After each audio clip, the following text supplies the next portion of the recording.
Hello, everyone. This is day two at the Women's Candidates Final 2023. Two grandmasters, Zhongyi and Lei Tingjie, are fighting for the seat at the World Championship match against Ju Wenjun. I am Women Grandmaster Keri Tsatsalaashvili, and alongside with me is 12 Women's World Champion Alexandra Kostyunyk, also known as Chess Queen. It is early morning for us. Alexandra, how do you feel today? Good morning, Katie. Well, I'm excited as always to see what is gonna happen today after such a dramatic start yesterday. How is Lei gonna handle the pressure? What is Stan prepared with black pieces? So a lot of questions, and I hope to get answers really soon. That's right. And in this game with white pieces, I think she can't really afford another lose because it will be really tough to come back with 2 points down. However, win and the draw can keep the match going on. Now let's take a look how these two players got at this place. Lei Tingjie has won against Muzachuk's sisters in the pool A, and that's how she qualified at the finals. Zhongyi, on the other hand, won against Katerina Lachno and then Alexandra Goryachkina. And now we do have these two friends and the teammates playing in the finals. And the winner, as I mentioned earlier, gonna face the world champion Ju Wenjun. Alexandra, that has been really long run for these two players, and it started in 2022, still continues in 2023. What do you think at this particular candidates tournament? Do you actually like this kind of pools, like to have two pools, or would you prefer to have the previous system of the candidates tournament?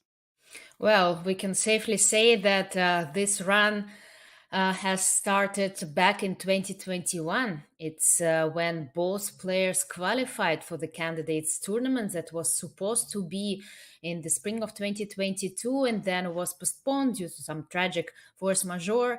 And well, we can discuss, the format. It's hard to pick like the perfect one. Uh, for me as a chess player, I think the most important factor is just to have everything run as it was announced like before and not change it throughout the format, right? When it started one way and when you're preparing mentally and Yes. chess wise for a certain format, it's quite hard to get to something new and unexpected. But again, certain things happen. We don't always have control over such things. And probably that's why we like chess. In chess, we have a little bit more of such a control, although, as the first game showed, it's not always the case. That's right. And indeed, it's tricky to change things in when it's already started. Anyways, here we have this tournament already in the finals. We are, and now let's take a look at the head-to-head results. You guys, meanwhile, the predictions in our Twitch chat is running. Who do you think is the favorite for today's match? You can answer to that question. But here we have these graphics. Tanjongi is a slight favorite as she has won a little bit more in the classical chess.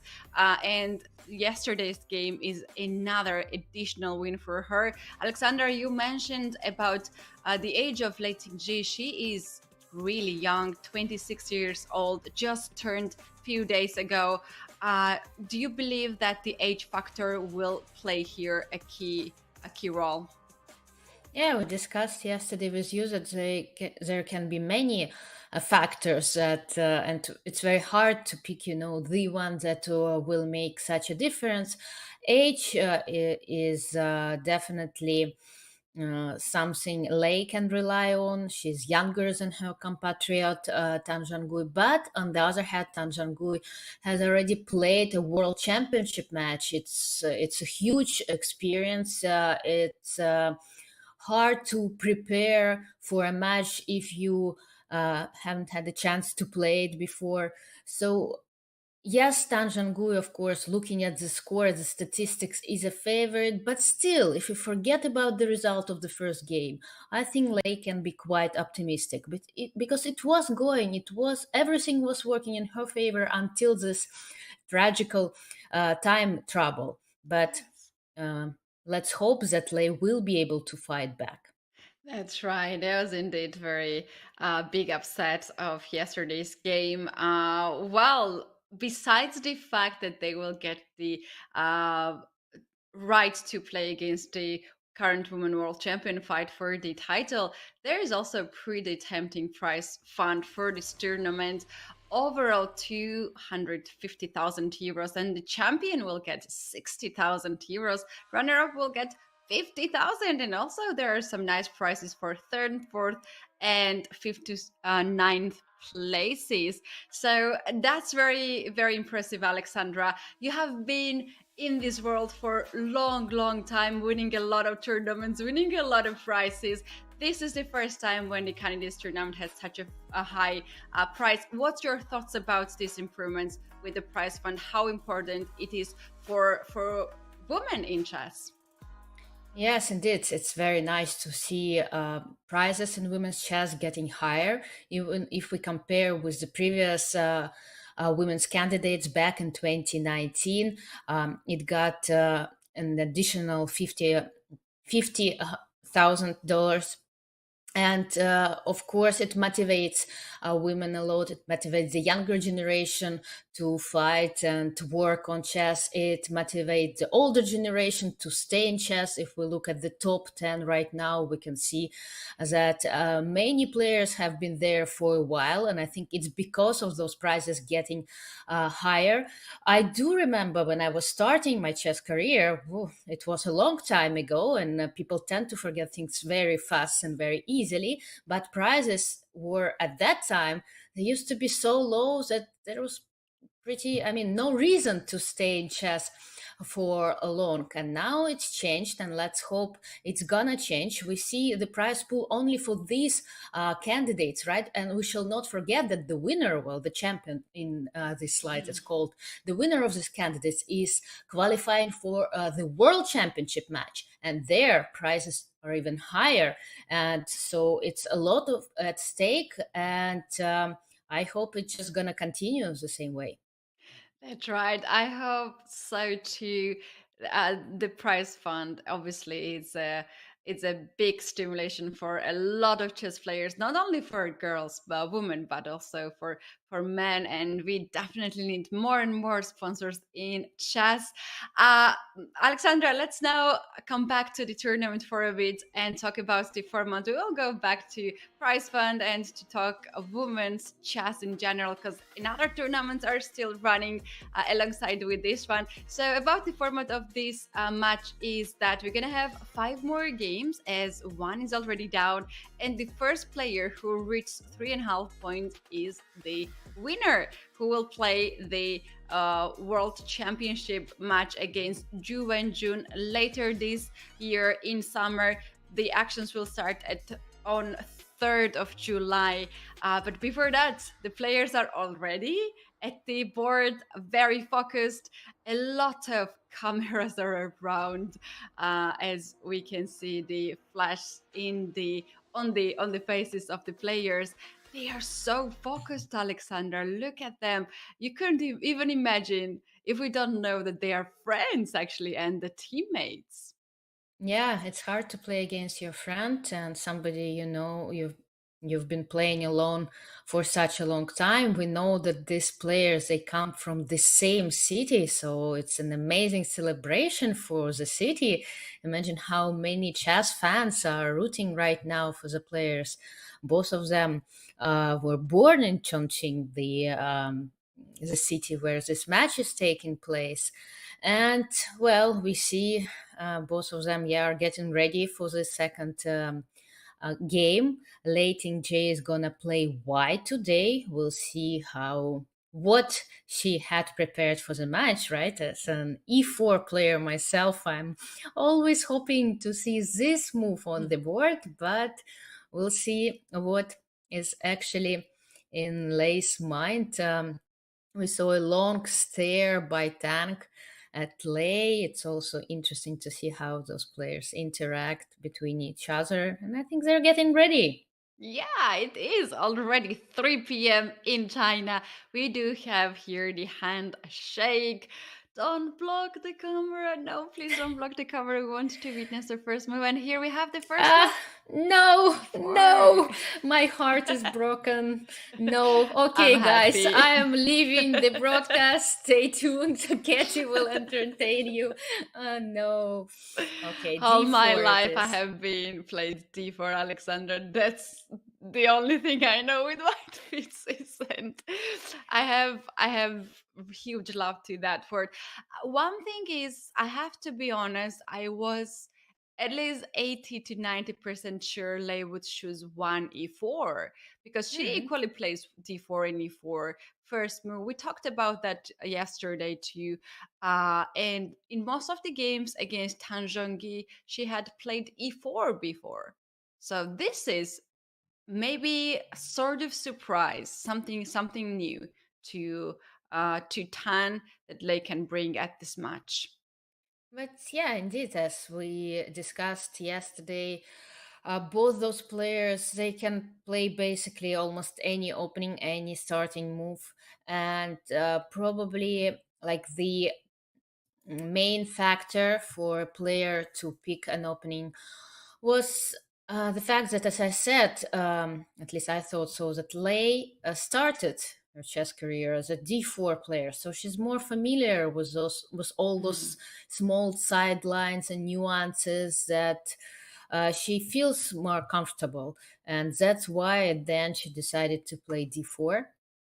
And let's see what Tan prepared for this match, what opening she's going to choose, because just the first moves are happening, right? We still need to wait a little bit to name the opening. D4, Mhm. D5 in the game, C4, so it's like the Queen's Gambit, E6, Queen's Gambit declined, Knight F3, and now a few more moves need to be made in order to define this opening. That's right. I think we have the move, and this is d takes c4. So anyway, Tan accepted the challenge and grabbed the pawn on c4. Here we have this position, and now we're waiting for Lei's continuation. Alexandra, what would be the move you would expect here from Lei's side? Yes, D takes C4 is like a very direct approach. It's not taking the pawn. I mean, Black didn't take the pawn on the second move, right? They didn't accept the Queen's Gambit straight away. But now, okay, they're changing their mind, and the game can still turn into different lines and variants. White can play Knight C3 now, switching to, well, again, the knight is on g8, right? There are different move orders. It's still on g8, so it's a lot of play now with move orders, with small tricks where to get, because if we like add these moves, knight c3, knight f6, it's a Vienna variation, but the fact that the knight is not on f6 yet lets a white play e4 straight away. And I think in that case, we're getting some lines of the Queen's Gambit accepted that could have happened on the second move if Black would take the pawn straight away. So again, but the pawn is on e6. So many small details you really need to know a lot. And I'm sure players have a vast knowledge usually about many openings, but there are so many different move orders that they still require some time to think, to compare all those lines they have analyzed at home, and then to come up with variations that is more familiar to them, that they prefer to play. So let's see. Yeah, knight c3, e3, e4, something like that. Even g3 can be played if white wishes to. So it's really, the ball is now in their court. That's right. Lei Tingjie is taking her time. Very likely, this move was not something that she expected because Black could play any other move. And also, Alexandra d takes c4 tells us that this game will be very sharp, complicated, and not as quiet as usually d4 is known for. Our chat goes really harsh on d4 and says a mistake was played 1d4. I don't agree with that. You would agree with that, Alexandra. But yeah, it is always very big power to play, to have knowledge of both first moves, d4 and e4. If you know those two moves, that means that you are also comfortable to play with one knight f3, which is ready opening. So you are really rich with the opening knowledge, right? Well, I wouldn't say so. I don't consider myself a big theoretician, let's put it this way. And as I said, most of my career I've been focusing again mostly on e4, even though I've had some periods of playing d4 and I do play knight f3 sometimes and even c4 I've tried. But Yeah. still, I feel like I'm more familiar with lines and openings after the first e4. While right now, I do feel that you really need to be you really need to work more on the openings to have this flexibility that you mentioned, right? Why is it so good to be able to play different openings? Because it makes it so harder for your opponent to prepare. And when it's Mhm. hard to prepare, there are so more chances for you to get some edge out of the opening, to get a time advantage, even that at the end in time trouble can pay off and can bring you a desired result. That's right. That's what we have seen yesterday as well. One, E4, not one Wow, E4, E4 e4 on it move is. five or four has And been played now. With this move, white is aiming to control the center. D4, E4 perfectly well controls the center, gets more space advantage, and white wants to take the pawn on C4 with the bishop in one move. Everything sounds really perfect. However, Tang very fast plays B5 and she says, I'm not giving up the pawn anytime soon. You have to fight to get this pawn back. What would be the white's response? Should white go to a4 right away? Is there the move like b3 to annoy the pawn on c4? Or are there any other options here for white too? yes, definitely. When you see e4, you expect to see b5. Of course, black doesn't want to give up this pawn easily if white takes up the center. If so, they want to get something um, for the center.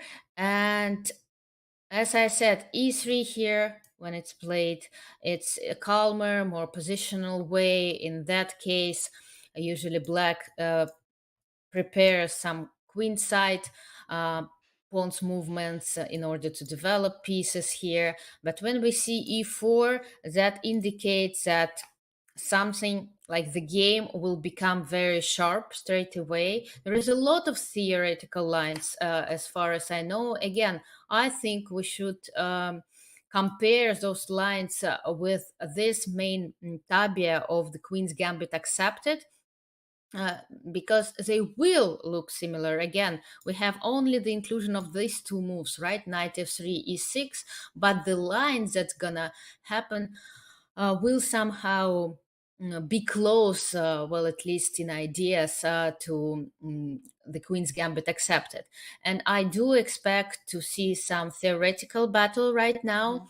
A4 is a very common move, trying to undermine this pawns chain and using the fact that the move a6 that black would so much like to do is not possible because of this pin on the a file. White can just take on b5, the pawn on a6 is pinned, the rook is hanging there. So unfortunately for black, a6 is not the move to make, and that's but they still need to protect this pawn on b5, this pawn base. So that's why they're playing c6.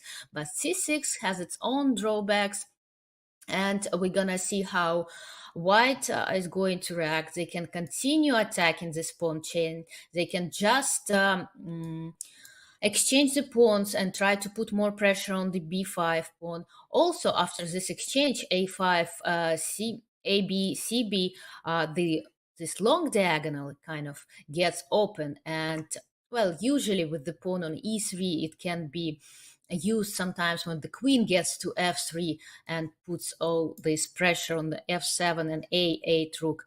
But for the moment, let's see what white is gonna do, how she's gonna what she's gonna do on the queen side. Again, let me see about theoretical lines. Let me see whether there were some games with this move order played. I'm sure there were plenty, and I will Yeah, it is let you a know. steel theory.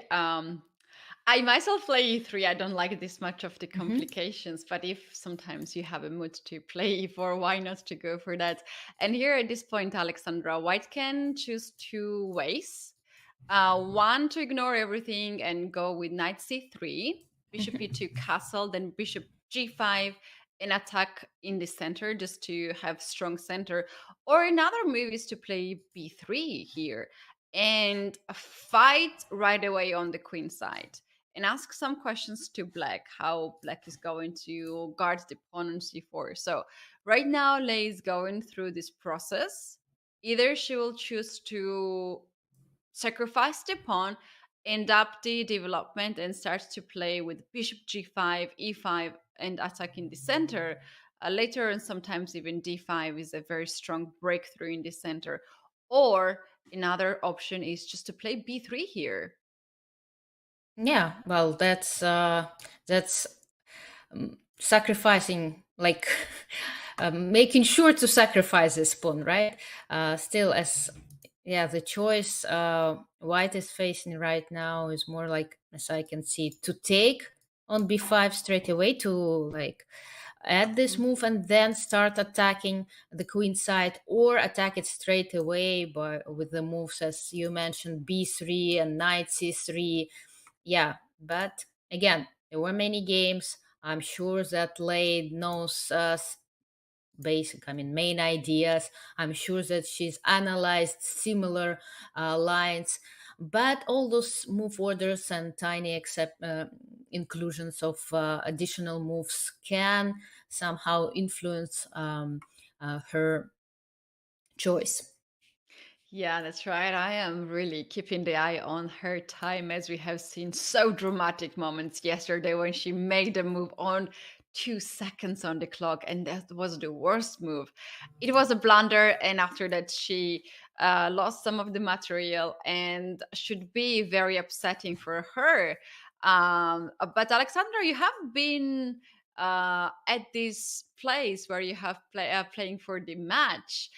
Can you tell us how difficult it can be to go through the results of the previous game that you are not happy? Of course, everything is individual, and people are going through with these things individually. But still, can you remember these moments from your match and how you were coping with that kind of hard situations? Well, I haven't had a chance to play a longer match. My longest match in those tournaments was just 4 games. Mhm.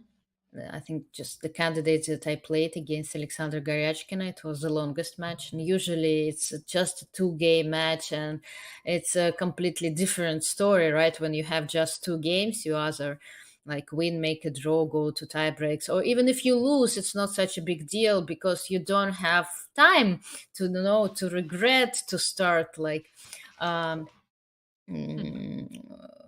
putting Worry. extra unneeded pressure on yourself, because you know, well, there is just 1 game left and you need to fight back and to do whatever you're capable of doing.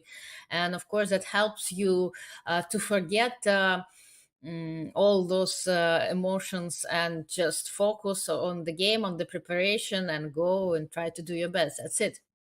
Mhm. So I don't really have this experience, as I said, for longer matches, and I can only imagine how hard they are.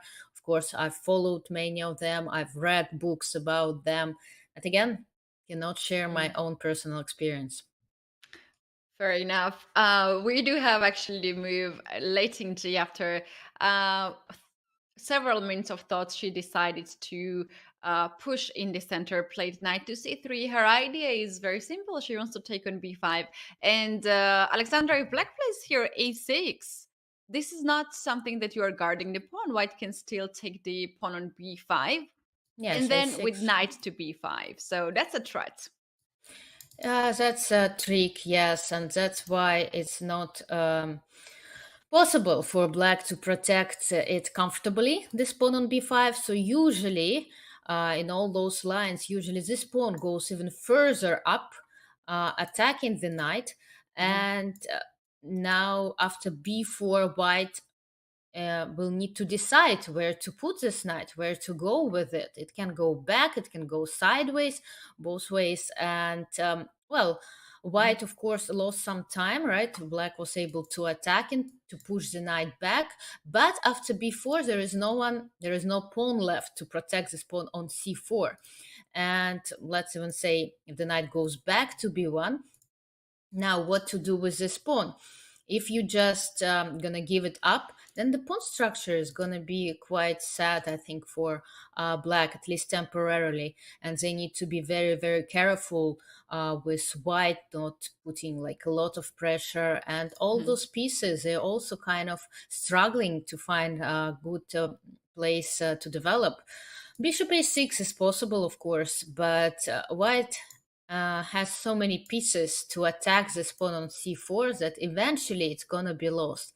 And the question for black is to how to lose it. Yeah, what moment to pick, what to play c3 or not to play c3, to play Yeah. c5 maybe, to use this time to improve the pawn structure while white is getting this pawn back. Yeah, that's right. It's a good point actually. If you're losing this pawn, it's always good to make sure that you're taking something from white side too. Another very interesting idea here after b4 is to play knight e2. And this is a move that I don't really liked because you're Mhm. stopping your bishop for a moment, and you're just holding on the development. But if we make this move before 92, the idea of this 92 is to get this knight on g3. So let's say knight f6 now, attack on e4. Knight g3, we're guarding this pawn on e4 and attacking the pawn on c4. So now black has to play bishop to e6 to keep this bishop, pawn on c4. And at this point, white can simply play bishop e2 or bishop to g5. And as both knights are now on the king side, there can be really nice king side attack for white. At some point, bishop g5, knight h5, e5, h4, and so on and so on. That's what Lei could count on if Tan plays b4. Yeah, let's back up a little bit and just show how this line normally happens, I think. So the game started with d4, d5, c4. So d takes c4, the queen's gambit accepted. And I think that's how it usually like a more usual way for this position to appear. White plays e4. The only problem, as far as I understand, there are other moves except Mhm. b5, right? So white protects the black protects the pawn on c4. White attacks this pawn on b5, c6, knight f3, e6, and then we have this position right as in the game. And as far as I understand, knight c3 that was played in this particular game is not the most frequent guest in the tournament practice. Mhm. Usually, white takes on b5 first, but again, there are so many positions like this with the knight on c3, and let's see what Tan is gonna do. She's taking her time. Yeah, that's right. With this moves, I have a feeling that Lei wants to keep the complicated position still. A lot of pieces still on the board, not to clean up, because she perfectly well knows how what's the strengths of Tan Zhongyi. And Tan Zhongyi can be the player who is not easy to beat. So that's why maybe Lei's a choice is to keep the complicated position and to have possibilities of some kind of tactics. But it Well, is so yeah. early to speculate, right? It's just the It's opening. still it's still open. Yeah, it's still early, but it's I mean, usually players play pretty fast as opening moves because when if for example black gets and if black takes on c4, that means they should have prepared something for this kind of setup from white side. Of course, when you take on c4, you should always expect white playing e4, and then if you play b5, a4. So everything's been very logical. I know that there is a line that starts with the move a6, even though we did say that there is a trick and white can take Mhm. on b5, but that's sometimes it's possible. Nevertheless, white goes for this line and they get some compensation for this exchange, but I don't think I mean lately white has been doing very well in this line, and that's why after knight c3 nowadays black rarely plays a6, because again engines mm, prove that the compensation after bishop b7 is not enough, and that's why we see different moves in this position right now, such as well b4 and bishop b4 is also possible. We didn't mention this move, like just pinning the knight and not letting him take on b5. Yeah, this is another option here to play bishop b4 with the idea of knight f6 later on and hit the pawn on e4. In these structures, very often white's idea is to break the center with d5, and that's something that Tang has to look for, because if white plays d5 at the right moment and if it's a good move, then it can totally break down the whole center and the queen side for black. Bishop b4 just avoids that in a way, and I think that's the choice of Tan, as she just played bishop to b4, I suppose. Hmm. Yeah, that's it. Bishop to b4. Okay, let's see. Yes, bishop b4 is on the board. We can see it on the video, at least for the moment. Mhm. And well, let's see what Lei is about to do. White here in this position sometimes just develop, as you said, bishop e2 and Mhm. castle. And there were even some games where white castle, despite the fact that black can win this pawn on e4. But Mhm. again, getting all those pawns gives white time to uh, better put pieces and to put some pressure on the king side. But we see that Lei answers almost instantly with bishop d2, That's developing interesting. another bishop, unpinning the knight on c3 straight away, and recreating this threat of taking on b5. Yeah, this is still a theory. I think not very popular one with white. But anyway, you want to take this opponent a5, and the most common answer here from black is to play a5. Hmm. So basically, you are strengthening your bishop on b4. And this can lead us into huge mess, because after a5 white should take on b5, and then you can take the knight on c3 and take the pawn on b5, so black will remain with extra pawn on the board. Taking with the bishop after bishop takes c3. Yeah, And then you that's play d5, right? yeah, and it's probably a very messy position for Are you familiar with this line? Have I you don't seen? like to play. I never play this one because I think it's too complicated for my brain. I like when I control everything, and this is game of two players. Like you might just lose the control. So my first choice is to play E3 at the very beginning. Mhm, But yeah, I have been through these lines because of mhm. my coach. He wanted me to But play it. I never liked it. okay, but they look very very exciting, all those lines, and you Yeah, expect yeah. some fireworks very soon. Yeah, that's true. You can win very easy if your opponent plays bad. Not necessarily Tang will play bad in this one. She knows very likely the opening, but it's like one small mistake and that's it with any of the color, with black pieces, with white pieces, and that's why it's like more Mhm. tricky. Okay, but now, I mean, it's Tan's turn, right? She needs to do something about this attack. She needs to pick the direction to move to. It can be some counter attack, right? It can be something else.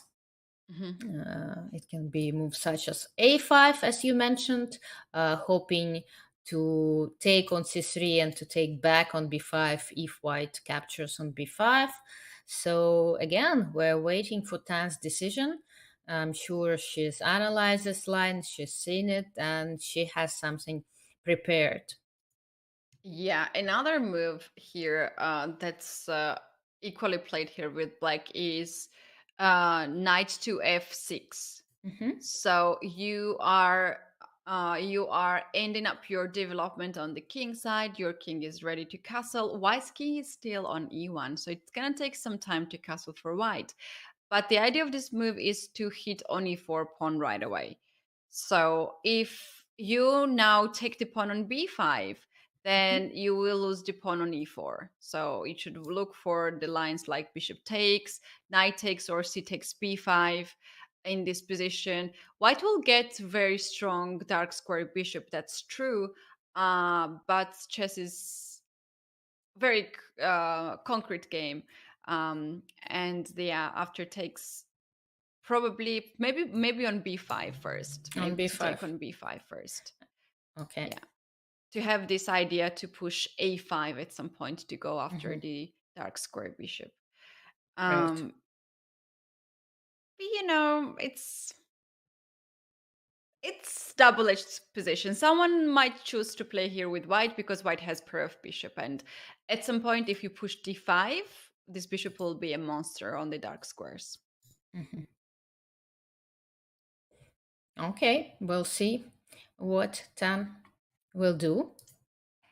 Is she gonna play knight f6, putting pressure on the e4 pawn? Is she gonna play a5, preparing to take on c3 and take on b5, and kind of putting the pawn onto the square where this bishop can potentially go to get to if black doesn't play a5? Is just gonna simply protect this pawn on b5 with one of her pieces? It's also Mhm. possible, right? Something like queen b6 can be reasonable enough. So True. let's see what's gonna happen. But as far as I understand, yeah, there's some kind of this line actually, some one more move order where this line can happen, and it's happening sometimes. Oh, I'm sorry, e6. I think knight f3, right? Something Mhm. like that. From D Slav defense, yeah. from the Slav defense. Is it a not boom variation? No, isn't it the one? I know only I Slav think the name defense. The is a. sidelines No, I names used to are play so it. I used to play it with black when I yeah. was younger, like the Slav. Then e6, knight f3, d takes c4, and I liked it so much with black. Hmm. Because it gives indeed some a lot of potential, right, for counterplay, and I like this kind of positions. But again, as what I've heard, it black was not doing so well in this line lately, and that's why it lost its popularity. But maybe Tan Ah, reassessed it's this line. fashion. It might come back to to play something old.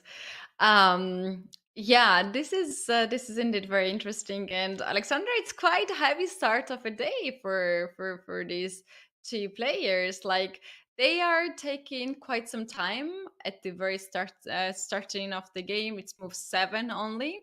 Hmm. And each of them are taking like 5 minutes per each move, Yeah, it average five surprises minutes. me. It surprises me quite a lot, especially thanks along um, thinking right now. I mean, I imagine there are many lines to be prepared for with Black. I'm not sure. I haven't checked her repertoire, how familiar she is with all those. Taking on c4, different queen's Mhm. gambit accepted. Had she played it before, or had she prepared it specifically for this match? It also gives you a lot of information, right? Because Yeah. one thing is to prepare it, and absolutely another thing is to feel it with on the tips of your fingers. That's why I was when I was saying that it's quite um, ex- it was it was pretty logical to see the first d4 move from Mhm. Lei, just because she's been a d4 player from the very beginning, and she feels some small nuances. She knows where her pieces need to be moved. You cannot, rely totally on your memory. You Mhm. sometimes need to have this intuition, where to put your pieces, where to move them, and what direction should move. And this intuition is just an experience that you get out of many hours and years analyzing and playing the same line. And this experience, this intuition cannot be learned in a day. Yeah. So that's why it's very interesting to see actually what Tan has been playing throughout her career after the first d4 move as Black. And I will Yeah, be that's able to check I it. was just checking while listening to you. Mhm. And what I can see is that after D4, Tang's first move that she chooses the most of the time is knight to F6. That's what R- she plays most of the time. right, and after c4, And after C4, she goes with E6. knight f3, Sh- and and d5. then she goes here B6. Ah, Queen's Indian. So it's a Yeah. totally different set of openings. And again, But she um, also goes with E6 and D5, and mhm, after knight to C3, there is few games where she took the pawn on C4. mhm, Few mhm, games that she took on C4. But if we go back and check the mhm, games of after 1d5, and I was trying to get the same position here. After knight to f3, she has never took on c4 before. So she mhm. usually plays either c6 first or knight to f6, and that lists her in a different type of opening. So, according what I have in the database, she has never had this kind of setup before. Okay, so she might be not as familiar. Of course, she's like analyzed it at home. She's played, I'm sure, several training games. Um, are these games gonna be enough for her to demonstrate her best here? I don't know. We're gonna see. It's I've noticed that lately Tan Zhongyi, she started preparing, like, no, some kind of an opening for a tournament she's never played before. At least she surprised, I think, Katerina Lagno in the Mhm. candidates in this pool B first match that she eventually won. She played, I think, the dragon variation Mhm. after the Sicilian, so you don't really expect to see this, and it worked pretty well against Katerina. And probably the same tactics, the same strategy for this match, to surprise her opponent first, right? We remember yesterday's game, where she played second d3 and opted for some kind of well, just a positional setup, just to get out of the opening fast, to get Hmm. some time advantage, to know, to be prepared better a little bit than her opponent. And here as well, I think she did surprise Lei as early as move 3 with this d takes c4 on move 3. But again, since this game transposed into some line, some another opening, and it seems that Lei is familiar with this opening, with this position. She's been playing pretty fast, and she must have a good idea about what's Yeah, going she on. just played actually queen to Hmm. b6 times Zhongyi here after long thinking. I think she took 7 to 8 minutes for Hmm. this move, maybe even a little bit more. So she clearly says, "I'm not giving up this pawn to you. I'm bringing the heavy pieces into the battle, guarding the b5." And this is the time when Lei has to let it go, because she can't really fight for it anymore. Like if she goes b3, I don't know if she's strong on the queen side anymore, because Alexandra after b3, black has this move bishop c3, bishop c3, and b4. I don't know. Is there a5 here? Is there a move for white, or black is just pushing the pawn forward on c3 and I having think so. this beautiful pawn chain? Well, the a5, Valbar is saying that everything is under control. You see, mm, a5, yeah, and the queen needs queen to get b7 to probably. b7, yeah, and something probably. Well, I thought I was thinking about a6, but then I realized the queen can get back to b6, right? You don't And have to a6 is a take. weakness. Yeah. Yes, so something else can be played, maybe as simple as just getting the bishop back to d2, and Mm. after c3, putting it to g5. A weird pawn structure, or maybe in, well, I'm not sure. I don't know about these pawns. I would be so scared if my Yeah. opponent has pawn on c3, well guarded by the b4 pawn.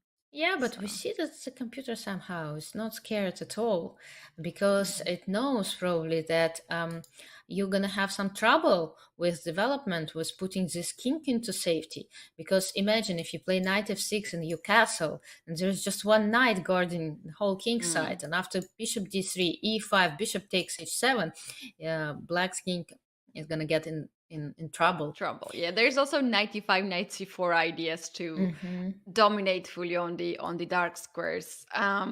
So that's something that is worthy to know. You might give up the pawn. Your opponent might have really strong pawn on c3, but if your pieces are better, that's what matters in the end of the day. Bishop e2 has been played.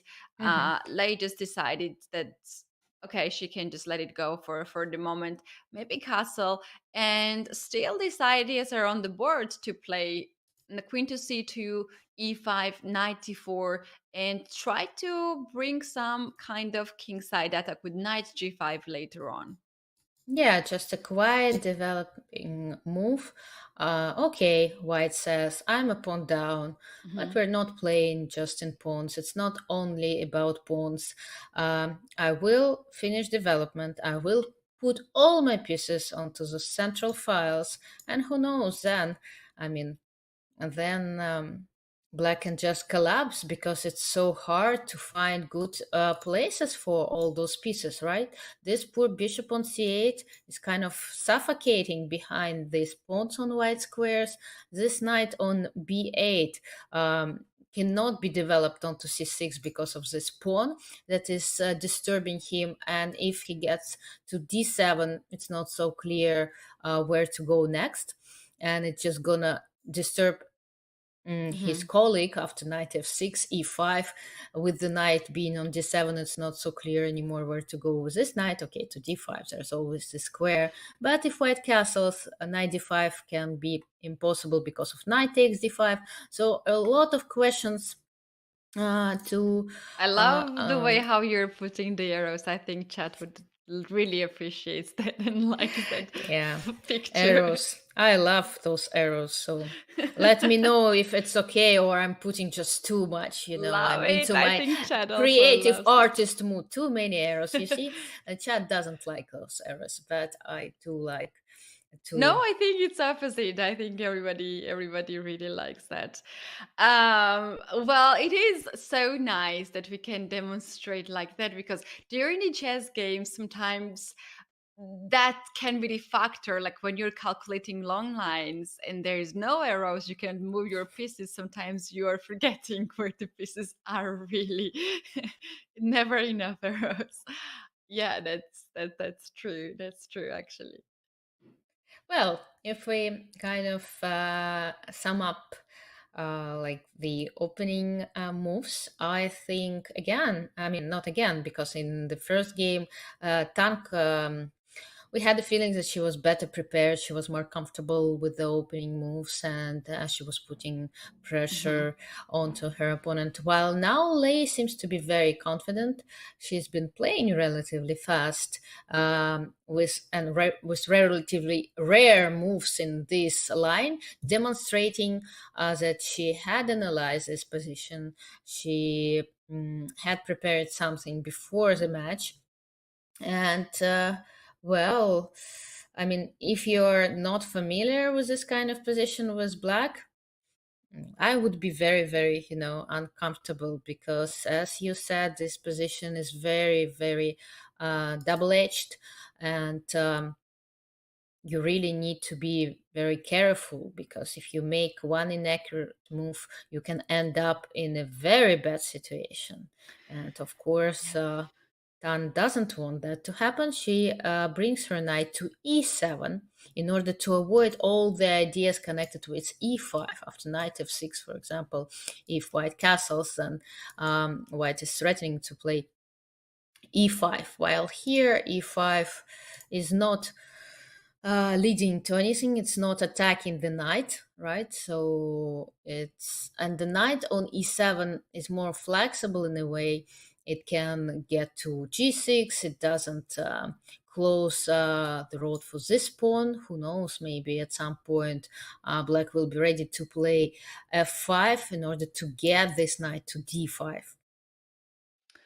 Very interesting situation. And Alexandra, this is also something that reminds me what you just said earlier in some of the lines that if black castles, there is only knight next to the next to the king who is guarding.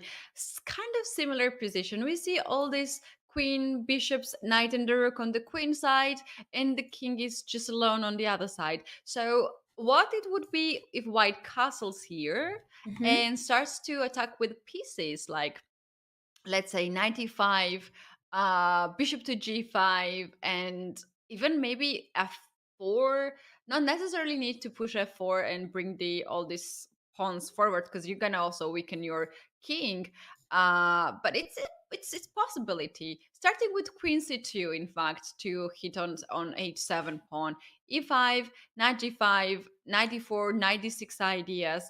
That's something very comfortable for sure. Another thing that I was thinking at this point can be to play h4. These days, h4 is a move that we all like to see, and not to castle with white, just to keep the king in the center. So Ah, far, this in the king is center. not under Well, pressure, and to get this rook on h3 and g3. wow, something like the French defense style. Yeah, I didn't consider it. I don't think actually Lei would. I mean, who knows? Let's wait because it's this kind of interesting. h4, rook h3, rook g3 maneuver is possible, but I think only after black castles, right? Yes. If Lei, by the way, just played queen c2. She's waiting for her opponent to make this decision. Because if black castles, then we can talk about all this h4, h5, knight g5, e5 ideas.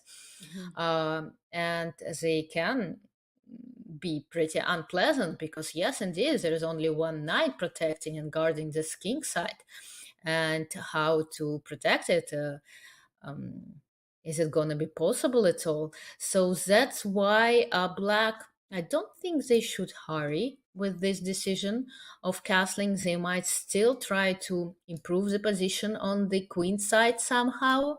They have Hmm. some waiting moves, and voila, the move bishop b7 is on the board.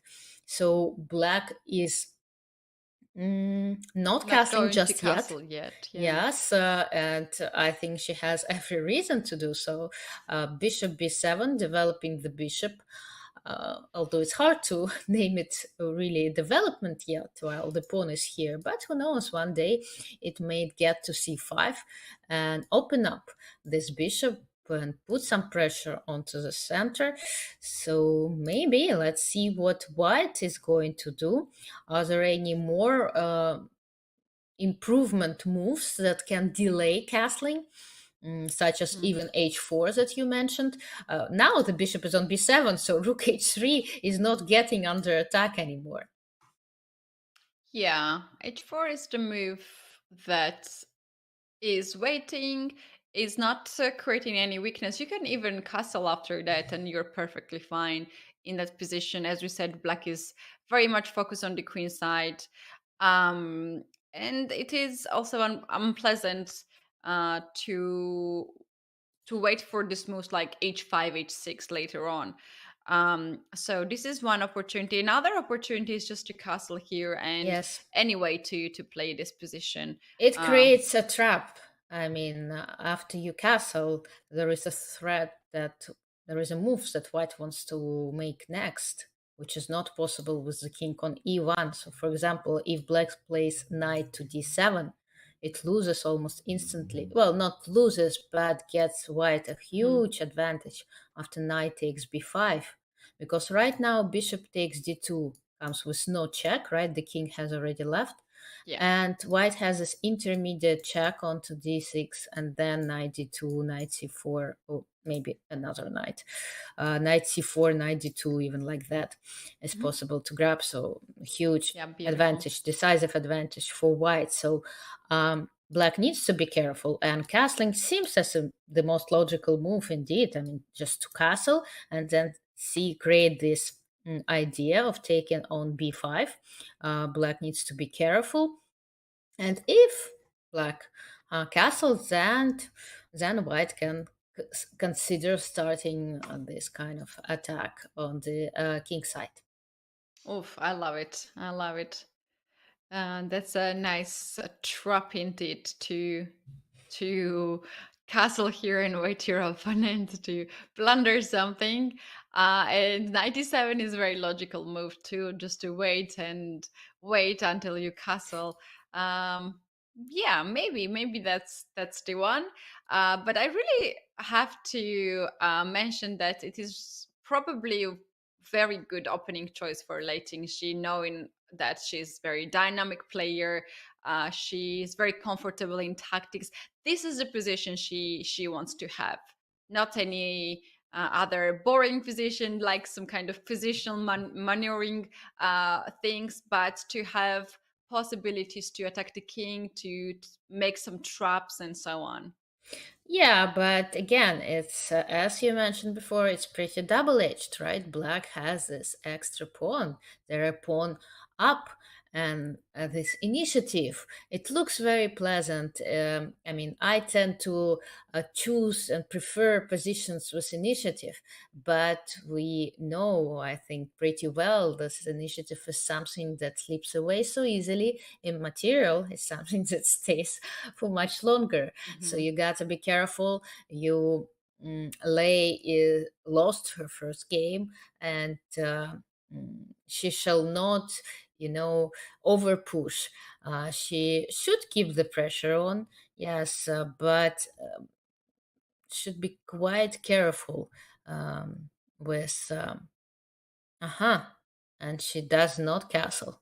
She Ah, is b3. not, she has something else in mind. Yes, she plays b3. She undermines these Hmm. pawns immediately. And let's see what we can expect in case and after c takes b3, queen takes b3.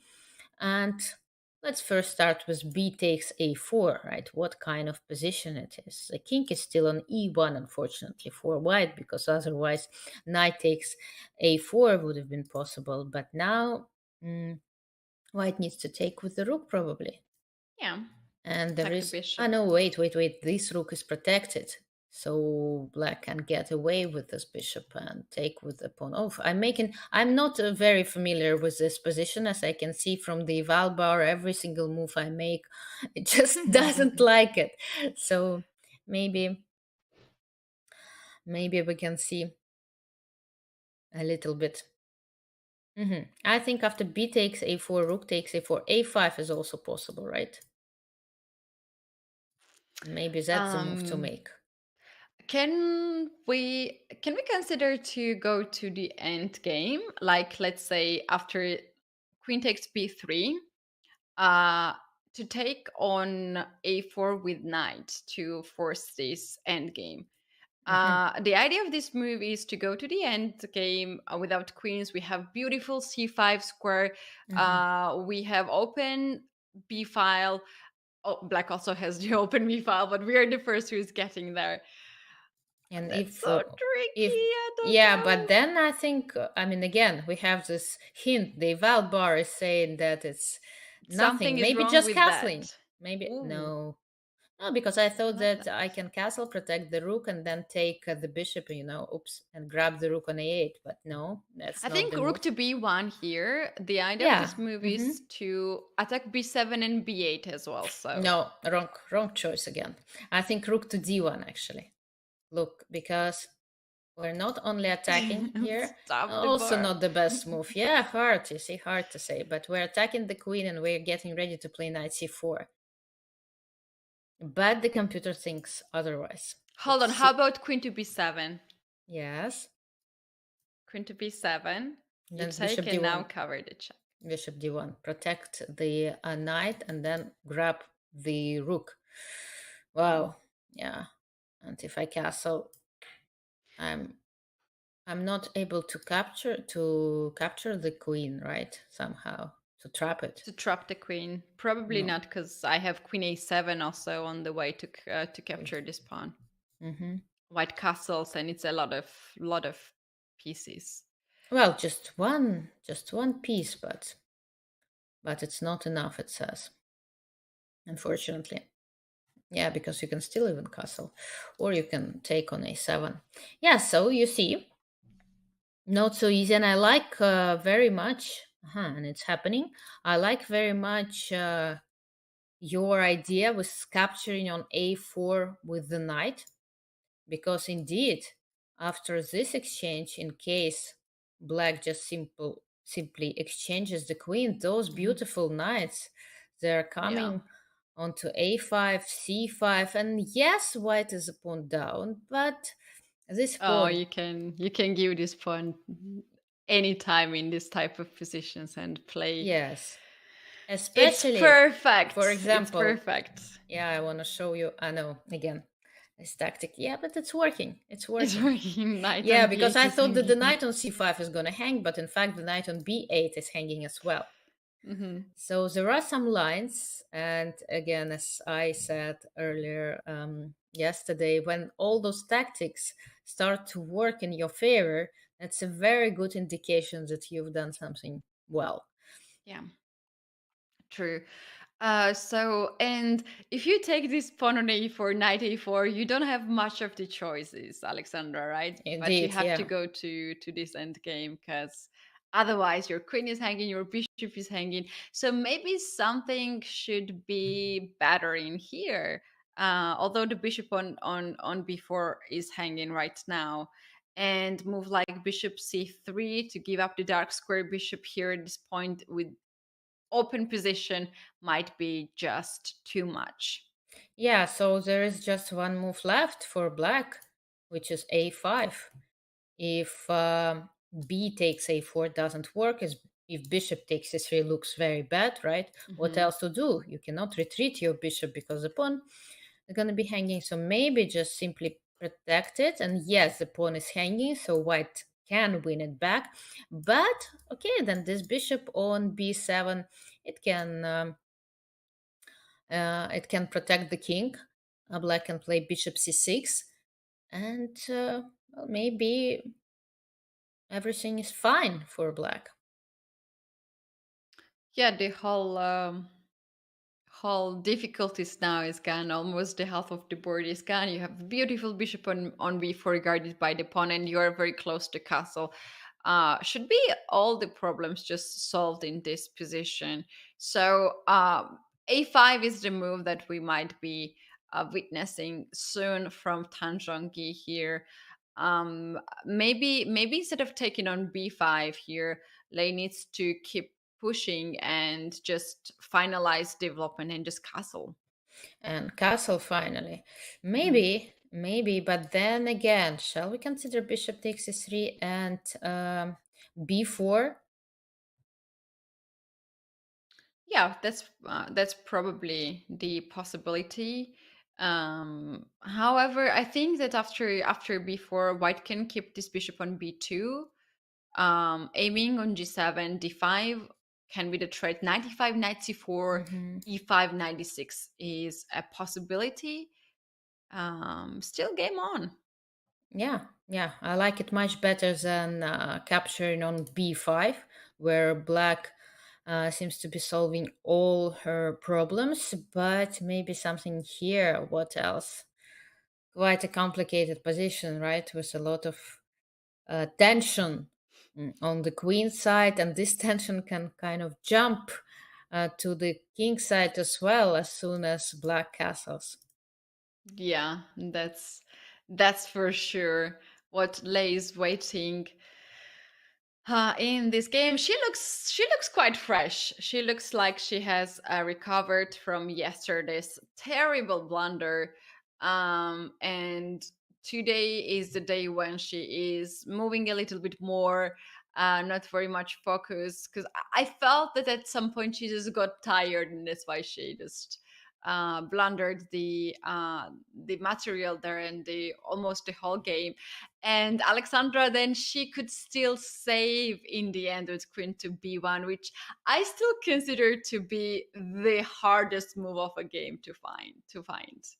Yeah, but she got this feeling. It looked as she knew she had something, but she just wasn't able to find it Mhm. in terrible time trouble. So, one of the conclusions that she can draw is probably that she should avoid getting into such time trouble, right? Because that's exactly the point where you start to lose control over things. You cannot control it with just 30 seconds on your clock, especially if your king is under attack. Yeah, that's true.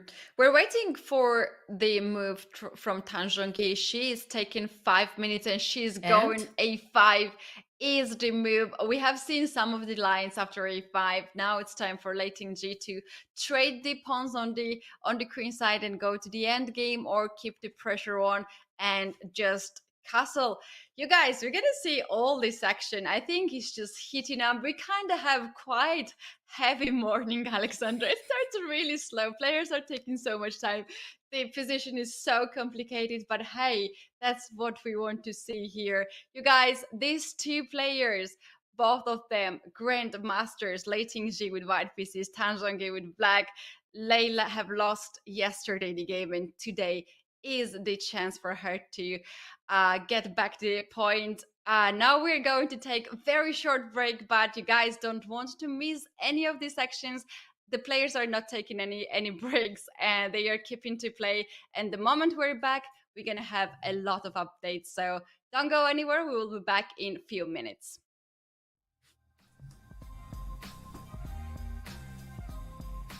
Yeah, there are a few. I mean, one for sure is interviewing the Holocaust survivor in 1956, French women's chess champion Isabelle Schockel. Started out as a podcast for Ladies' Night in the Grid, and it turned out that I got a chance to travel to Paris and actually meet Isabelle herself. That's a little piece that's going to be coming out on Chess.com soon. That was just magical. I mean, I'm Jewish, and seeing the rise of anti-Semitism is really disturbing. And to be able to talk to somebody who was almost slaughtered in one of the worst atrocities of all time, but is still living 80 years later, and really not just living, but thriving, like providing so much inspiration to everyone around the world. I mean, it's a magical moment. Like, this is like one of the reasons why we play chess and why we create art for moments like that. So I feel really lucky to have met Isabel and thankful for that. Also, another moment that really stands out for me was when Judith Polgar visited my US Chess Girls Club.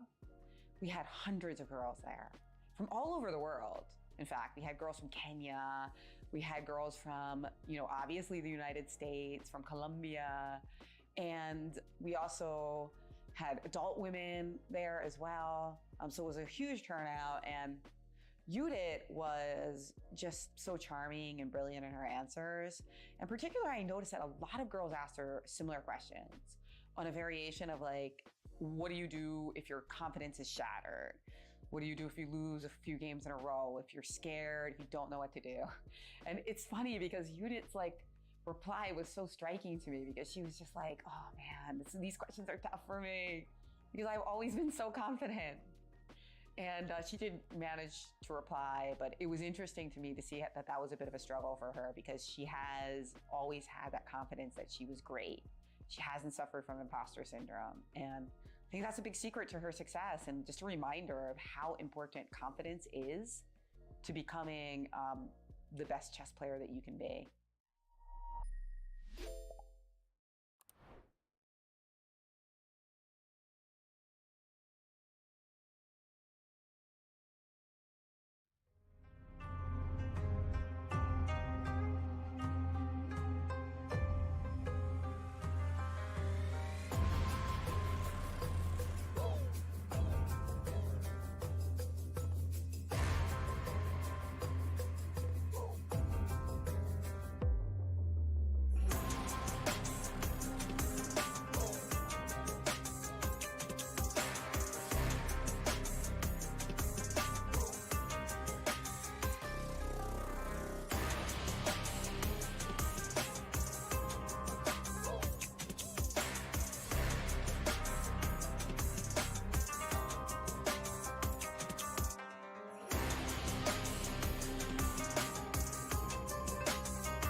For this year's Olympic Esports Series, Chess.com will host the online open tournament to qualify 8 players into the live finals in Singapore. First, we host an open blitz qualifier open to non-title players. The top 42 finishers will then join the title players in the later stage. If you have always dreamed of playing on the world stage with top players from around the world. Now it is your chance. Qualifiers begin April 1st at 5 a.m. Pacific Time, 2 p.m. Central European Time. To find out how to compete in the Olympic Esports Series 2023, use comment OES in chat. And indeed, this is another crazy event ahead of us. But before that, we have the finals of the women's candidate here, Zhongyi, with black pieces against Lei Tingjie. She has won yesterday against Lei, and today she is fighting to keep the leader's position in the match. On the other side of the board, Lei Tingjie wants to equalize the match. We are here for you guys, Katie and Alexandra. Alexandra, we took a short break, and when we're back now, we have this move a takes b5, which we consider to be just fine for black. Let's now once again dive into these lines, what black can play after ab. Yeah, indeed. And actually, it's surprising to see how long of a time Dan is taking here before capturing back. I think she's just double checking that after c takes b5, bishop takes b5, bishop c6, she's not losing anything because there are many moves for white to consider. And of course, when you see this eval bar sitting at home and commentating, you know that everything's under control, while in the game you're not so sure. You need to like calculate different moves such as queen a4, such as bishop d3, and then trying to understand what's going to happen with your king in case you castle. Is it going to be in trouble or not? So all those thoughts, of course, are needed to be taken into consideration. And Tan has her time. Well, even though she's been thinking for quite a lot. Yes, now she's capturing back on b5. Well, so there was no other really reasonable choice, to tell you the truth, or at least it felt this way because knight a4 was in the air, and it was very difficult to neglect the pawn on b5. While right now it's we want to see what Lei is about to do, because after bishop takes b5, bishop c6, bishop d3, and then play knight d7 or castling even though we mentioned several times that the king is kind of let alone on his own, but this knight is guarding this side pretty well for the moment, because as soon as you play e5, of course, white wants to castle first to get away her own king from the center. But when, for example, after castle, knight d7, and if white plays e5, then yes, she opens up this bishop, but at the same time, you see the Valbar jumping low. Well, it's just because a black has mm, Mhm. some counter chances. Well, here, for example, it just bishop takes f3 and queen takes d4. So not that clear what to do next with white. And if we imagine the situation where all pieces are traded away, then this side pawn can make the game for black. This side pawn can become a very serious weapon once it starts running towards the a1 square. Yeah, that's right. I'm actually surprised to see Light's decision to take the pawn on b5 and potentially open up the light square bishop on this long diagonal.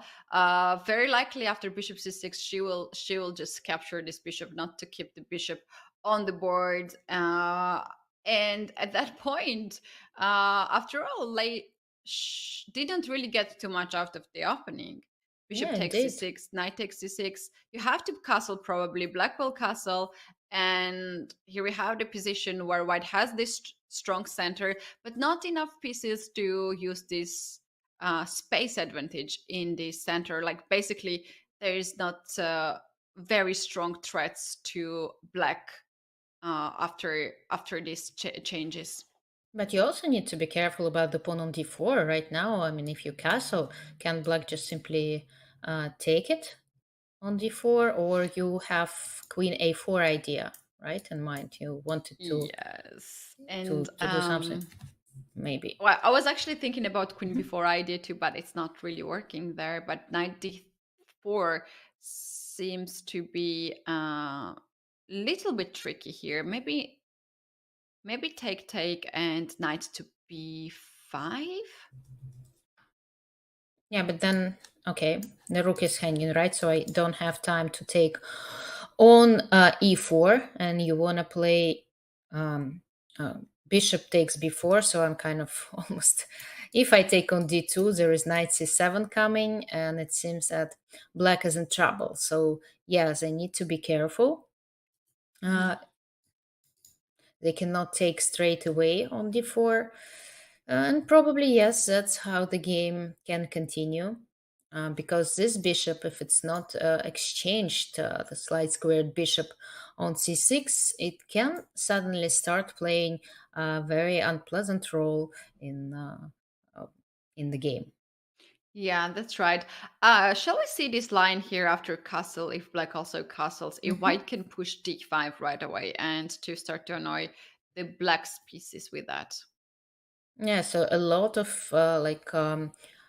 concrete lines, forced lines that you need to calculate, and you need to mm, make those decisions based on these calculations. So it's always quite hard to do Mhm. what to do here. Black can take, then white takes back, and you always need to see all those possibilities. Knight takes b5 and e takes d5. Well, I prefer even knight takes d5 if it's possible, just to unpin this knight, to put the pressure, to use this pin. Mhm. So maybe e takes d5 is not the best solution for black. Then maybe jumping straight into the center would be a better option for black, because it kind of almost forces, I think, white to take. And then this bishop is hanging. And after rook d1, for example, what what can await us? Quite a complicated position, right? Yeah, that's true. Here, black Maybe can even play a4. some, yeah, risky moves. A4 seems to be Ah. interesting, because if rook takes e4, I take, and then suddenly there are two pieces that hanging. If I take with the queen, there is bishop takes e3. If I take with a knight, there is bishop takes e2. And if not, as I said before, this pawn getting closer to the first rank, it just, I mean, its power increases progressively. Yeah, that's true. Uh, not to allow black to get this pawn to forward. Maybe this pawn will not promote to queen at this point, as rook is still there and white has plenty of pieces. But white's pieces are getting really dominated by black's pieces here on the queen side. So a4 now creates a lot of danger to the queen side of white. So let's get back at the current position. Bishop c6 is on the board. Lei is taking her time, and the time situation is that she has 1 hour and 7 minutes. Tan Zhongyi has 53 minutes, not big of the difference on the time. And so far, this is move 13. We can't really predict that this game can go the same way as yesterday's game, right? That we had such a time pressure for both players on the clock. Yeah, now many pieces and pawns have already been exchanged, so kind of feels as there can be, one more firework, and then everything will be gone, and the game Mhm. will be ended in a draw. Somehow, I don't know. Lei was playing um, so fast, and as she knew where she was heading, and I liked her position. I liked the kind of pressure that was in the air. But somehow, after this decision of playing b3 Mhm. and of exchanging on b5, it seemed that the pressure she might have had kind of evaporated, and there is not much of ideas left, although we see that she does refrain from exchanging these bishops. She decides to keep this bishop, this light squared bishop on the board, uh, maybe hoping somewhere in the future to use its power to attack. That's very interesting decision not to trade, but if white has this strong bishop on d3 and has a potential to be open up, then we have also talked about the light square bishop for black that can also be open. So after this move, bishop d3, I think it's time now for black to castle. Shall we take a look what happens after castle, and if white castles as well, how black is going to develop then the knight from b8? Well, they need to develop it to d7. And now it's white turn to show where she's hiding to, because d5 I think doesn't work, mm, just simply because black can capture on c3. Mhm. And then, well, I mean, there can be some exchanges like these, and then maybe, who knows, as I said, a few more exchanges, and we're gonna see, well, maybe not exactly like this, but something like that, and it's just gonna be a draw. It can happen very fast because it feels like, resources are kind of slipping away. There are fewer pieces, fewer pawns, especially left. Pieces are. They haven't been exchanged actually yet, as I realized. But there are All of them fewer. are still alive. Yes, yes, there are some pawns on the queen side already got exchanged, and if and when black plays d5, many exchanges can follow, and yeah, something like the line I just showed might happen. Yeah, very interesting position. Here, if white needs a plan, white really needs a plan. If white plays knight to g5 to starts to annoy this pawn on e6 and make some threats, or to play then e5, then you simply lose the pawn on d4. Yeah, exactly. And there will be no tricks because then the bishop on d3 is also hanging. So how about we play first bishop e3 to Hmm. guard this pawn, and then to threaten some move like knight to g5. But as I was talking now, threat is d5, and black can simply play queen to b7 actually, and go after e4 pawn.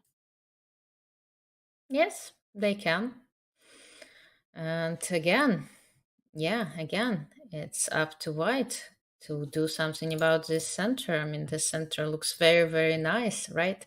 But when it's under attack, you have to decide what to do about it, how to either to push it, but then a lot of weaknesses along the white squares, or maybe try to support it somehow. And then, play rook b1, queen Mhm. c2, and maybe at some point um, find this right moment to push it forward.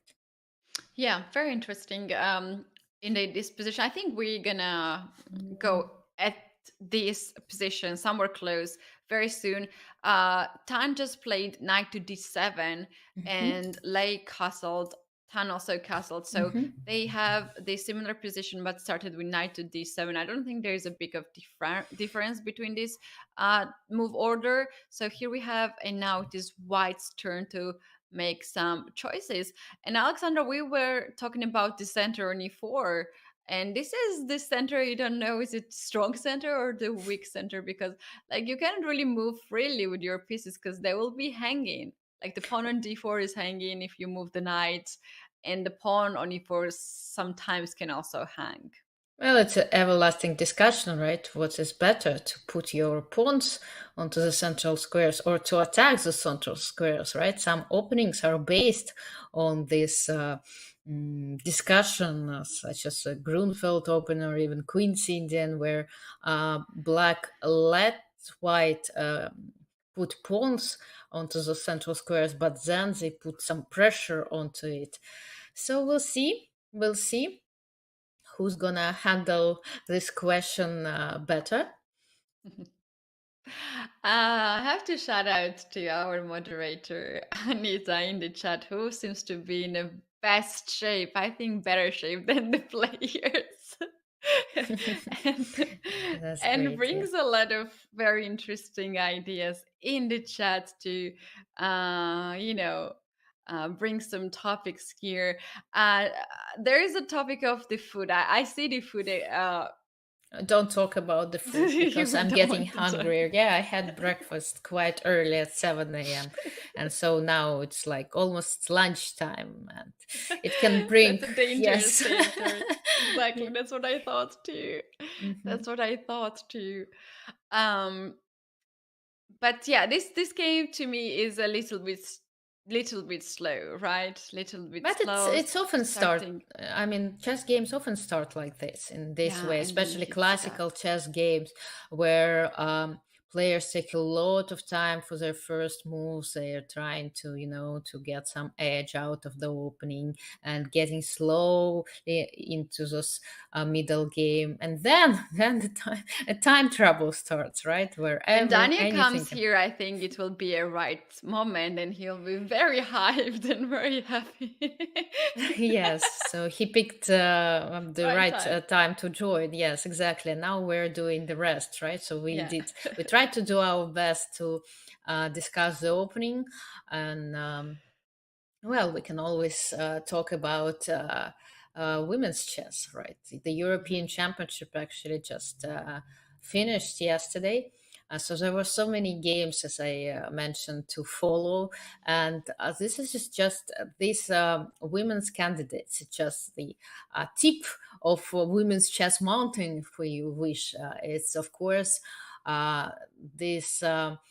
A mountain that's steep where all the players are trying to get, because as Mhm. you mentioned, there is a huge prize fund, yes, a lot to fight for, and then a world championship match, of course. Right. We're all dreaming of getting there and playing there, but there are so many great and strong players who are also desperately trying.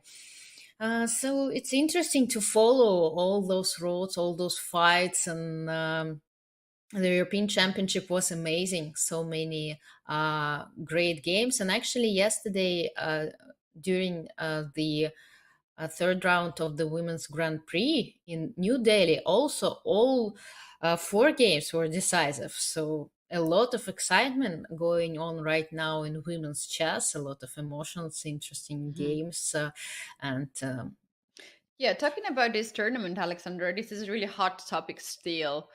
We passed few days, but it's still an ongoing thing in social media. Uh, the uh, the unfortunate events that happened in New Delhi, that two of the players have withdrawn from the tournament. And I think it's, correct me if I'm wrong, but I think it's one of the first times when someone um, left the tournament. Two players actually has left the tournament in round robin. Like maybe there is some cases in open tournament, but in round robin this changes and complicates the whole situation so much. Um, how would you consider this whole process? Is it somehow positive because there will be some good changes in the future, or do you think that it's just negative? So it's just negative for the it's players and very the hard, chess. of course. Yeah, it's very hard to evaluate and to predict what it might bring us. Mhm. Uh, Usually, I'm against such drama and against such harsh feelings, especially when two players need to withdraw. Uh, it it's painful for me to see, because this Grand Prix series is supposed to be a celebration of women's chess. It's a series that's been running for quite some time, but with a significant prize fund, and it's supporting the leading players, the leading Mhm. female players so much that it's sad to see that some unfortunate circumstances led to such a disaster for the third leg of this series, Women's Grand Prix. I had not been there, right? I had not I mean, I was just following the situation from my home, so I Yeah. don't feel it's like ethically correct to assess what was going there, because again, we just heard some rumors, heard some interviews, right? But we, if you haven't witnessed it with your own eyes, you should not, I think, I mean, Mhm. add up some more spice into such a hot topic, and just well, at some point of course, when you fight for women's rights, we're not only in chess, some hard decisions are to be done, some harsh words are to be spoken. But I just don't feel, I mean, it just felt so wrong that everything somehow backfired exactly at the moment, at the tournament, which is supporting women's chess so much and with such a high prize fund. Mhm. Because there are so few tournaments, women's tournaments, with a good prize fund nowadays, that it's sad to see such drama happening exactly in one of them. And again, Yeah. we can True. argue how things were to be handled, but I don't think I'm in the right position to judge. I would have done things differently from both sides, from FIDE and from both players. But again, for me as a player, as a spectator, as a chess fan, as somebody who's been like a big advocate for women's chess for such a long time, it's sad to see such Mm. dramas. And I just, well, now I wish this tournament would go on and would finish, although it kind of, this two players withdrawing, with those players who are left playing just 9 rounds with 3 free days. It's a little bit strange to see, but okay, we take Mm. what Yeah. we have. And um, again, mistakes happen, especially if you're trying to do something. Mm. It's those who are not doing anything don't make those mistakes. We as chess players know them. But the most important thing after those mistakes happened is to analyze them and to draw correct conclusions to avoid them in the future. And I just do hope, as a women's chess player, I do hope that these events that happened in New Delhi won't mm, lead to just to those Mhm. Grand Prix tournaments disappearing at all from the women's calendar, because that's gonna be quite tough and quite a significant loss for women's chess. Because again, there Yeah. are not enough tournaments for women, and that's what we should be working with FIDE, with organizers, with sponsors, with women chess players as role models, and Mhm. that's what we should try to bring the attention to organize more events, online and offline, just to have to let women chess players participate more and earn more money and be more motivated to play. Yeah, yeah, indeed. I agree with you, Alexandra, that we're not at, we were not there. We don't know much of the things, because when you're there, you see everything. You have more emotions with that.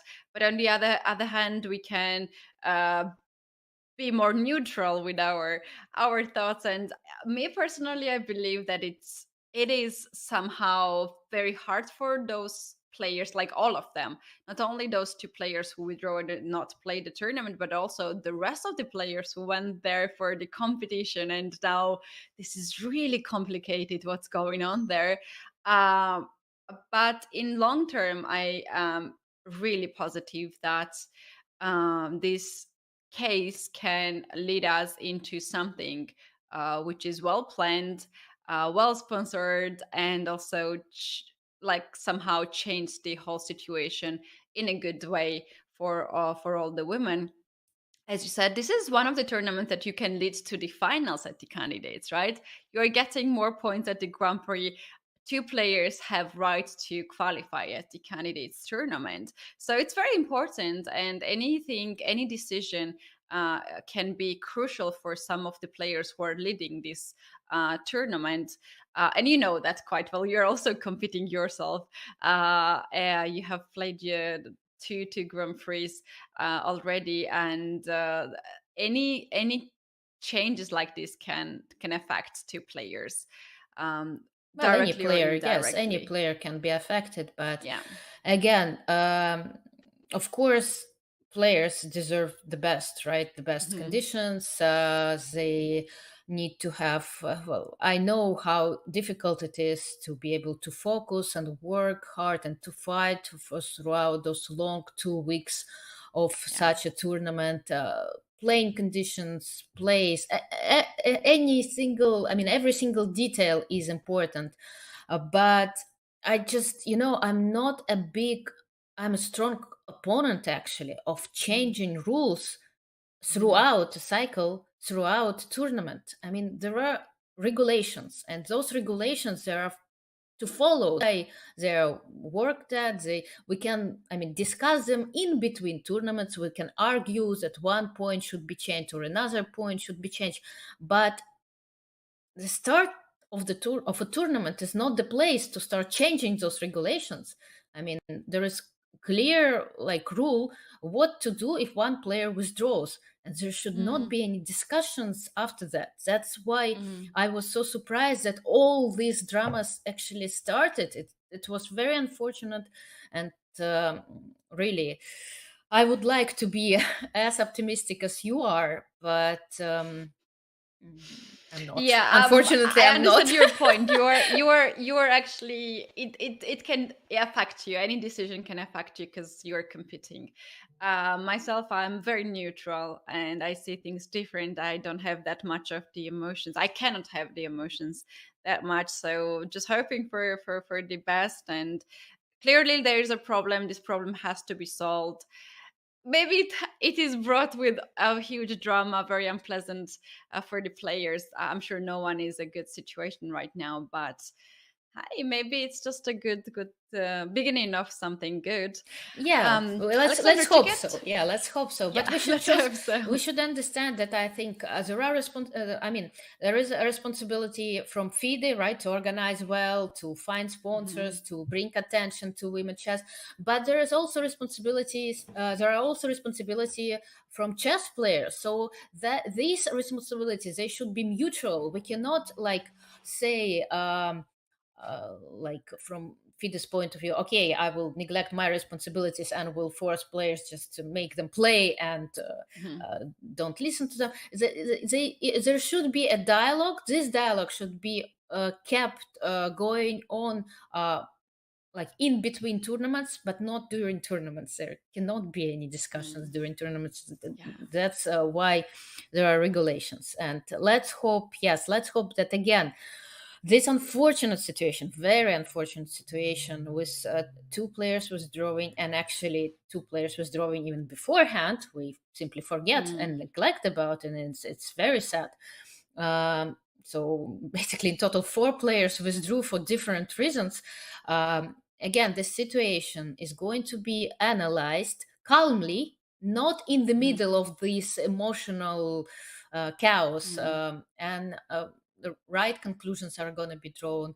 And for the moment, let's focus on the games. They are going on. I mean, this game, the second game of the final match of the women's candidates is taking place, and yes, round number 4 of this women's grand prix is going to start in an Yeah. hour or so. So many exciting games, strong players in action, so let's enjoy it and let's do our best to promote women's chess, to attract more attention, sponsors, and hopefully tournaments into this world.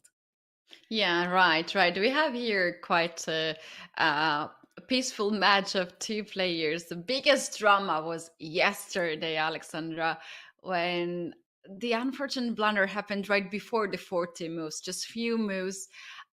before the increment. We have not talked about the time control. For those who just joined today, this is round two, guys, at the Women's Candidate Tournament. And the time control is quite standard, where players have 90 minutes for 40 moves. And after 40 moves, you're getting 30 minutes of increment. Many people thinks usually this is a really long time control, but for chess players, it's never too much time. Alexandra would agree with that. Oh, We it's like not to have enough, increment. right? Yeah. One thing that gets our attention here in this particular game is a few moves that we have been talking. We had these rook moves, and then once again, Lei brings the bishop on in the game, bishop f4. Remember yesterday Yes. she played bishop f5. That was very crucial for Tan Zhongyi. And now after bishop f4, Tan is thinking for about 9 minutes, and she's struggling to find the spot for the rook because she just developed it on b8. She doesn't want to go back on Well, f8 or I any think she other should. square.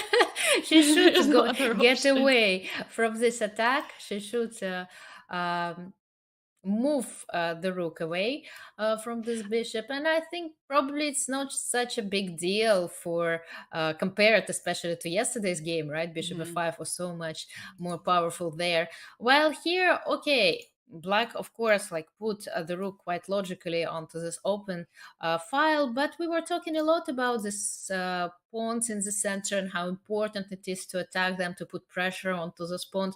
So maybe getting the rook to d8, although it's not an open file, but just yet, who knows? One day this pawn can disappear, and or Mhm. gets exchanged. Then the rook will eventually be on an open file. So rook d8 Yeah, might be. Alexandra, I have to admit that I had a temptation to check one line with the engine Mhm, right now. mhm. So I was wondering what happens if black keeps the rook on b file. Why she's not playing rook to So b7? a4 you mean? No, No. no, rook to b7. Rook to b7.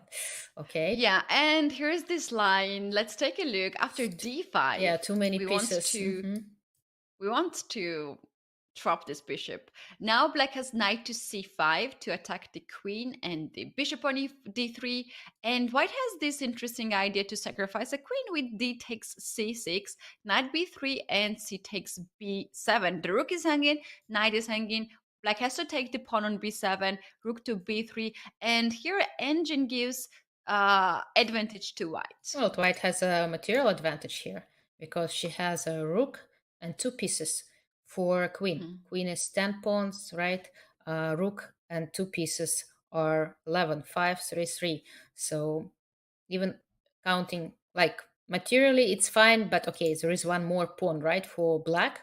Without this pawn, the position will be completely lost.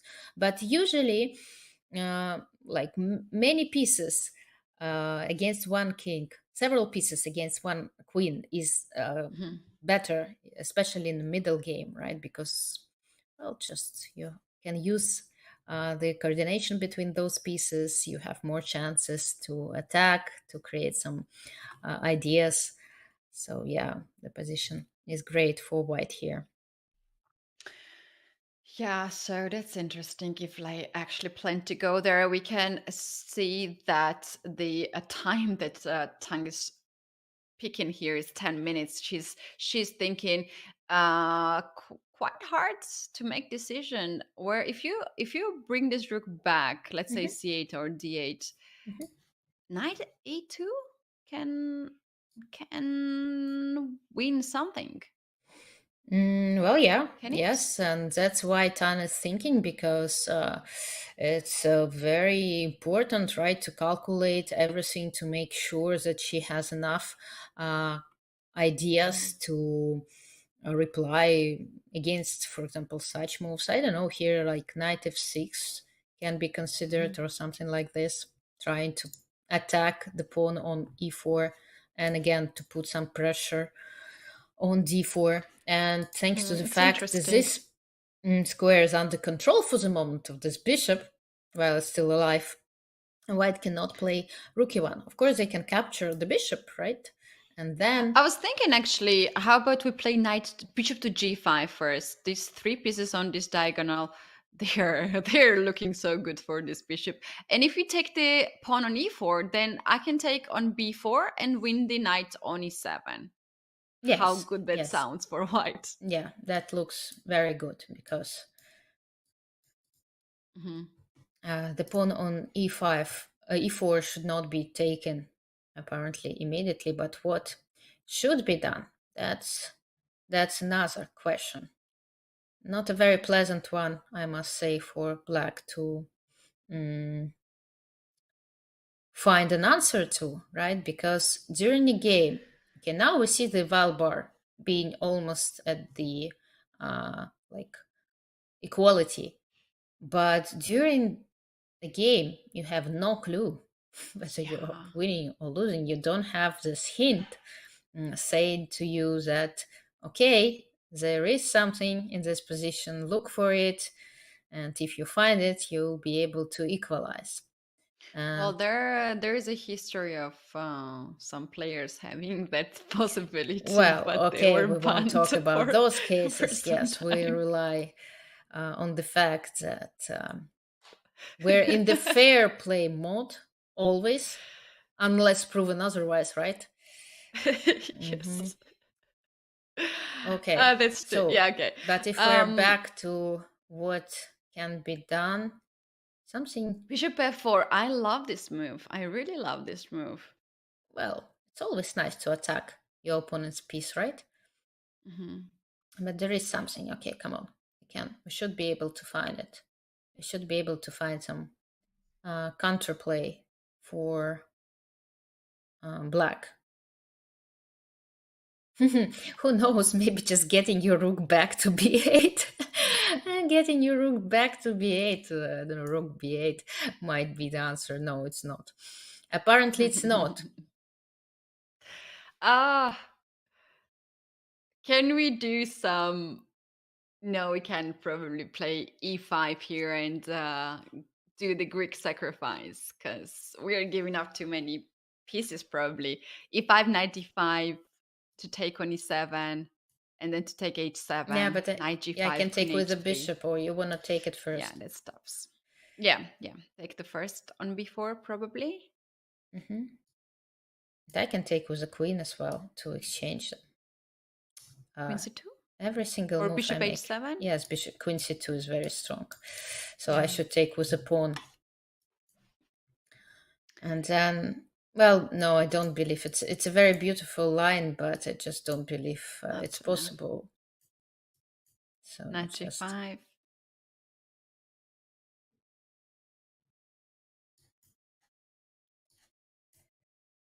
there is no checkmate, right?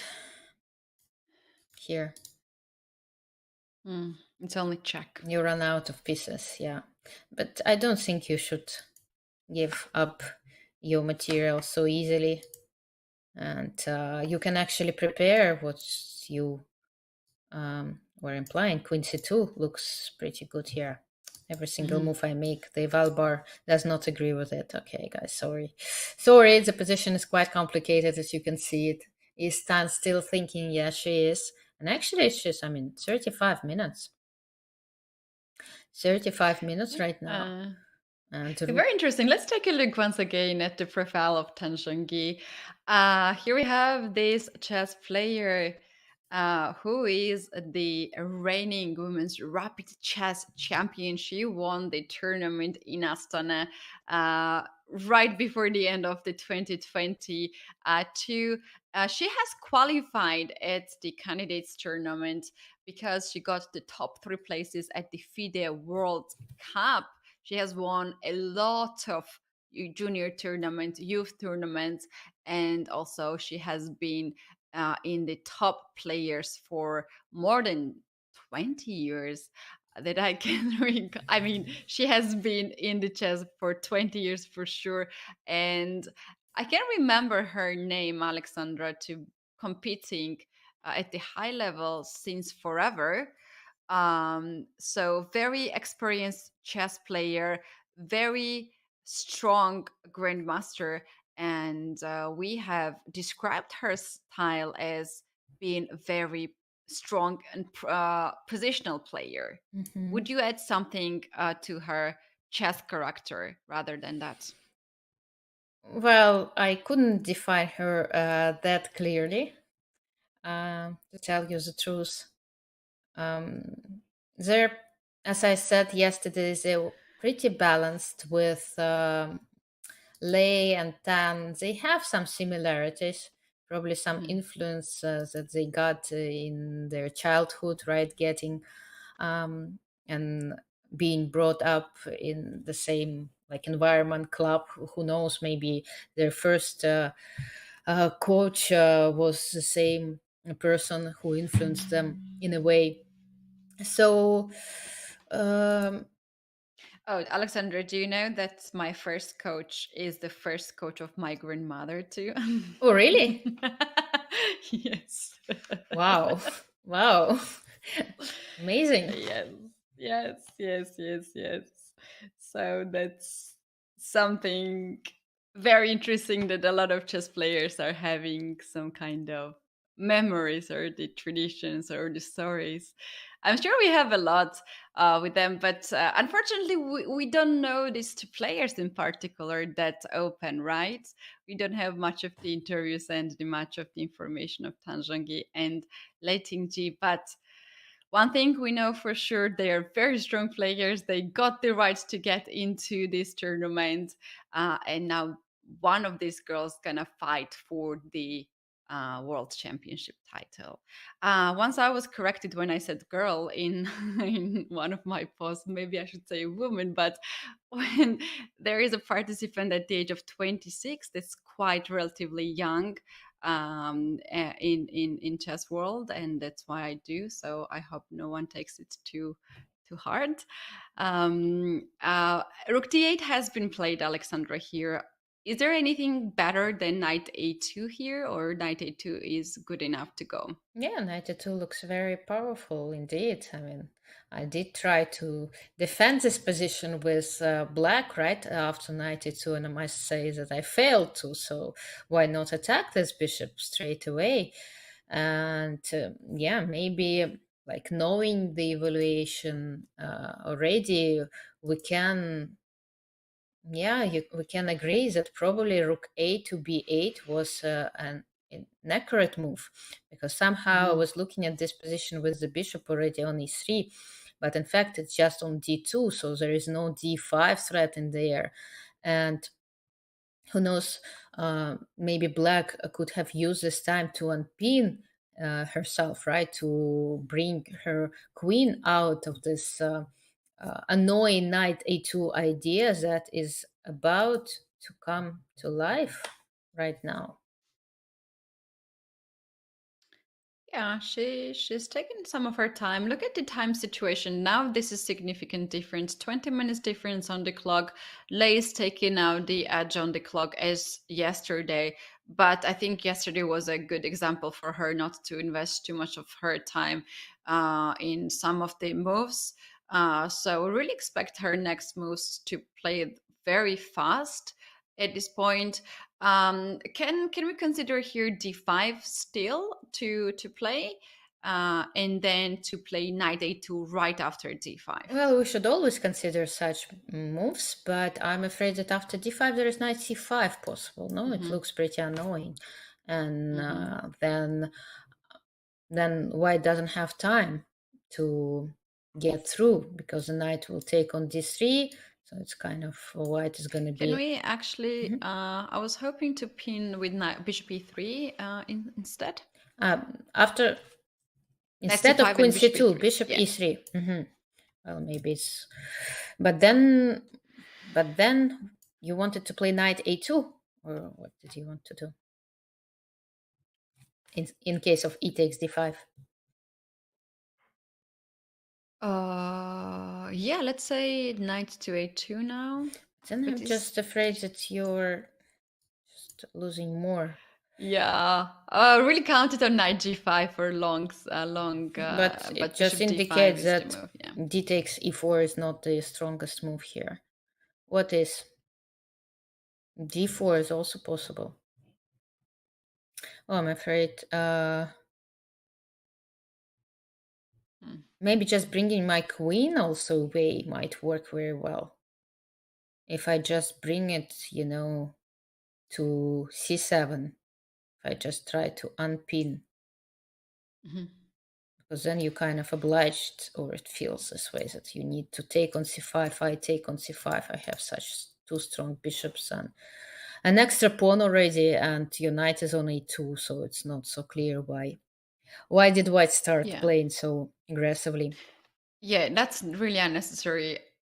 Also, like, agreed with that, and she played knight to a2 just now, Hmm. attacking the bishop on b4. She is aiming to win the pawn, and if she wins the pawn, then with these active pieces and very strong center, she will have very good chances to win the game. And at this point, Tan Zhongyi needs to find some way to keep the pieces together, not to lose any material.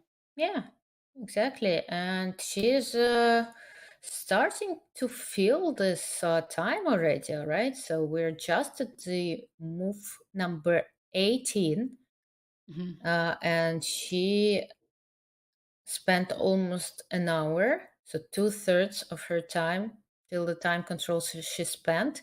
But the most complicated part is just starting, right? The middle game where there are a lot of calculations, and right now this knight a2 is quite annoying because you don't really want to um, play an endgame being a pawn down. There are different ways, right? Different endgames like this where the pawns are on one side of the board, but here white has 5 pawns versus four, and Mhm. that's usually um, gives great winning chances to a side with material advantage. 5 versus 4. Tajanki is going to play. She is bringing the knight on f6. That Okay. is exactly what Hmm. we were predicting. So she's counter-attacking the pawn on e4. If white takes the pawn on on the queen side, black will take the pawn on in the center. So now let's take a look. What are the options? Is it possible to push now e5 here? Well, you offered, bishop g5. We analyzed Yeah, yeah, yeah. Bishop to bishop g5. g5 We a agreed while that it's ago. good, right? Yeah, no, e5, I don't, I almost never like unless you win something huge, Mhm. because it opens up the road for this bishop. It gives up a lot of uh, white squares, right? d5 and f5. And even after e5, even, for example, um, if I just go back and you win this pawn structure, I just don't believe you will be able to win with it. Yes, 5 versus 4, but then it's so easy to attack this pawn, right? It's not mobile anymore. As soon as this pawn moves forward, this one is just stuck on d4 forever. Mhm.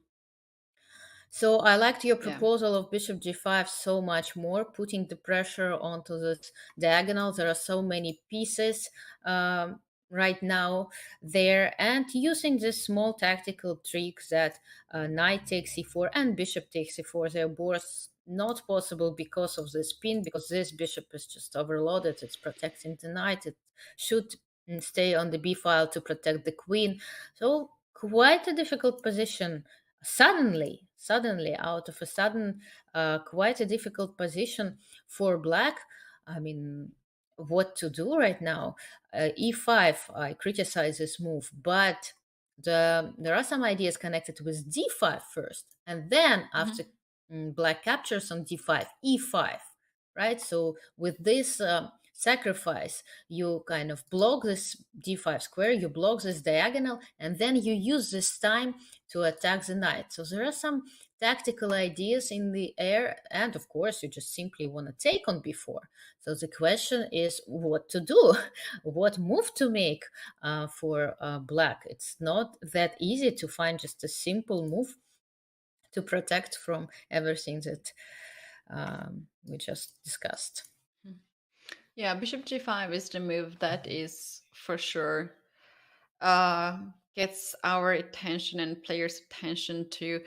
Um, is there any any other move. Can we take a look if knight g5 can create any danger to black? Yeah, we're gonna The just want idea, to say that it seems that after bishop g5 there is only one move, well, that the computer suggests, but I mean, for me, it's so what hard is to the do. move? Like, it's the move h6, and the computer just agrees to go for this position, and probably somehow it just calculates further down that here there is an f5.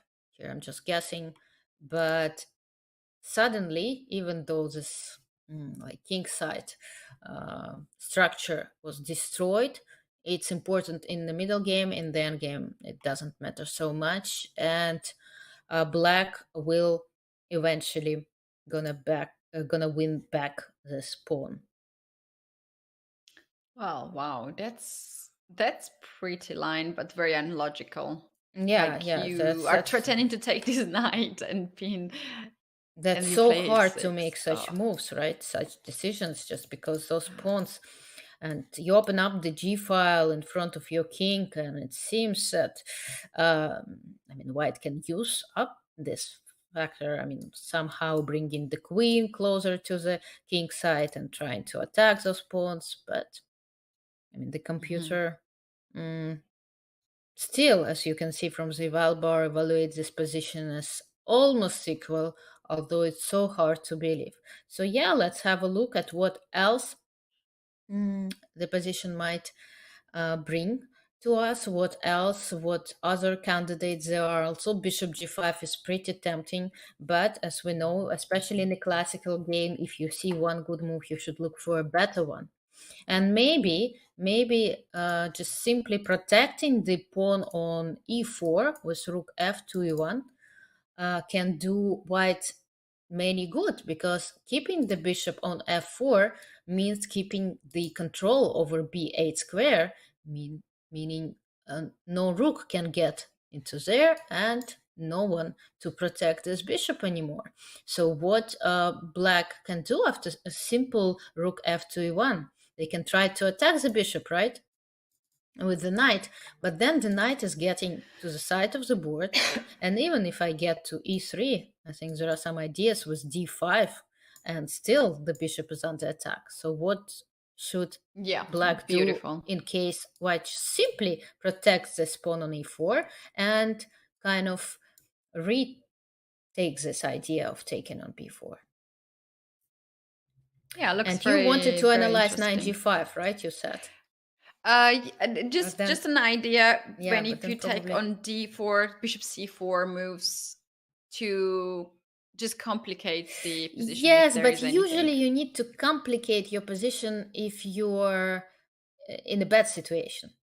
If you're in Mm, a very good situation or in a solid situation, you you want to don't keep the need tension, it. you want to improve your position little by little. You don't want to lose this balance, to let your Mhm, opponents so many chances to start giving up material, especially in such a short match, right? Almost, mm. well, for a place in the World Championship match. You want to play it safe and solid. And again, Right. We had a comment which just mhm. popped up on the screen, says that if I was playing with white, I would not have no idea what to do. Well, you just answered that you should not complicate the position Try furthermore. improve your position. Yeah, and actually Bishop G5 just has G5 just has been played. happened. Um, Actually, Alexandra, I wanted to suggest that there is rook to e1 is the move that I love to keep this rook here, and there was also rook to c1, very interesting idea. So you which one? are rook to c1, rook f to c1. Mhm. So the idea can be to give up the pawn on e4, but bishop But why c7 do you can want get. to give up your central pawn? It's not my pieces, Alexandra, and the game is Yeah, yeah, really I long, see. so But I don't know. I just don't feel I like want to giving them. suggest Ah, all right. the And you nice want to play moves. Bishop C7, right, at the end. Yeah. I see. Yes, Well, it's a maybe. trap. It's not just you are giving up. Okay, let's get back on bishop g5. That has happened in the game, and this position is good enough to have for white. And as we have mentioned here, black cannot take the pawn on e4. That's a trap. And on the other hand, white is threatening to take the pawn on queen side with simple move like bishop knight to b4. Everyone would have been, yeah, it could have been like the best move in the position, but unfortunately, as we already discovered, right, after analyzing, after getting like around all those lines, that it looks very powerful indeed, and but there is a drawback. Let's see what's gonna happen if after h6 white just plays bishop h4. How does it? Um, but then it's not so clear why did this bishop go to g5, right? This is interesting. Probably knight. There's g5 move that you have to consider here. Yes, you should. Maybe Yeah. engine says that's how you should continue to play here to attack the bishop and very likely to get the pawn on e4 now. Mm-hmm. And there's also knight g6. Those two moves are something that you can clearly consider here. Yeah, knight g6. Mm-hmm. I was thinking that probably after that I can take on f6, I can capture, but yeah, that's not logical because it allows black to play g5 and yeah, maybe simply taking. But then again, unfortunately, after knight b4, a b4, queen b4, and this exchange, there is f5 coming up, and even though white had an extra pawn, but it doesn't seem to be enough to win the game. I mean, they can try to protect it somehow, right? But then just probably just gets lost automatically, almost by force. Something like this might happen, and it's gonna be draw. Yeah, we had a comment popping up on the screen that Mhm. this 20 minutes gap might make a huge difference in the end, can decide the game. That's actually what I was thinking yesterday. But you guys, we have seen the ability of Tan Zhongyi to make moves, the best moves on the seconds. When she speed up suddenly in the middle game and saved all the time on the clock, and then Lei was the one who was actually struggling on the time. So this very, very interesting style, Ah, and look, look, look, look, it look. is quite unpleasant for many of the players to play against this kind of players. Who you think that has no time on the clock, but they do have this ability to play very fast, very good moves. But it depends on the position, really, because Tan was playing against the king yesterday, and it's so Mhm. much better to attack. And so she was lucky in a way that even though she was like falling down in material, I mean, behind in material, but she was the one, using up this initiatives that was in the position. And as Slay demonstrated, it's very hard, but we know that it's very hard to play against direct attack. And uh, yes, she had a winning position the moment she blundered, but again, we discussed it yesterday, and it's a very interesting question.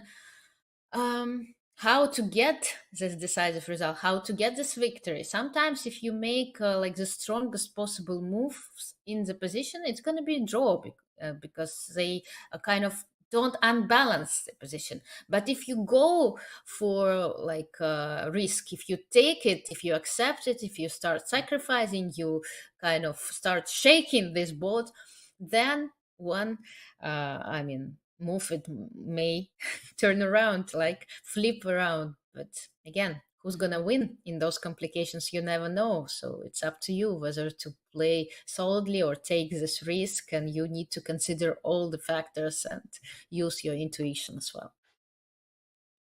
Yeah, that's actually true. A lot of factors in chess. Uh, the engine bar gives huge advantage now to Yeah, white. Rook to somehow. a to b8 has happened. Seems like this is not the accurate move. The accurate move was h6, but it is it is very, very hard to find out this kind of move unless you don't know the engine suggestion. So after rook to b8, is there a move that white can do here d5. Yeah, that's He what I takes was saying d5 and about. Remember, e5. I was showing this idea, which I like a lot, because if you play e5, right, straight away, there's knight d5, there are bishop takes f3, there are many kind of moves to consider, which feels a little bit uncomfortable to play e5 with. And instead, if you include this d5 move, if you first start with it, and after he takes d5, you have all the time in the world to play e5. And And actually, it then wins the this piece. pressure, Yeah. it wins a piece, because if the knight retreats somewhere, no matter where, there is just bishop takes e7. And yes, rook a to b8 protected the bishop on b4, but it didn't protect the queen enough, and the bishop can not still move away. I mean, it can, but unfortunately, it leads to losing the game. And well, what can I say? After d5, I have only one suggestion left for black. If e takes d5 is not possible, maybe it's time to sacrifice your piece somehow. Oof. But So then it difficult doesn't feel enough, decision. right? It doesn't feel enough. Bishop Yes, bishop c4. takes f3. Hmm? Bishop c4 here. Bishop c4, I mean, one possibility, yes, protecting the knight on f3, right? And it feels as black is in trouble. What else to do? Let's try not to panic. Let's try to analyze something like bishop to a8. But then I'm afraid this pawn might be Can we hanging push? a Can we lot. push here d6? Wow. The You're thing playing is, brilliantly today. You're suggesting such brilliant blunders. moves. No, not blunders, but no, very interesting The- possibilities that I mean, I don't even consider, because I calculate something, something simple, but you're like No, d6 and I my. blundered queen d6 actually. I was looking for rook d6 Mhm, e5 ideas, but I mhm. completely blundered queen d6. Okay. Yeah, okay, but probably that's why I was calculating like a simpler d takes e6 with the idea to play bishop c4. But okay, we see that the Val board doesn't agree with us. It says, okay, girls, come on, you can do better than that. There is something.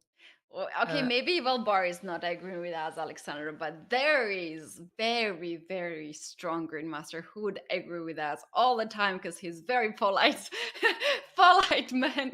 So now I think it's time to bring our heavy forces into the commentary. Daniel Naroditsky will join us, guys, very soon. For that, we need to take a break and bring him in. You guys, please don't go anywhere because game is still on. It is very complicated position.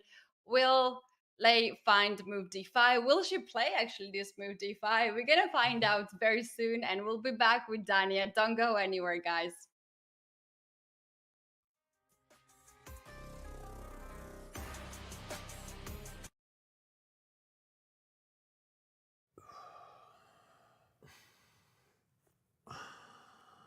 Dude, it's impossible to not hear you just breathing super loudly. Okay, fine. I will hold my breath for 3 minutes. All right, let's go.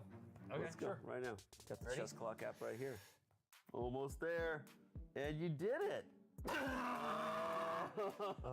What can you do for 3 minutes? My wife says not a lot, but I can plank. Keep that big butt down. Dude, nice. 2, 1, you did it. Wow. I feel better. Oh, yeah. You were timing me? Yeah, you were in there for 30 minutes. Oh, man. Let's Sorry. play some chess and get some dinner. Let's do it. Time odds? Yeah. Okay. You bring a clock? Oh, I left my clock at home. Dude, you idiot. I told you to bring it. Let's just go get something to eat. Okay. Download the new Chess.com clock app so you can time yourself playing chess or whatever other dumb stuff you and your friends do.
Welcome back, everyone. This is Women's Candidates Final, and we brought Daniel Naroditsky here at the commentary. Daniel, we were saying earlier, just a minute ago, that Engine Bar is not really cooperating with us today, but you will, because you're a gentleman and you're just approaching at the tournament at this commentary at the right time again.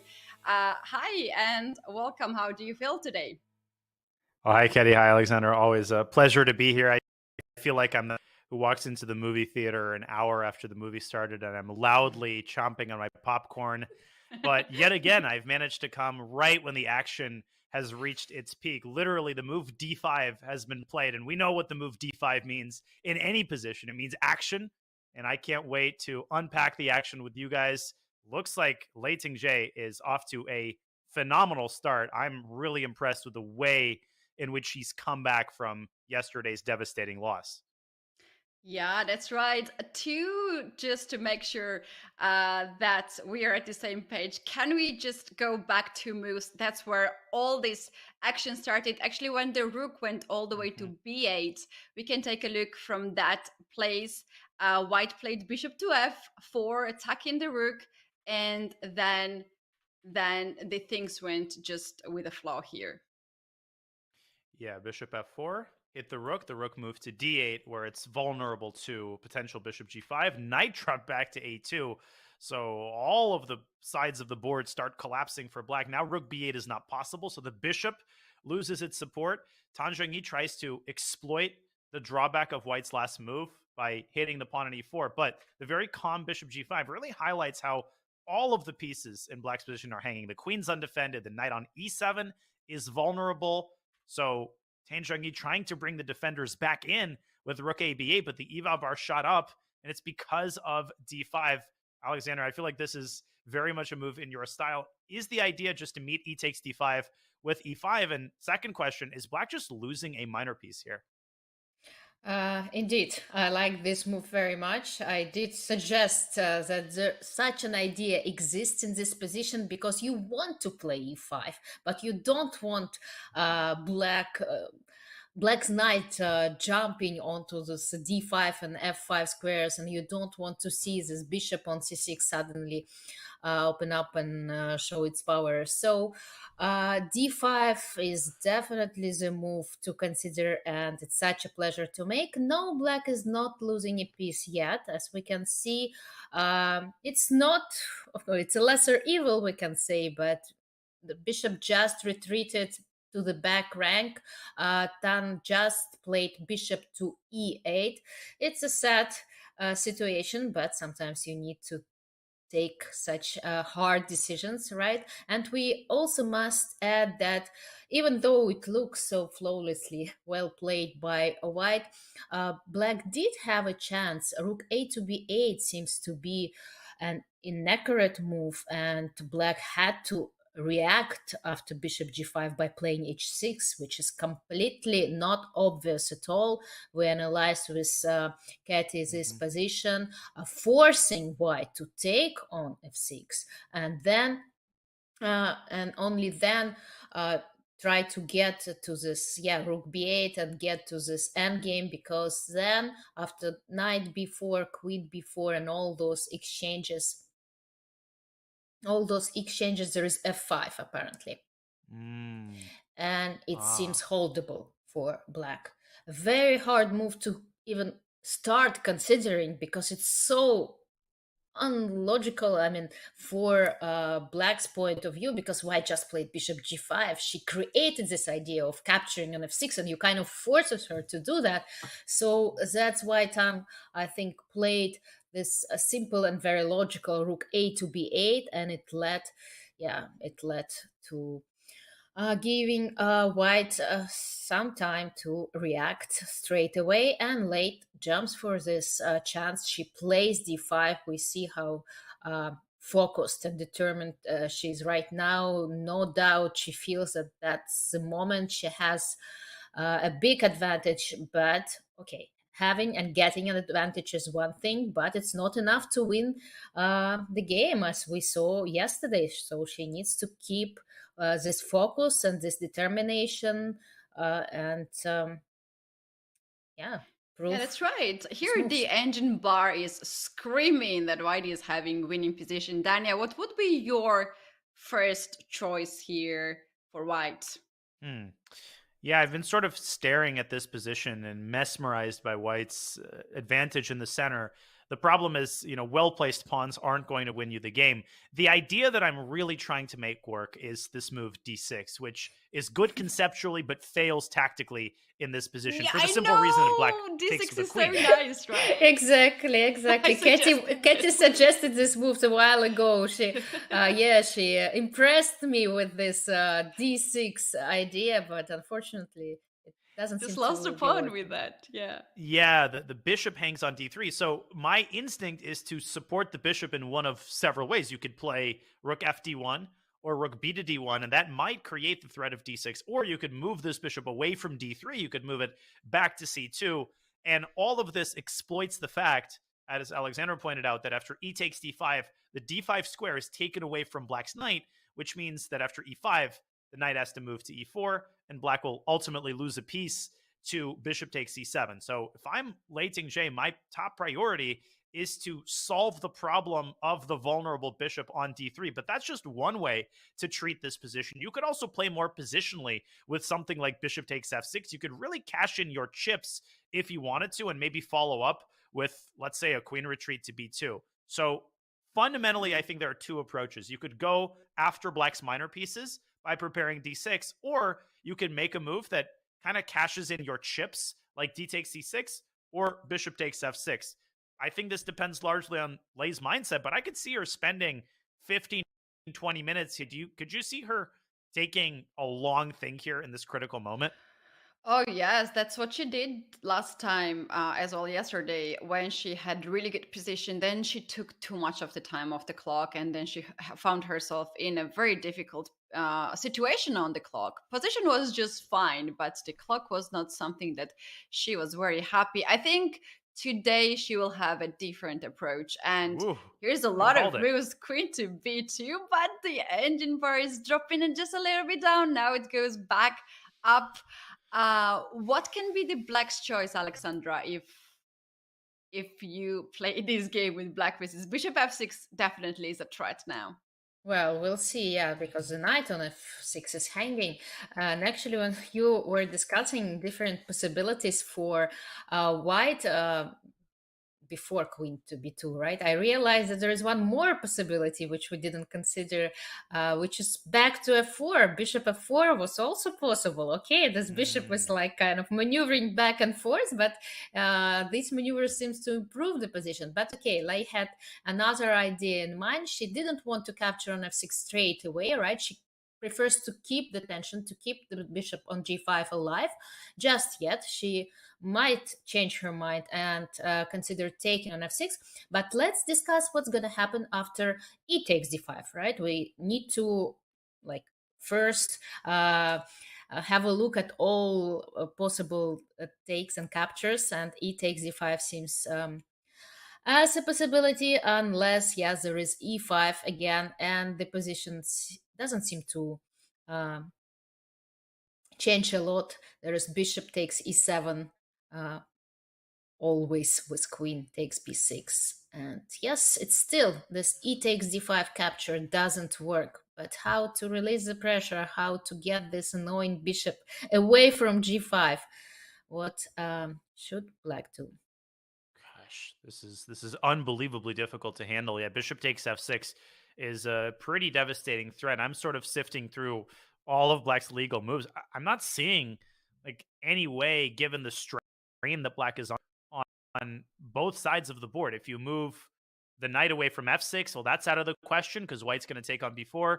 Maybe bishop c5 can be considered, just throwing the position into complete chaos. But then maybe white can shift the queen simply up to c3 and open up a discovered attack against black's queen. I'm kind of at a loss here, and I'm also looking at Tan Zhongyi's clock. I'm seeing 22 minutes for 19 moves. If she pulls this game out, then she is the ultimate magician. Yeah, another miracle indeed is in making.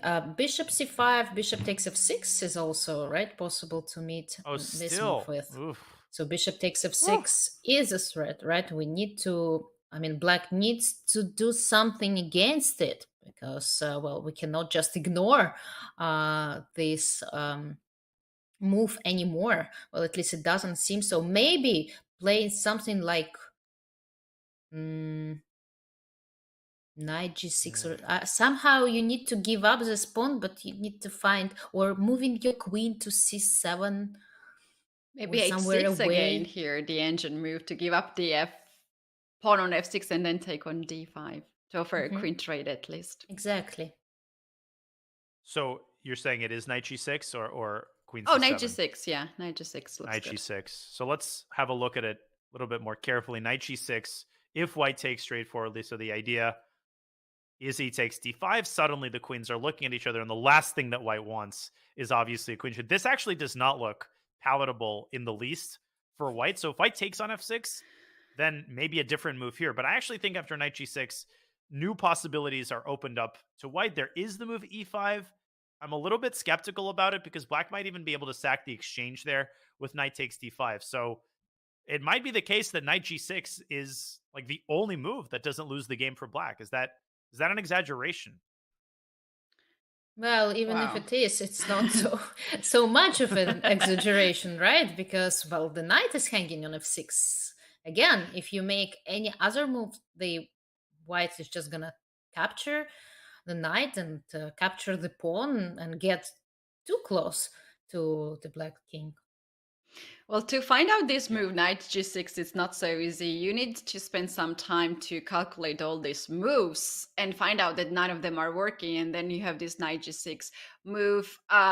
In the end, what do you think, Alexandra? Will this move happening now on the board? Can Tan Zhongyi go through all these lines very fast, not losing so much time on the clock because she's already having 20 minutes, and then play knight g6? Hard to say because it's so scary, right?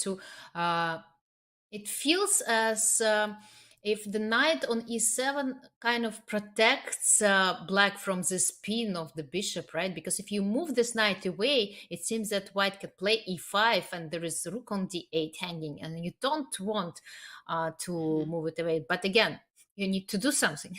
Yeah, time just play the move. Oh, I don't really see. I think we have not received it yet, but It's played. knight g6. Here we go. It's Here on it the is. board. Wow. That's impressive. With 20 minutes on the clock, Tan Zhongyi realizes intuitively that she doesn't want to fight the lost cause of trying to protect the f6 pawn. Instead, she steels herself for the possibility of bishop takes f6, and the ball is right back in Lei Tingjie's court because she's not going to be satisfied, I think, at this point, just taking twice on f6 and reaching a chaotic position. She wants to squeeze a lot more out of the position. And another question that she has to ask herself is whether to throw in the move knight takes b4. So you have to assess bishop takes f6. You have to assess knight takes b4 and bishop takes f6. And then there's a whole third category of options where white just keeps the tension because e takes d5. Alexandra, correct me if I'm wrong. I don't think it's a threat still because white still has e5. It doesn't win a minor piece anymore, but it still wins an exchange. So white could very well make a calm move like rook fd1 or a Magnus-like move like h4. Yeah. Those also have to be considered. Indeed, yes, that's what I was thinking about. As soon as you see a knight on g6, you kind of, your hand, is reaching this pawn on h2, and you like willing to play h4. It's so tempting to make this move. So yeah, indeed. I mean, Lei also, I think, considering the time on the clock, she would prefer to keep the tension going, to keep everything as it is, because it's so hard to play with black while so many threats are still alive. And because as soon as you start a first line, it's easier to capture back and to make those moves. While if you're just trying to improve your position, if you're still able to, then it might be a quite good way for white to choose. So white to play, 35 minutes on the clock. Caddy, I mean, with every move that's happening, I'm getting more and more confused. Yeah, that's true. Actually, I was thinking and wanted to suggest a move, bishop to c4, Tanya. What do you think if we get this bishop out of the d file, so later we can take the pawn on e6. Is that something strong that white can play? Well, let's have a look. Bishop to c4. My only concern is that it might run into e takes d5, and now you don't really have time to play the move e5. You would have to recapture, and with e5 no longer a threat, at least it feels intuitively like black can breathe a little bit easier here, and maybe Right. just decide the situation on the king side with a move like h6. So I like the concept of making a move like bishop c4 to keep the tension, but maybe I don't know. It's a better idea to go from behind with a move like rook fd1. My eyes are still inextricably drawn to h4, so maybe something like this. But then you have to assess a simple move like h6, because once again, the inclusion of the moves h4, h6 don't really make it all that appealing for white to take on f6. This still looks very, like like white's running on empty. On the king side, maybe you can try h5 in this position, but that just sends the knight over to f4. So I was at a loss for moves from black side. Now suddenly I'm kind of at a loss for moves from white side. Yes, Yeah, so true. it indicates that probably white should be quite careful as well, not to run out of all those good moves and not to ruin a promising position. Now, let's have a look at rook f to d1. What is black's next move will look like? Yeah, that's the big question. I mean, to me, h6 looks like the most direct approach because it finally forces white to decide the fate of the bishop. So rook fd1, h6. Again, you have to look at bishop takes f6, and there's a non-zero chance that we get some sort of endgame if the queens are swapped off. I feel like almost any endgame is going to be welcomed by Zhongyi. Is there any version, Alexandra, where the queens get traded and it favors white? I think the answer is no. Am I missing something? Well, if an endgame is not, is unavoidable, then we should get ready for it, right? I am considering this line, rook f to d1, h6, that you were talking about. So bishop takes f6, g takes f6, knight takes b4, and all those. A takes b4, queen takes f6, e takes d5, queen takes b6. Oh my god, how many Rook captures takes is that? b6, bishop c4. No, I was thinking about bishop c4 and using the fact that rook actually came to d1, and just I'm proving how smart I was to calculate all those lines. But we see the Valbar is not doing anything. It's just not showing any advantage at all to white. Why is it so mean to us today? Always.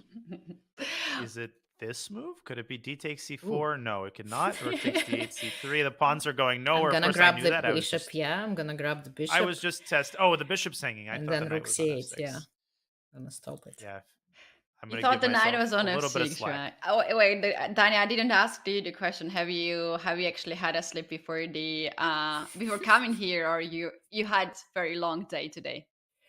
There's several ways to answer this question. In the way that you're posing it, the answer is more on the side of no than yes. So, my 5:30 a.m. brain is shifting the night. I'm just happy I'm not playing right now because I think the first blunder would come before move 10. But I like bishop c4. I think it's a challenging move. If white wins d5, then that's a long-term extra pawn in the endgame. But somehow psychologically, it feels like it would be very difficult for Lei to accept a trade of queens and some sort of long-term endgame. I feel like after she played d5 a couple of moves ago, she must have gotten her hopes up and hoped for a quick victory. Suddenly, it turns out the black is a lot more solid than she looked just a couple of moves ago. Yeah, impressive. Yeah, again. that's actually true. And in the match of the sixth game, this is not very long match. Like for instance, World Championship match would be. It's only 6 games. One is down. Do you think, Alexandra, this can affect Lei in some of her decisions? For instance, instead of going in a drawish endgame where she's secure in this particular game, she would choose rather to go to the complication to get the point. What's your thoughts about risking too much at this point at the game too? Well, it's not only about the number of games left, but also about the psychological pressure when you're uh, like losing a match, right, to one point, and you want to win back to even the score. But we can say the same thing about Tan. It's also quite difficult to lead a match, I suppose, and it just, well, we'll see if Lei will handle this pressure, because if she misses her chance today, and she definitely had one, she might be quite upset because, okay, she had a huge advantage yesterday and she even lost the game. She still, I think, well, she's having a pretty good game today, and she's pushing a lot. And if she like lets her opponent slip away again, well, she might be, again, psychologically disappointed. It's about your mindset at some point, how you um, play, how you're able to focus on the game, to forget about what actually had happened in the previous game. So it's hard to Mhm. say, and that's why it's so interesting to see a match, even a 6 games match.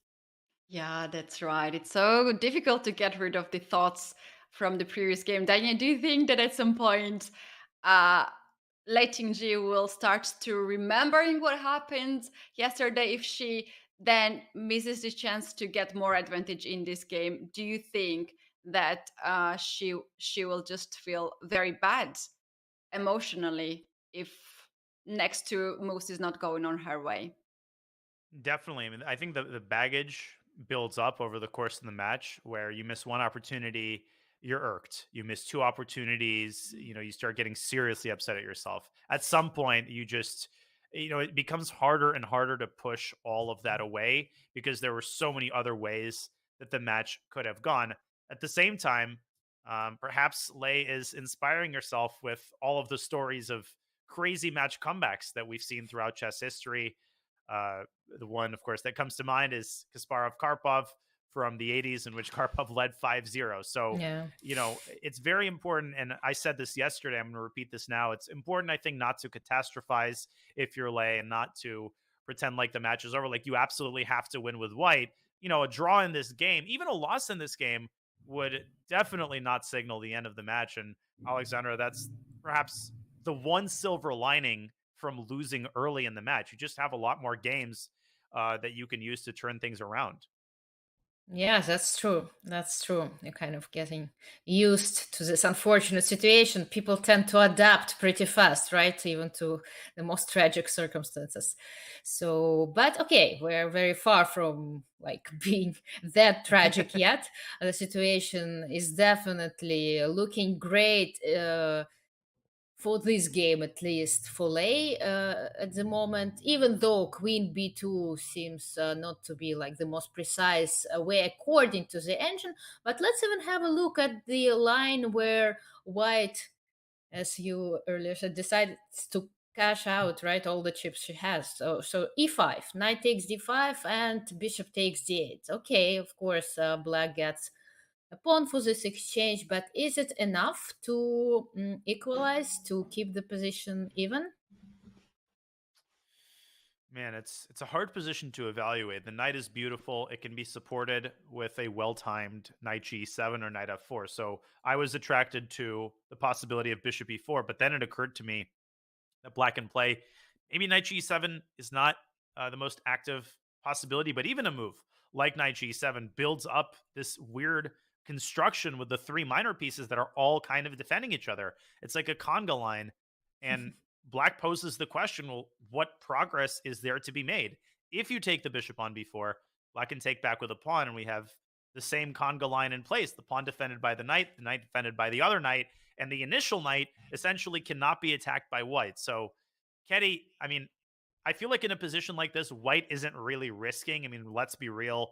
I don't think black has serious winning chances here, but Right. potentially, neither does white. Yeah, I think this position is better. Like, it would be good for Tan if she gets this position.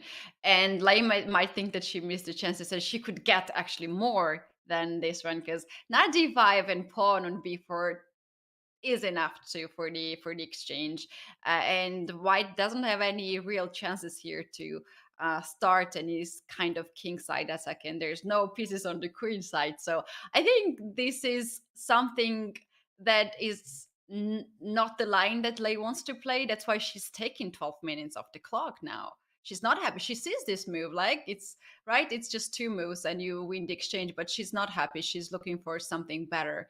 But at some point, when you're considering too many moves, you're spending too much time, then you are making the wrong decisions, right, Alexandra? I think everyone would agree with that. That's after long hours, minutes of thinking, then you are making the move that you are not happy with after. Yes, indeed. We touched this topic yesterday. Was used that sometimes a long um, thinking indicates just how difficult it is for a player to take this decision. It just indicates that position is not so obvious. I mean, they're not sure of what move to play, right? What direction to take, where to go, what to choose. I mean, they see all those lines and they just simply don't like any of them. And you need to make this decision. You need to make this move. We're waiting. The just comment just popped up now on our screen. Come on, Lei, you are thinking for 13 moves already. You guys, she dropped the time from 40 minutes to 23. Oh, Just like okay. yesterday, and we have a move. She goes with rook to f to c1.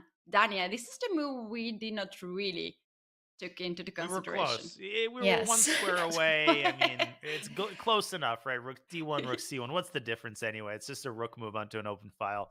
But in all seriousness, I think this is the kind of move that just tosses the ball over the other side of the net, and poses black with kind of the same type of decision that white had on the previous move. Black can make a move that keeps the tension.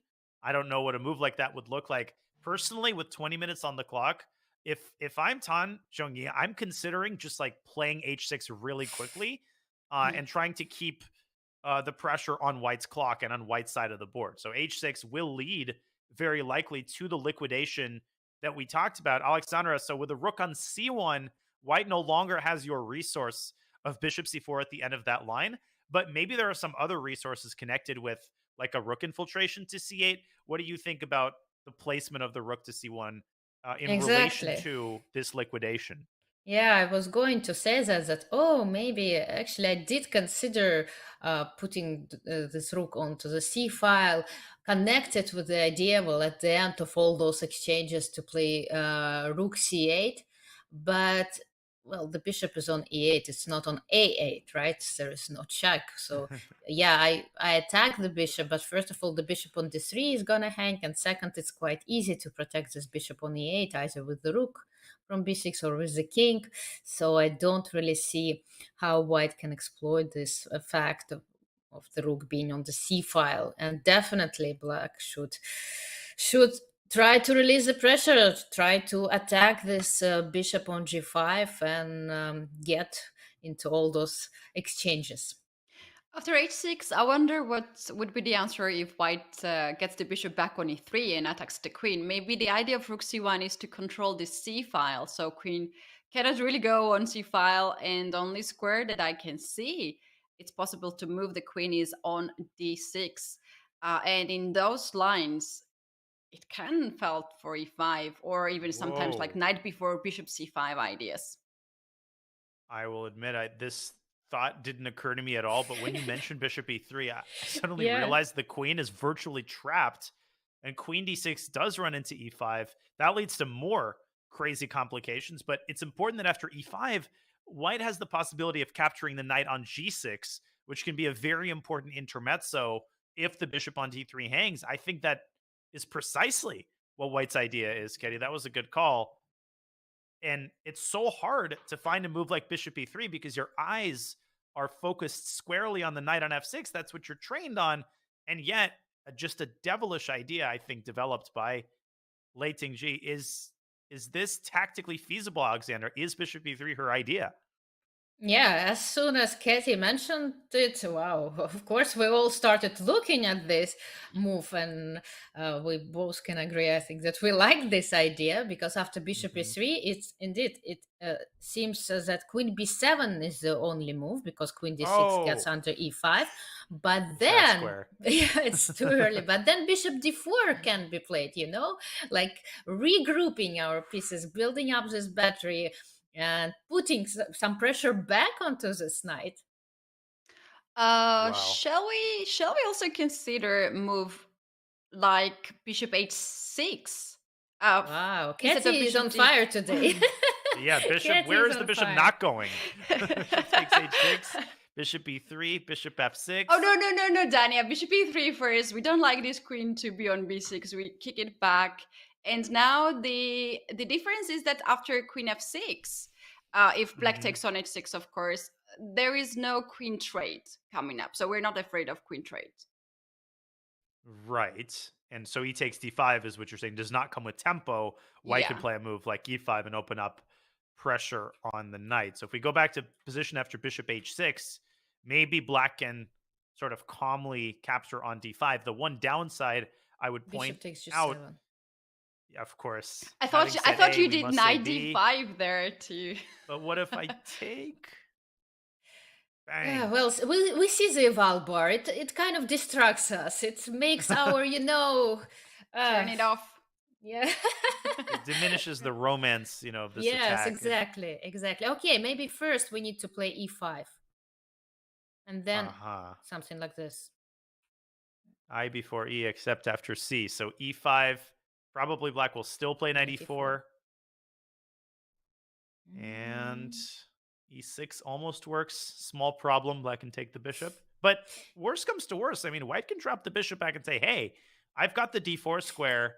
I still have the queenside pressure. This isn't what Lei was looking for, but it's nice to have this in your back pocket if things don't work out on the king side. Yeah, amazing bishop, huh? Running back and forth in this game. Bishop d2, bishop f4, bishop g5, bishop e3, bishop h6. It's just a bishop play, yeah. Incredible. Okay, rook fc1. Black is thinking. Ketty, 14 minutes now on black's clock. This isn't where I expected Tan Zhongyi to spend the majority of her time, but I mean, the position just so complicated. I could see this devolving into all-out chaos before move 30. Forget move 40. I mean, it's 8 moves until move 30. Wow. Yeah, we're getting there, guys. We're getting there, and I'm the devil person here, so I'm gonna take all of you on a break, and just a few minutes before the all the madness starts, I think it's fair to take a break. You guys, players are not stopping to play; they're keeping it pushing. They will play several more moves on the screen. You can see Tan Zhongyi very focused, 13 minutes for her very complicated position. We'll be back in a few minutes, guys, and we'll analyze the rest of the game. So don't go anywhere.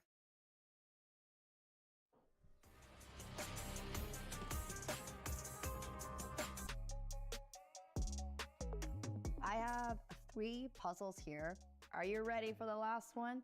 Well, I want more, like 10 more. Okay, he wants 10 more. I need to redeem myself. 10 seconds. Oh my gosh. I did this exercise like before because in Polish national team we had exercises we had to do 20 of them I think in a month, and this one was one of them, and I spoiled it actually. And yeah, but I think rook e8 follows. I mean bishop takes e8 followed by queen g6 is it wins. It wins because after bishop takes g6 there is knight takes g6 followed by bishop c4, queen d5, bishop takes d5. Yeah. Yeah, again, like the second one, I'm pretty sure it's obvious. I'm pretty sure that it is rook to e8, bishop takes e8, queen g6, takes knight g6, and bishop c4. Yep, perfect. Okay. Oh. Okay. Yeah, I guess it's rook e8, queen g6. Yeah, rook e8, bishop 8, queen g6. Yep, perfect. All right.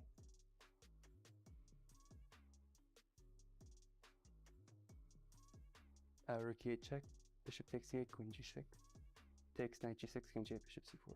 Yeah. Correct.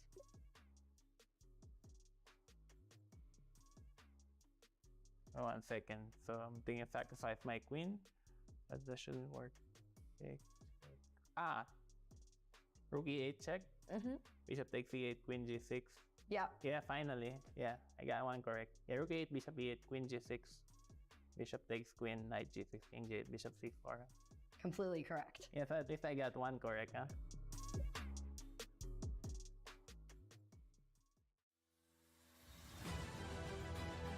This might be a draw. Oh my god! What? It's a win in the rook. Beautiful. He's got this in the bag. We have a winner, Magnus Carlsen. Limley makes it through. Oh! Oh! Is a draw so close for Hikaru Nakamura?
Welcome back, everyone. This is the second game at the Women's Candidates Final 2023. Lei Tingjie is trying to get a full point out of this game with white pieces, and Zhongyi is standing really strong and finding the only moves. We are here for you, Alexandra Kostyuk, Daniel Naroditsky, and Katie Tazolashvili. Waiting for all the craziness in the Times Rumble, which will come very soon. Dania here, and I think that's what you came here for, to see all the fun Of course. in the Times Rumble. It cannot come soon enough. White with 20 minutes, black with 14. Of course, the time edition only on move 40. And we are on White's 25th move. So there is quite a bit of chess left to be played before the time control. We're getting a little bit more clarity in this position. Both players with tons of decisions to be made, decisions that had to be made on every move. White finally made a committal decision on the previous move. She took the bishop on b4. Black recaptured with the pawn. And before that, White did, in fact, drop the bishop back to e3. So good call by you, Ketty. Now, Alexandra, another decision to be made by White. Bishop takes h6, hasn't gone anywhere. But another idea is to play rook a1, threatening to trap the queen with rook to a7. So pieces are coming off the board, but the position remains just as complex, I think, as it was a couple of moves ago. Indeed. Many possibilities. We discussed some of them, but it feels like there might be some more ideas in the air, and Lei is taking her time, although she has already less than 20 minutes before the time control.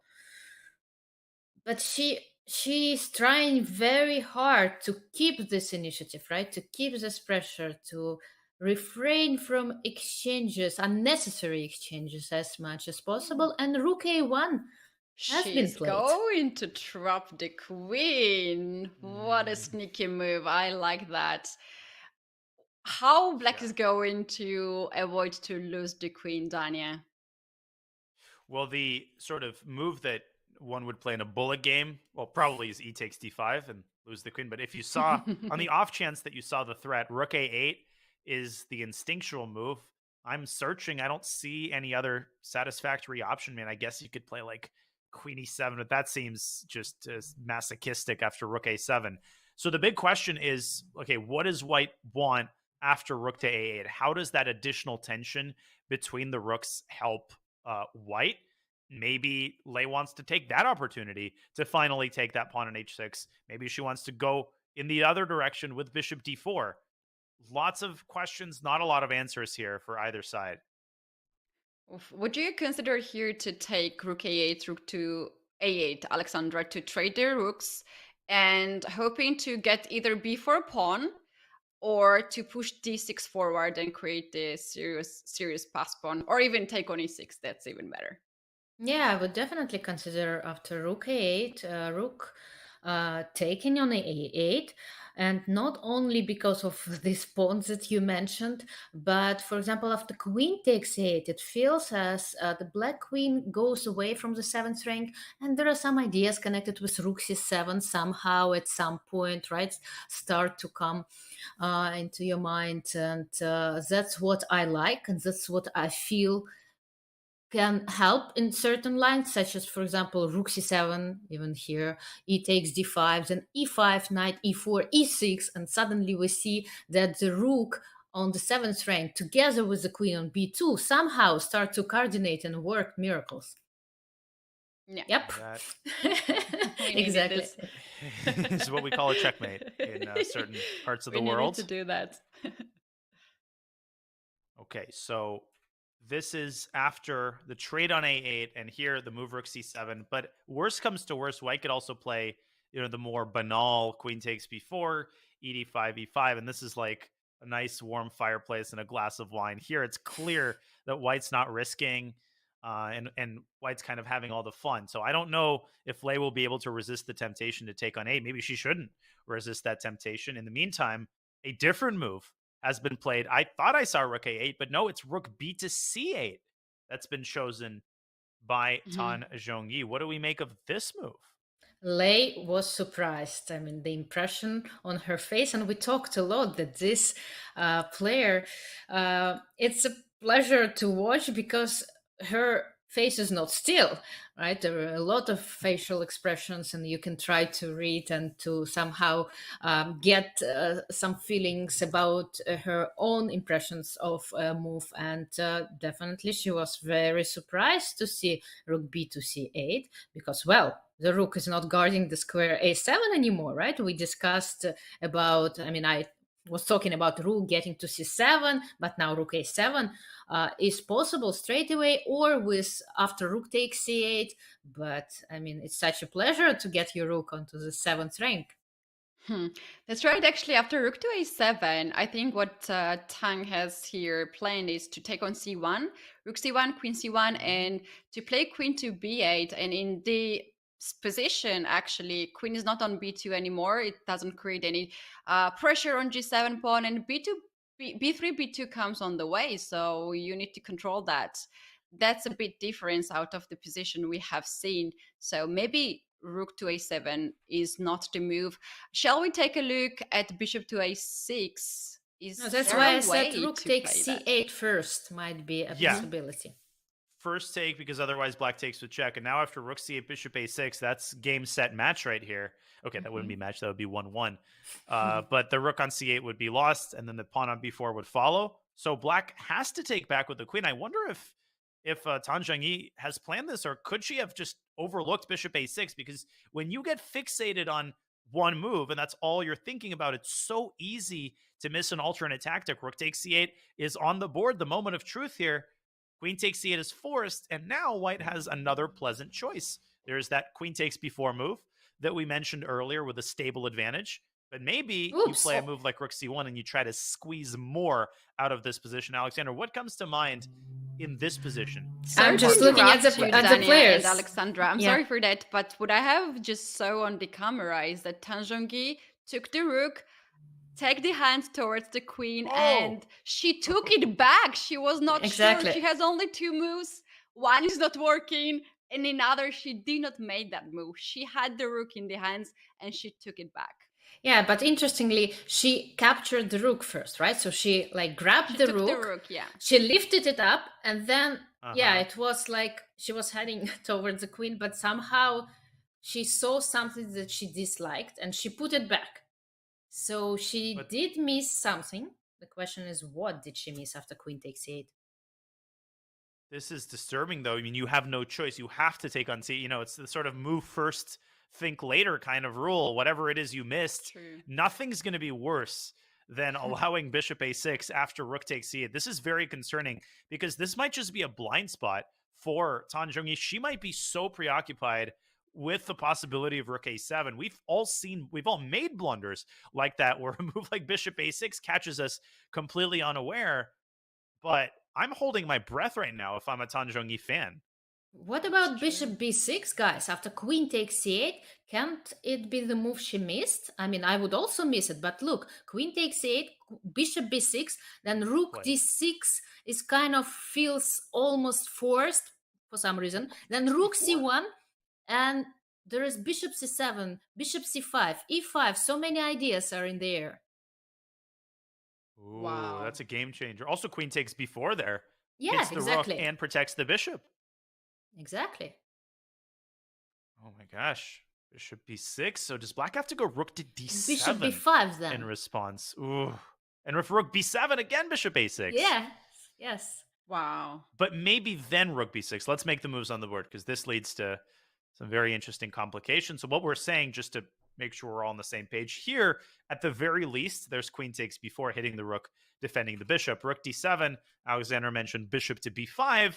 And again, we can never forget that rook b7 never works on account of bishop a6. But does white have a way to untangle after rook to d6? Let's see. Bishop a6 even maybe? And then queen c3, right? No, it's kind of... Then maybe I get away with queen c3. Although even here, takes, bishop and then c5. maybe, yeah. That pawn doesn't seem all that dangerous, does it? Or even bishop c7 and d6. Yes, I was worried about knight takes e4 then. And then bishop b5 ideas. Rook takes d6. Bishop e8. Takes e8. And c2, I'm almost there. But yeah, you gotta waste that tempo on the rook. Yes. So What a line. shaky position for white, especially considering the fact that Tan just indicated she missed something, right? Yeah, what would you think, Alexandra, if your opponent does like that? She has only move to do, she has no time on the clock, but she's still taking move back and thinking. Would that gives you some signals that something is not wrong? Of course, that gave me a signal even now when, Tan grabbed the rook, but then started putting it back and thinking. But you immediately start to look at the position and start asking yourself, what could be the moves that she missed? She clearly missed something. And that's how I came up with bishop b6, right? Because you start exploring, and that's actually what you're supposed to do every single move, but it's just so difficult to do somehow. And here you kind of almost helped by your opponent. You're giving this hint, come on, look, I missed something, think about it. And I think we've all had stories of as you're making the move, you realize what the blunder is, and it's the excruciating feeling that it's touch move, you have to make that move. And so I think the only thing that you can do is to try to minimize the negative reaction from missing the move, because that could actually help. I had a funny incident like this with Dmitry Yakovenko, who's a super GM. I was playing him and I made a horrible blunder in the opening, as white does play it simple and take on b4. We'll get to the move in just a second. On move 15, I made a horrible move that blundered 2 pawns, and the game. As I'm making the move, I realize what the blunder is. So I forced myself to make the move confidently. I got up from my chair. I shook hands with Vladimir Fedoseev, who came to my board at the time. So I pretended that nothing was the matter. And actually, he ended up missing the game-winning tactic. So these kind of giveaways can really be the difference between life or death. But let's get to the game continuation. I'm shocked that Lei didn't take more time to consider bishop b6. But probably she likes her position so much that she didn't feel like, spending more time because, well, she's getting loaned and she has these bad memories from yesterday's game. And she feels like she should avoid any serious time trouble today. And indeed, when you were saying about this incident of yours, there was a famous one between Fischer and Tal. I think it was described in many books where Tal made a blunder or something like this. So he stood up and Fischer saw the refutation. So he wrote something on his score sheet. At that time, it was possible, right, to write a move. And Tal was walking. So he showed this score sheet to Tal and look at his face expression. And but at the end, he didn't play, I think, the winning move or something like this. So. Wow, that's considered to be illegal these days to do something like I was that. taught to write down my move before Same. making it. Yeah, Yeah, and then me too. it changed. It's illegal now. Oof, time changed. Well, after taking on d5, Lei decided to play e5. Very often when we're calculating from long distance some of the line, you're just keeping going. You don't consider any other moves. Maybe that's the reason why Lei did not spend much of the time for bishop b6 move and she captured queen to b4 right away. Now this knight is hanging. And Dania, where this knight should go? Should keep it on e4 in the center? E4. I vote knight e4. I mean, knight to d7. Knight to d7 is one of those moves. I mean, I just would not possibly be able to resist the move knight e4. And it should be pointed out that pawn sacrifice is a sacrifice in name only. I don't think there's any way that Lei Tingjie is accepting that sacrifice. I think we're going to see knight e4 momentarily. Yes, we do.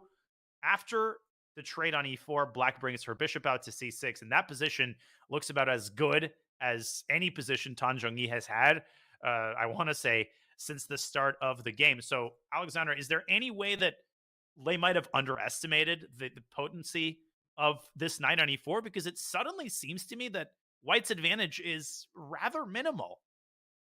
Yeah, well, I was thinking maybe she was planning to play bishop b6 here because somehow this move kind of almost forces the rook to go to d7, and there are again bishop a6, bishop b5 ideas. Maybe she was hoping that she would get something out of this unfortunate position of the rook. And sometimes you go for a line, you just hope to find something. You don't see anything, but you just hope there's gonna be something. And it doesn't always work your way.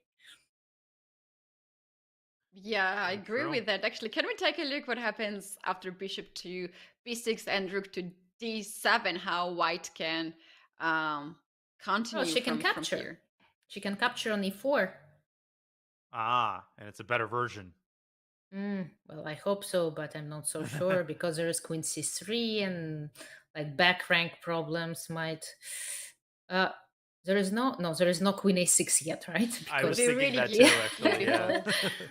Exactly. So, if we go back for a second, is rook d7 forced? My eyes are, for some reason, drawn to a move like knight f4. Obviously, Evalbar has to Bishop a6. tackle and Bishop delight a6. in my incompetence. Bishop takes d8.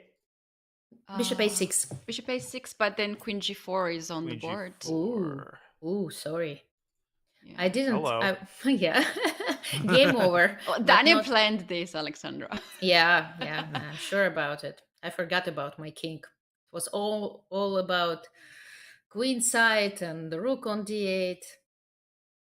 Oh, yeah, but this is probably just hope chess of a different kind, and maybe something cold-blooded like 91 solve White's problems. I mean, when the evo bar is so high, it almost deflates my desire to look at these lines.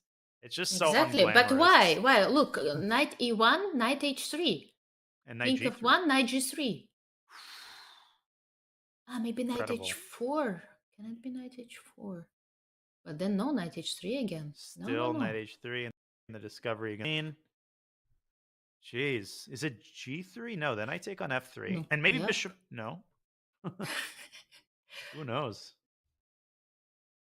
I mean, but the val bar is so high. Sometimes it's so hard to think with your own head. It is. It is knight e1, apparently. That's the move. Mm-hmm. Check. And then you take all the knights. King f1, knight g3, you capture the one, you capture the other, and you have a great position. Yeah, too many bishops left. Too many pieces against the queen. In the meantime, a different move. Bishop b6, not played. Instead, rook a1 to c1, hitting the queen.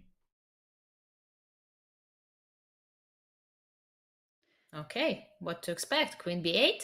Queen b8 offering the queen trade should be the option here, Alexandra?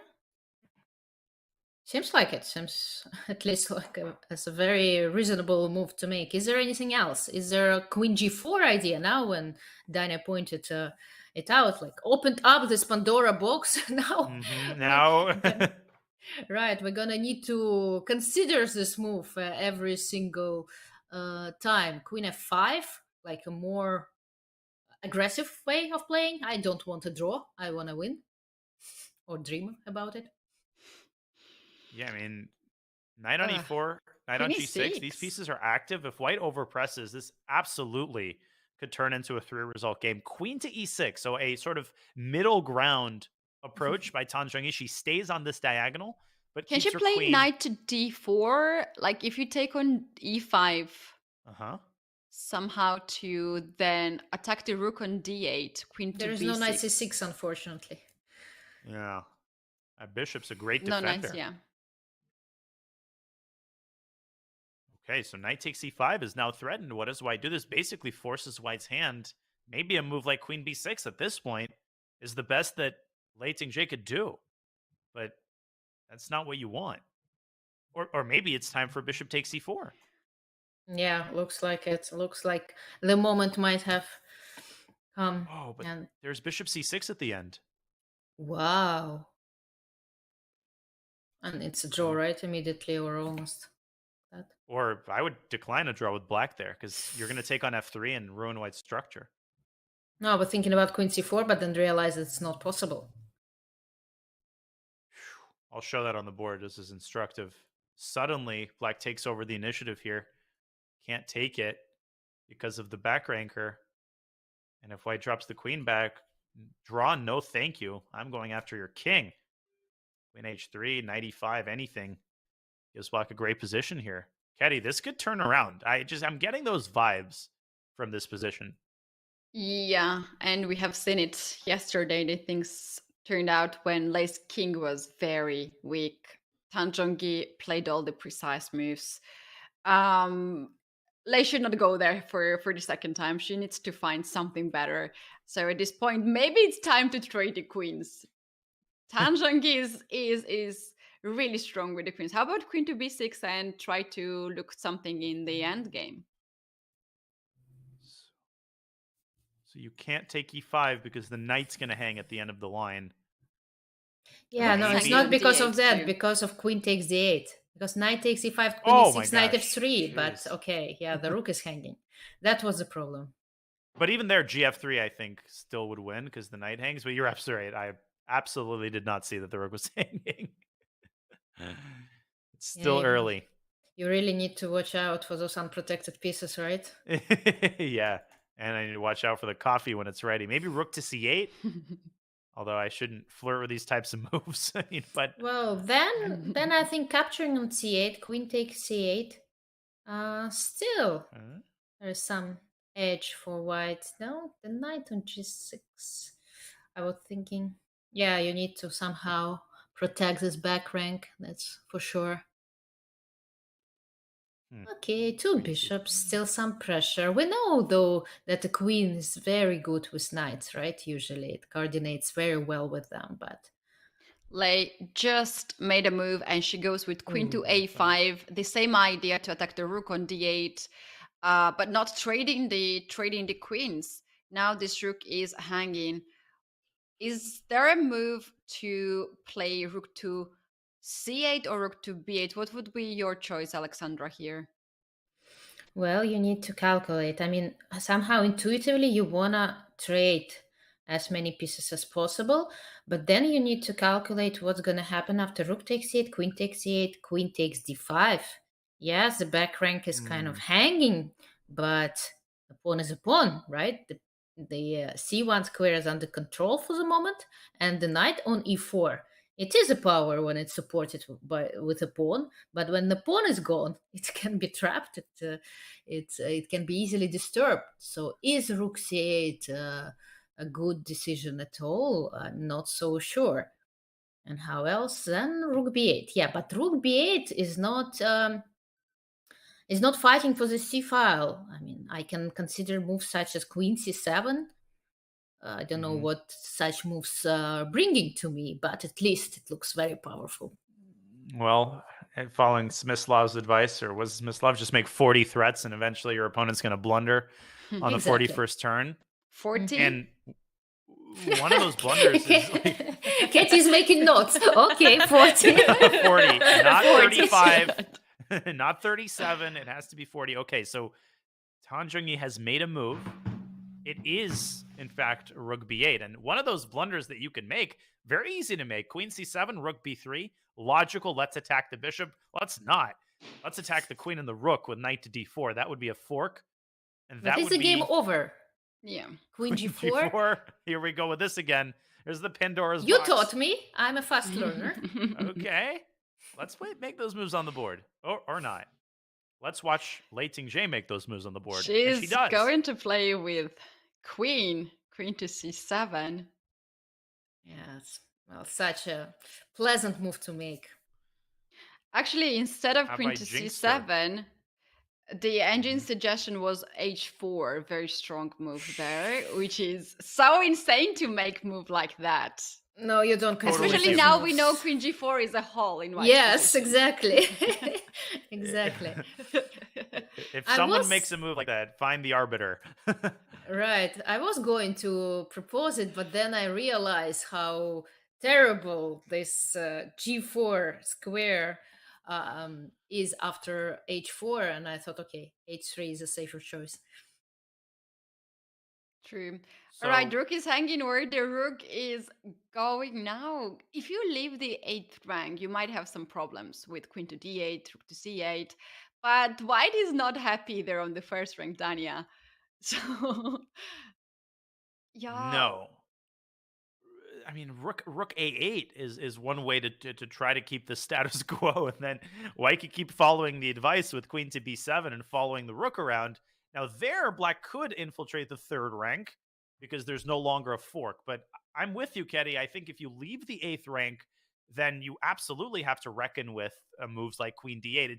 There's just a feeling that black's position gets a lot more flimsy when the rook no longer supervises the back rank. Even though black has luft, that's not the problem. Isn't that black's going to get mated on the 8th rank? It's that, well, there's a bishop there, and if white gets to the bishop, then black collapses like a house of cards. Also, another decision that black has to make, and she's got less than 6 minutes now for 9 entire moves. That's true. And also, this rook is quite limited on the b file too. If you go rook to b3 attacking the light square bishop, then you will fall for knight d4 and you will lose the exchange in that position. So you don't definitely want to just shoot this rook to b4 or any other squares. I think rook to a8 should be the move here black can consider to play. Correct. 10 moves. I don't math very well. Is there something else? Okay, we accept rook 8. Is there another move? No, there is not. That goes with rook to a8. Played. Is Lei going to continue the same campaign with queen b7? That's the next big question. What is going to happen then? What is going to happen after queen b7? What shall black do? Rook d8, queen c7 off a draw. Well, but after rook d8, there is Oh. bishop b6, right? As well. And then Pandora's box time. Ah, I see. Danny is I'm a waiting for one-trick that. pony. That's Guys, all I know how to do.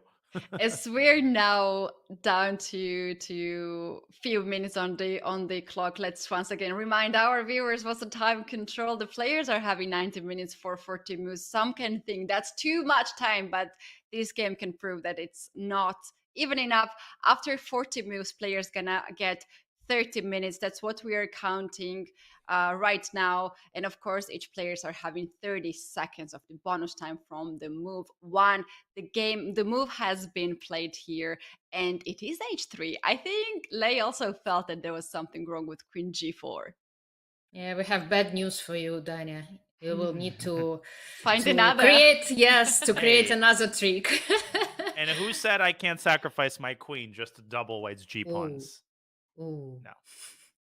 That Okay. might be for the Bug House tournament today. Yes, are you playing? I am not. Of all the variants, Bug House is the one that I just refuse to play. I'm old school. I'm terrible at Bug House, so I decided not to make a fool of myself today. I do that on most days, but I'll spare myself today. But I know you're playing, and you're partnered with Bortnik, I think. Well, yeah, we haven't gotten in touch yet, but I'm a terrible House player. But you know, those childhood memories we used to play, we called it Shvedki in Russian, and my father always said not to play it to me, but it was a nice way to do it anyway. Okay, what's Yeah, happening? I can H3, actually and then relate queen to e7. that. Once I played too much of the Bug House, and the next game I lost my over the board game, because I was looking for my opponent's pieces. I wanted to grab from her side. It really damaged my brain for a short term. Zhongyi here goes queen to e7. She wants the queen trade and to go to the end game to secure her point here. Half a point is very important. Well, after taking on e7, should here Lei go to the end game and play, for instance, knight to d4 and keep the two bishops on the board, Dania, or he should keep the queens and keep pushing? I would like to keep the queens, but I'd also like, $1 million to be deposited in my bank account. I don't know if it's possible. I think if you move the queen back to c2, you give up b5. If you give up b5, you give up your winning chances. So I think white has to trade queens. The only question is, in what version do you leave the queen on c7 and say, okay, I want my rook to get to the 7th rank? I don't think so. I think white should take on e7, entrench the knight on d4, and perhaps try to smoke out black's knight with a well-timed f3. Alexandra, am I missing a way in which white could keep the queens, or are you thinking along the same lines? Yes, I've been desperately trying make this queen c2 work, because it feels like Lei would do anything in her power to avoid this trade. But yeah, the pawn on e5 is hanging after queen c2. And it doesn't feel enough. Yes, white can get this pawn back by taking on e4, but it's going to just mean a few more exchanges and bringing this desired for tan result closer. Can we take the queen e7, knight e7, and rook to c7? Right now, we don't have any problems on the first rank, so why don't we get the rook on c7? Alexandra, I know you like this rook to be here. Definitely the perfect place for any rook. But is it gonna bring any troubles at all to black if she simply goes back to g6? Although there is knight c6 to consider, but okay, the knight is hanging there, so queen e7, knight e7, rook c7, knight g6. What how about else? some moves like bishop d4 e6 related somehow to put these two moves together in one move? Bishop. Yeah. Maybe Karpov-like style, bishop a7, covering the a file with the bishop. It was connected with another idea, I know, but just imagine you're playing in a great positional way. Except I'm afraid Unsicker didn't have knight f4. There is be... no queen. There is no queen g4 trick anymore. That's it. Bishop a6. But I'm afraid after knight e6, yes. My poor bishop. Actually, White can maybe bail out with rook c8. Just shows you how in control White is of the game. Rook c8 bails out with a rook trade. I mean, maybe White is still playing for a win. I don't know. But if we get to this position, it really seems to me that White doesn't have any targets, because the d5 pawn, as weak as it appears, there's no way to actually attack it. The bishop on e8 is an amazing defender. It's holding f7, and it's holding some of these key light squares that's making it difficult for White to properly coordinate her pieces. It's time for Lei Tingjie to make a decision. Now she's down below 6 minutes, and she's having a hard time figuring out in what version she wants to trade queens. What about bishop c2? You said there is no way to attack it, and I started to think about just transferring my bishop to b3 to another diagonal. That's actually a good looking move. So let's see what she decides, because this is the big moment of truth. I think knight d4, rook c7 are the two big candidate moves. What is Lei Tingjie going to decide? And how quickly is she going to decide it in? After rook knight to d4, can black go with rook c8, trying to trade another piece? And if you leave the file, then knight to c6 to try to trade now knights. And we do have a move that's knight d4. Knight d4. We're gonna find it out. Soon, Lei Tingjie will find out how bad it is to follow a certain commentator's advice. Poor Katie should not be happy. Yeah, a certain commentator for whom it's 6:23 a.m. Now, rook c8 is one option. Knight g6 is another, and it's on the board. Okay. So what about e6 move? Yeah, e6 after c6, knight e6. Alexandra, what do you think? Would you go for that? Yeah, I love it too. And Lei loves it. Wow, we have all agreed to this move. So it's obvious at this point the White is virtually not risking, barring a one-move blunder. It's a two-result game, but maybe if Black puts her pieces on the right squares, it's a one-result game. Like maybe f takes c6 and bishop f7, and look up at your opponent and say, "Congrats, you've got the bishop pair." But what are you going to attack in that position? How realistic, Alexandra, I'll start with you. How realistic do you think are White's winning chances here? Doesn't seem so realistic as a few moves ago when it was after d5. I was certain we're gonna see the score even after this game. But now, no, it seems that it's heading to a draw. And a few moves to make before the time control, and then we can be sure, I think, certainly what result we can expect. I mean, 95 is also pretty tempting here, at least for me. Zhongyi is trying to make a move 4 minutes for her. She's not very sure to take the pawn on e6 or play any other move, for instance, like knight to e5. Looks really great. And I think we have a move. She took the pawn on e6. Lei would probably just take it right away. Following your advice, Daniel. Yeah, I mean, she's going down a deep and dark path where 2 + 2 = 5, and there's only a path back for 1. Speaking of tall. But after knight e6, I just feel like Black parks that bishop on f7. As long as you keep the d5 pawn protected, White doesn't have any purchase in the center. Like the knight on d4 looks very nice. The bishop pair looks good. But when there are no targets and when all of the pawns are on the same side of the board, you need a lot more than a bishop pair to win the game. And I think Tan Zhongyi is moving in the right direction. Excellent defense the last couple of moves. And she's left herself with just enough time, I think, to be able to play in leisurely fashion. How about knight to c7 now to go after the rook on a8? And also attack the pawn on d5, Dania. Knight to c7. I'll play rook c8. And bishop a6. Here we go again with these bishop moves on the a file. Okay, rook b8. But why not I'll rook move my rook down. d8? Why not rook d8? Because then I think white's pieces they move too far away from the center, not? Because rook Yeah, there's a d8 much- is... The bars are all closed. There's no party on the queen side anymore.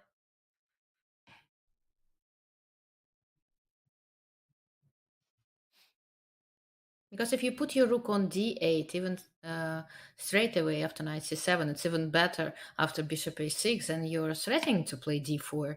And white needs to blockade it, needs to take the d4 square under control somehow. Mm-hmm. I mean, it looks drawish, to tell you the truth.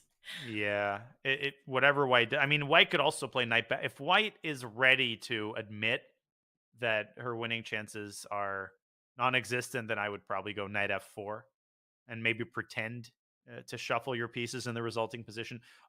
Do we know if draw offers are allowed after move 30 in this match, correct? There should be. I'm not sure about this rule. Yeah. I don't think there is a point of that in the regulations. There is, because it's still the FIDE candidates. And I think we had this rule, I mean, in Uzbekistan where we played. I just forgot because it's changing. Sometimes it's move 30, sometimes it's move 40. So I'm not sure when exactly is the time here, but I can check it out. So I'm sure there is some kind of restriction, which actually surprises me because I think, okay, in the match, also similar to a world championship match, that's kind of strange to have such a restriction. You cannot draw the game until 40. That's the magic voice tells me. Okay, yeah, exactly. So we should still wait until the time control has been reached. Indeed. Okay, so Daniel suggests knight f4 to trade the queens. I suggest knight to c7. I really like this position. And I suggest knight to d4, just to have three options. Watch her play knight to c5. That basically means she's going to play knight c5. She heard off, suggest 3 different moves. She's, I don't want anything having to do with any of the commentators. I'm going knight c5. But with 3 minutes on the clock, you don't want to get yourself into a situation where you have 30 seconds to play 3 moves, because then anything could happen. Black has a pair of knights, and knight on e2 would be a pretty unwelcome sight for white. That's right. 36 move was the move she blundered yesterday, but back in that game she had 2 seconds on the clock. Now about 3 minutes in this position. Position is also quite nice for her. She's not risking too much. Her king is safe. And I think she can be just fine. As next 4 moves can come rather fast. Well, they better. Can't we just take on e4, bishop takes e4, followed by knight c5? Oh, she played knight c7, by the way. Katie, congrats, you won this event. Good stuff. Little competition. I really wanted her to play it. I was thinking, God, please make knight to c7 to make me look so good.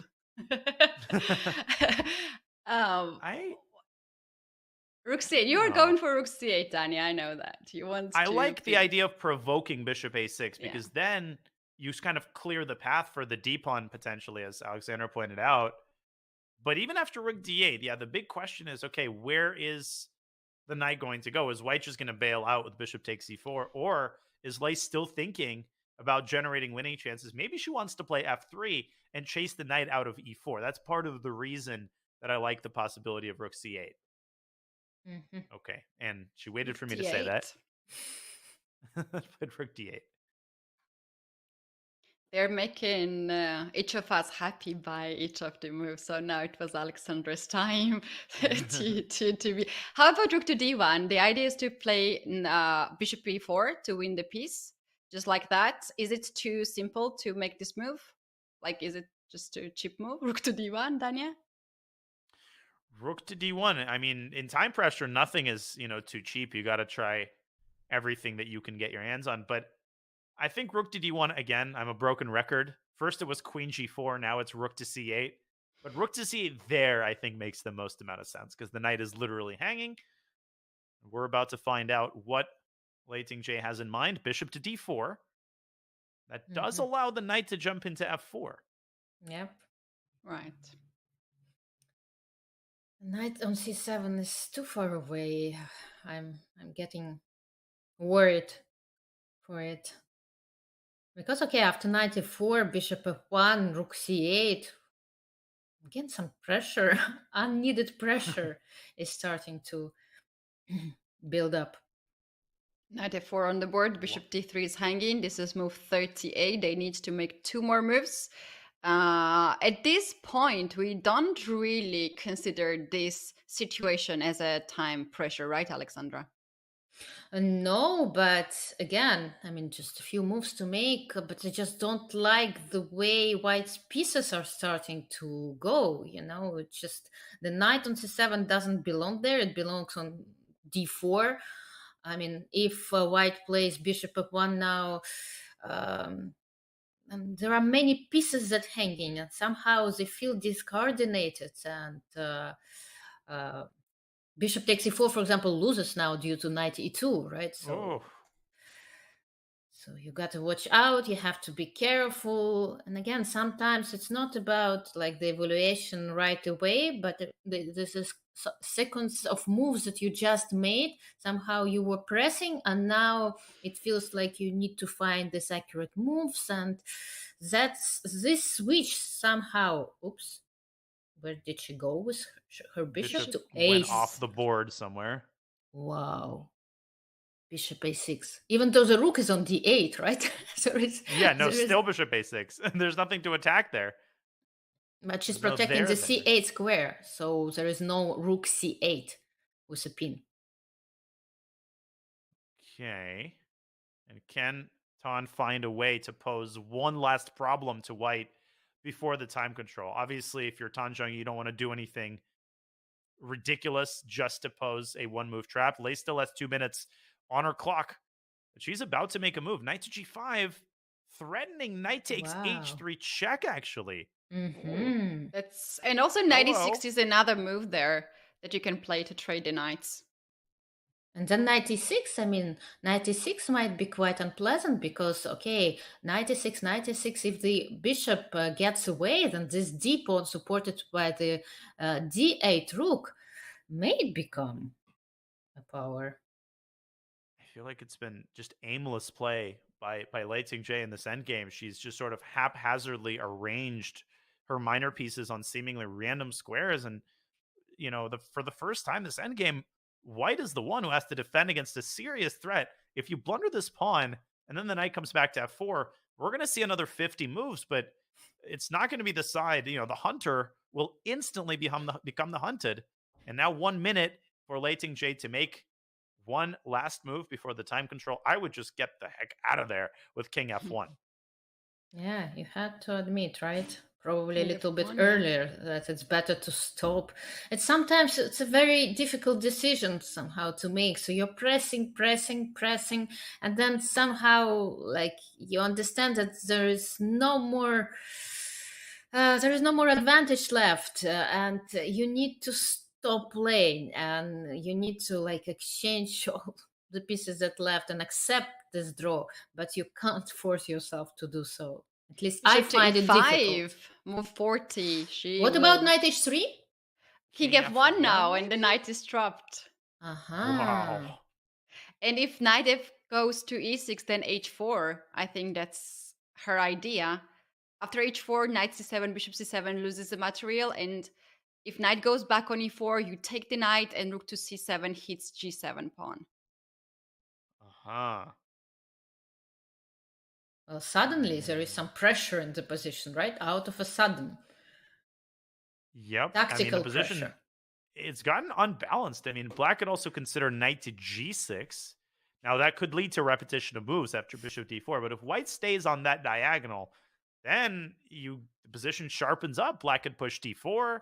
That's obviously a double-sided sword because that pawn could become both a strength and a weakness. So 3 minutes now for Tan Zhongyi to make her 40th move, 30 minutes added to White's clock already. I vote knight g6. I think that's a tempo move, and it's the safest way to defend against the threat. Maybe not, by the way. Sometimes nowadays they don't add up 30 minutes like of the additional time immediately after you make the 40th move. They wait until one of the players runs out of time, and only then this additional time adds up. Yeah, that's very tricky because sometimes I'm always afraid that I don't write Oh, correctly I'm the so move. afraid of that. Me too. Like I always want to make one extra move to make sure that Yep. that's 40. That's 40. How many of us did make this move out of the sphere and actually it was a mistake or a blunder even? Always. I'm so happy that I wasn't alone in this like irrational paranoia where my clock gets down to 5 seconds and I feel like I need to like change my pants. Yeah. And then you see the 30 minutes at it and you breathe such a sigh of relief, like, oh, I didn't lose on time. But you just never trust your score sheet entirely. What we're talking about is the case in which you skip a move by accident on your score sheet and you think you've made 40 moves. In reality, you've made 39. We saw that with Pragnananda against Report most recently in the Tata Steel tournament. So it's not unheard of, but these players live to fight another day. Time control is made. Knight g6 on the board. Yeah, and knight g6, bishop d4 has been played very fast from Lei. And we can see the time, guys. Look at the clock. They still have 1 minute. And still, wait, I see only. We Exactly. see only. I think our viewers cannot see that, shall we? Yes. And actually, it reminds me about the fact that the Chinese players, their time control in their Chinese league, and I think in most of their local events, is 90 minutes per game. 90 minutes till the end of the game. There is no additional 30 minutes adding up. And probably they're so used to this time control, so they keep, playing. But let's see, because they keep repeating moves. This threefold repetition might come up pretty soon. Well, guys, they have reached the 40 moves. Actually, it's 41. As the clocks were not changing, I believe both of them just make this extra move like all of us would do, just to secure themselves that it's the increment on the clock. I think it's time now to take another break, as it might take some time for these players to understand what just happened up to 40 moves. And today in the round 2 is the first time when we reach 40 moves time control, guys. I believe that the game will continue. We're going to see most of the actions right after we come back from the break, and it will not take so long. So, guys, see you in just about 3 minutes.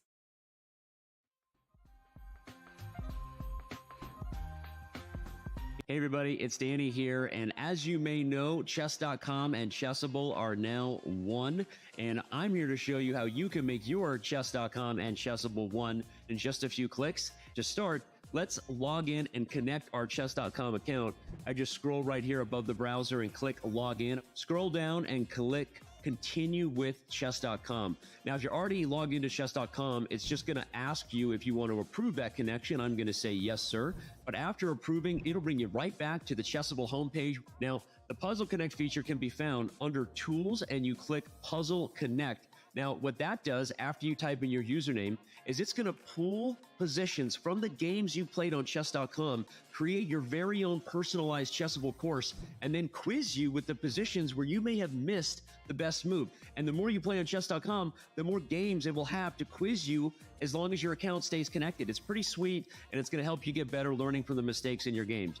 Yes, this is a pro feature at Chessable, but if you go to chessable.com/link, you can get 30 days of Pro for free.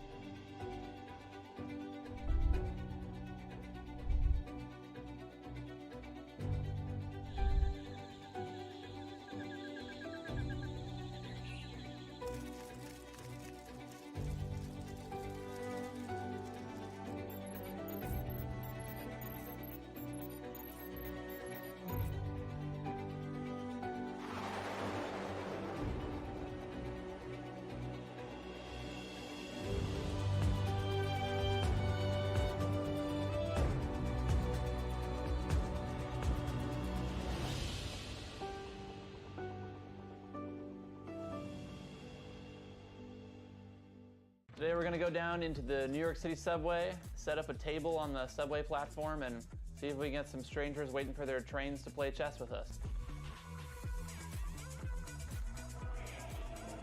All right, now I'm gonna see if I can get anybody. Hey. I'll be Wyatt. Wyatt. Yeah, 'cause I need all the advantage I can get. Sounds like he knows what he's doing a little bit. Don't worry, I'm not that good. Yeah? You're just out here playing chess, not that good. Got the Chess.com app. You ever play on your phone? Oh, yeah. He said he barely played. I'm a teacher. What do you teach? Chess. I'm just kidding. Self-defense. How do you stay sane? I used to do a lot of meditation. Take medication. What's like lesson 101 of self-defense? Run. What are you listening to right now? Train, Sean Paul, Ed Sheeran. What is the meaning of life? It's funny because like what I'm doing I feel like doesn't align with my philosophy on what the meaning of life is, but it's like obviously spend as much time with family as possible. Be the best person you can be. Get closer to God. Not to be evil to each other. There you go. Good game, thanks for playing. Good game, thanks for playing. Appreciate it. I'll see you in a self-defense class. Enjoy Harry Styles.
Welcome back, everyone. This is Women's Candidates Final 2023 Game 2.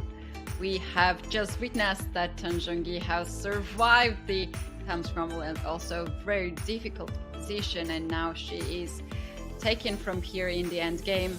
We are here for you, Alexandra, Dania, and myself, Kathy.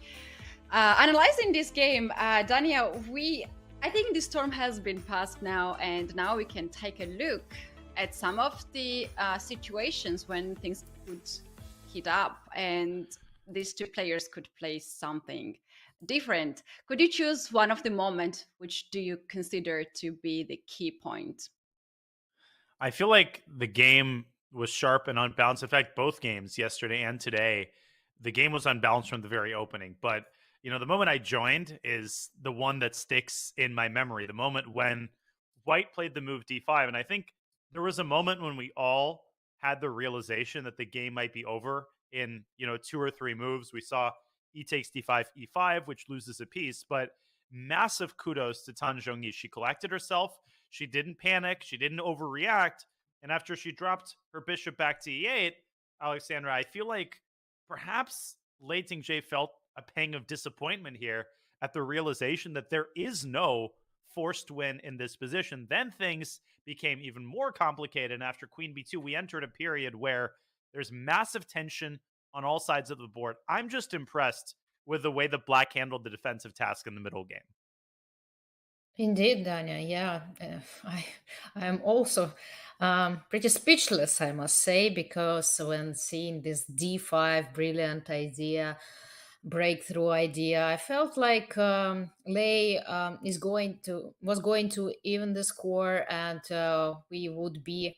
I mean, the game would be over pretty soon, but well, it's still going on. The position is about equal, but I'm impressed even more that the game keeps going. It continues. I mean, despite the fact that a lot of pieces got traded, like almost, well, the pawns are just on one side of the board left, but white has a pair of two bishops. This pawn on d5 is a potential weakness, and that what keeps white going on. She still has this slight hope of somewhere, I mean, winning this pawn, and then, even then, it won't be easy. But somehow, probably putting more pressure on her opponent's clock, because right now we're entering the final stage of the game, right? There's not going to be any additional bonuses time added after any moves, just this additional 30 seconds that players getting every move. But that's it. So we see now 22 or how many, some 25 minutes left for Tan for the whole game. And mistakes happen even in very simple positions, right, Katie? Oh yes, and we had so many situations where both players could play better and could complicate the position, but we cannot really put too much pressure on these two players because there's a lot of things on the stake, and 60,000 euros for the first prize and also the pass to the World Championship match. So they are trying to be very careful too. The moment we left was the move h4. That's what we saw, the last thing before we went to the on the break. Dania, shall we take a look why h4, why Lei played that move, and was it worth it to keep it going? Definitely worth it. I mean, we were half expecting a repetition of moves. They repeated the position once, but it turned out that white was just trying to approach time control. Bishop d4, knight f4. This, of course, threatens. Knight takes h3 check.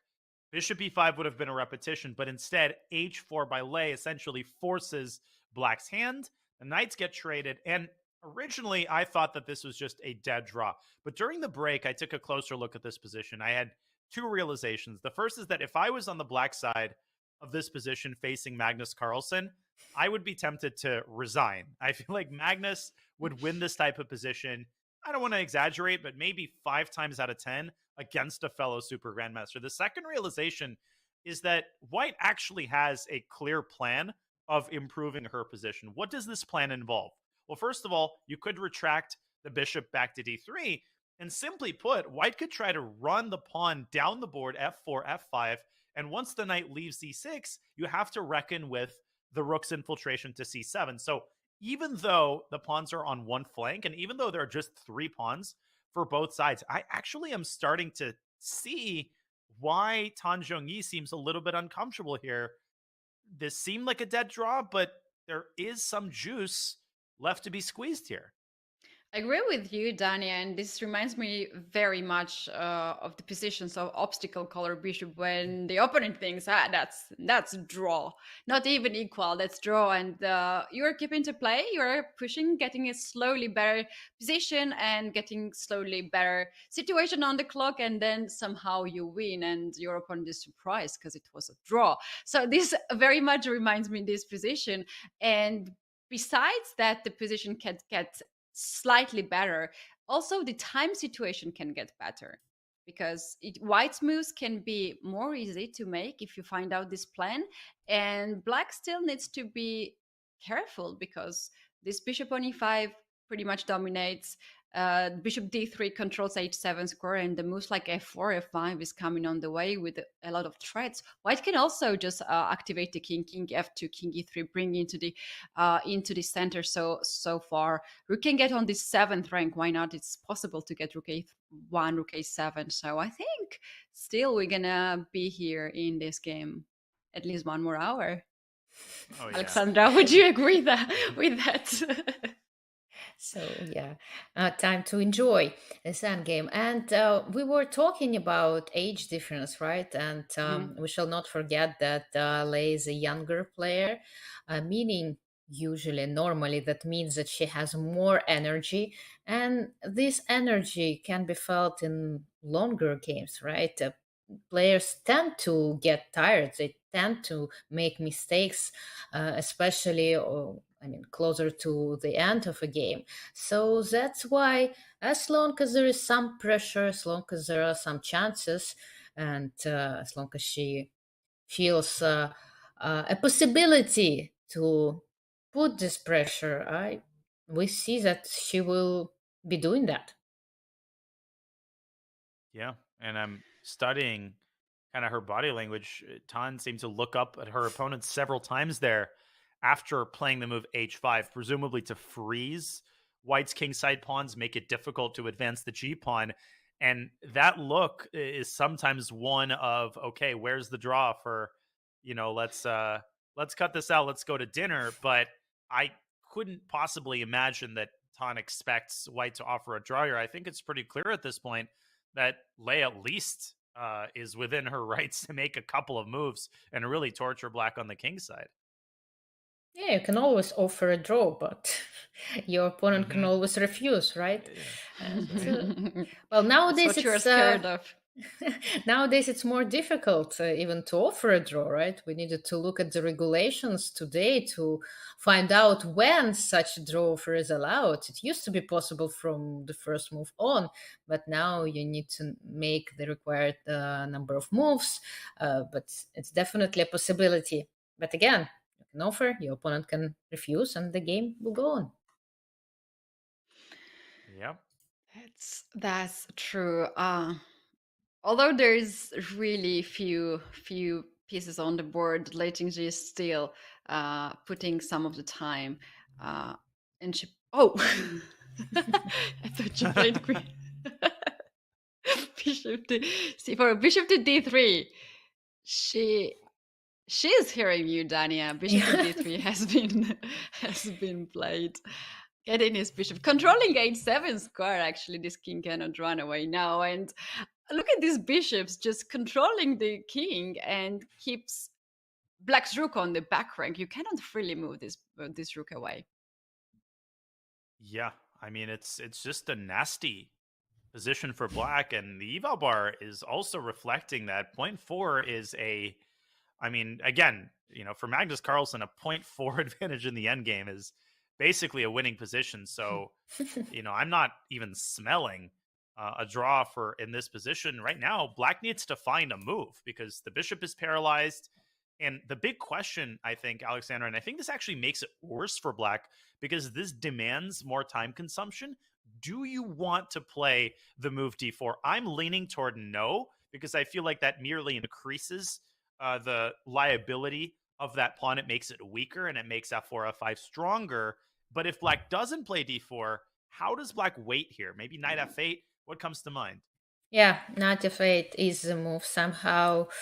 The knight doesn't seem to belong there to e6. I want to put it somewhere else. I'm not sure where, to f6, to g6, but definitely not e6. So yeah, knight f8 is the move that I consider here, especially taking into consideration the plan that you offered with f4, f5, f6. Knowing that and having that in mind, I want to, to prepare, to get ready for this pawn's advance and move my knight away. And also, Katie mentioned that the bishop on f7 is kind of blocking its own king. So you feel like moving it away from f7 to e6 to let the king breathe somehow.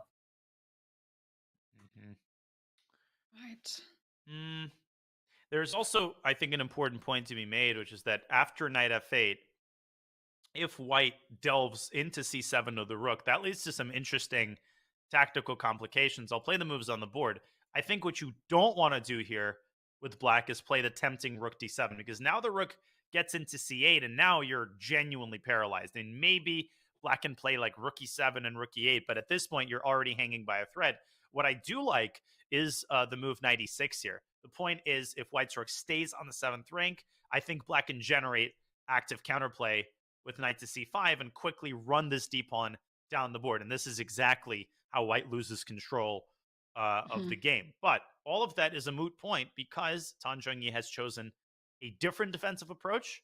She has shifted her rook from d8 to e8, kind of a semi-waiting move, aiming at the bishop and perhaps forcing white's hand. Yeah, but white should be happy to do so, right? f4. Mm-hmm. Yeah. Attacking the bishop, opening up the road for the king, which is also important. We shall not forget it's an endgame, so the king starts to play its role. But before we go to the chess part, there is a question, actually the comment I would like to bring to you guys. And Dania, I would like you to answer to that if you would like. It's funny that black is in tough place because black has the only clear passer, immense d5 pawn. Would you like to answer to that question? Why we consider that white has better position, even though black has this d5 pawn? Yeah, I mean, I think all concepts in chess have to be considered concretely within the framework of the position on the board. There's no, you can never say that, X or Y or Z is always a good thing or always a bad thing. Like if you take doubled pawns, right? I could give you a million examples where doubled pawns are terrible and weak. I could give you an example where they're excellent. Isolated queen pawn, right? IQP structures can be both good or bad. It all depends on the other auxiliary factors of the position. I think this is a great example of that. The pass pawn is an asset if it has a clear path to promotion. Here, the opposite is true. The bishop on d3 is an excellent blockader because it cannot be attacked neither by the knight nor by the bishop because both c5 and g6 are protected. Furthermore, this is also an isolated pawn, right? It's like those pictures where you step back and you see an old woman, you step forward, you see a young lady. You can think of this as a passed pawn, or you can think of this as an isolated pawn, which becomes especially weak if white gets the rook around, let's say, to d6 and attacks it. So TLDR is, it all depends on the other factors. And in this case, it's much more of a liability than it is a strength. Yeah, well said. You explained it pretty well. So back into the game now, rook to e8 has been played. It might be some idea of knight jumping the bishop on e5 is actually hanging, but Alexandra, f4 is such a natural move here to play, right? To guard the bishop, to push this pawn forward, gain some space advantage, get the king into the game. But Lei is still thinking, what do you think she's going through now? What's the process? Yeah, I'm not really sure, but I'm saying when you're just after time control, right after time trouble, even a slight one, not a severe one like today, still, sometimes you just need to recuperate, recharge your battery somehow, get yourself back into this focus and right mindset, because when the time control is over, your body feeling that sometimes it just releases the stress release, and your brain just stops functioning, just kind of freezes, and you need some time to get it back and moving. So who knows what is happening right now. Sometimes taking this time off is required. Of course, it means that less and less time. Time is ticking, time is flying, but okay. Players know, those players that are playing on the top level, they usually know when is the right moment to stop, to make this pause, to calculate more, or sometimes even to rest before making the move. And here she goes. f4 is on the board. This is getting more and more unpleasant for black by the move. the the annoying thing about playing black here is precisely that it's an open-ended position. White can make just a host of improvements. She doesn't have to go rook c6 and do anything grandiose. As Kenny pointed out, White could go king f2 and king e3 and maybe even consider pushing g4 if Tan puts her pawn on g6. So there's so many prospects for White, and there's no expiration date on any of White's ideas because Black can't force anything off the board unless she finds some way to play like knight f8 and bishop g6. But obviously, knight f8 runs directly into the rook penetration to the 7th rank. Actually, I'm realizing now that Tan might be caught in a surprise. I mean, she might consider this position pretty drawish, and you know how it goes. Sometimes you, well, the position is evil, yeah, even, but then you're like evil and even, yeah, you see. But then you're making a few moves, and it's not even; it's quite the opposite, and you find yourself in a situation where you start to struggle and you start disliking this position. So that might be the case. We saw Tan looking at Lei as she was asking, okay, maybe it's a moment to agree on a draw. And suddenly now she's looking quite differently at the board. I agree with that. I also noticed that she had several times glanced over Lei Tingjie. Talking a little bit about Tan Zhongyi, she is a former women's world champion. And let's now take a look at the list of the world women's champions. Alexandra, you are there. As well as a lot of Chinese players, we see 5 times Chinese flag here. Hao Yufan has won 3 times, and we have Tan Zhongyi 2017, 2018, and the current women's world champion Ju Wenjun. Now we have 2 finalists from China as well, and one of these winners will face Ju Wenjun then in the final match. Tanya, what these statistics tells you is China dominates in this field, as we see the most of the flags from that side. Yeah, I mean, it's Hu Yifan obviously was dominant around 2016. It feels like she's been retired for a long time, but 2016, I guess, depending on how you look at it, it was both just a couple years ago and like a millennium ago. And since then, it's been all China at the top. But I defer entirely to Alexandra. I've never even played a match in my life. So the question that I have, Alexandra, and you can take this in whatever direction you want, when you already win a title as prestigious as women's world champion, do you feel like it makes Tan Zhongyi a little bit less nervous and a little bit more calm as she tries to ascend the throne once again? Do you think that added pressure for Lei Tingjie of the fact that she's never even been to the finals of the women's world champion, is that directly affecting her psychological state, or does all of that not matter and everybody's equally nervous? Yes, actually, we discussed it with Kathy yesterday, and I was saying that, of course, Lei is a younger player, but Tang has this experience. First of all, she's already played a world championship match against Ju Wenjun.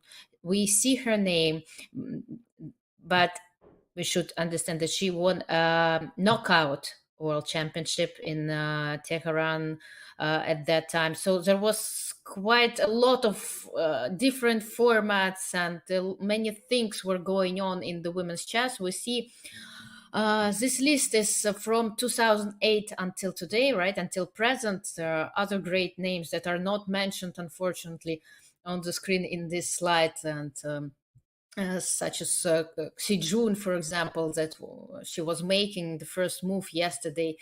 And basically, Tan, yes, of course, she's been there. She played a world championship match. She even has her name in this list, winning a knockout world championship.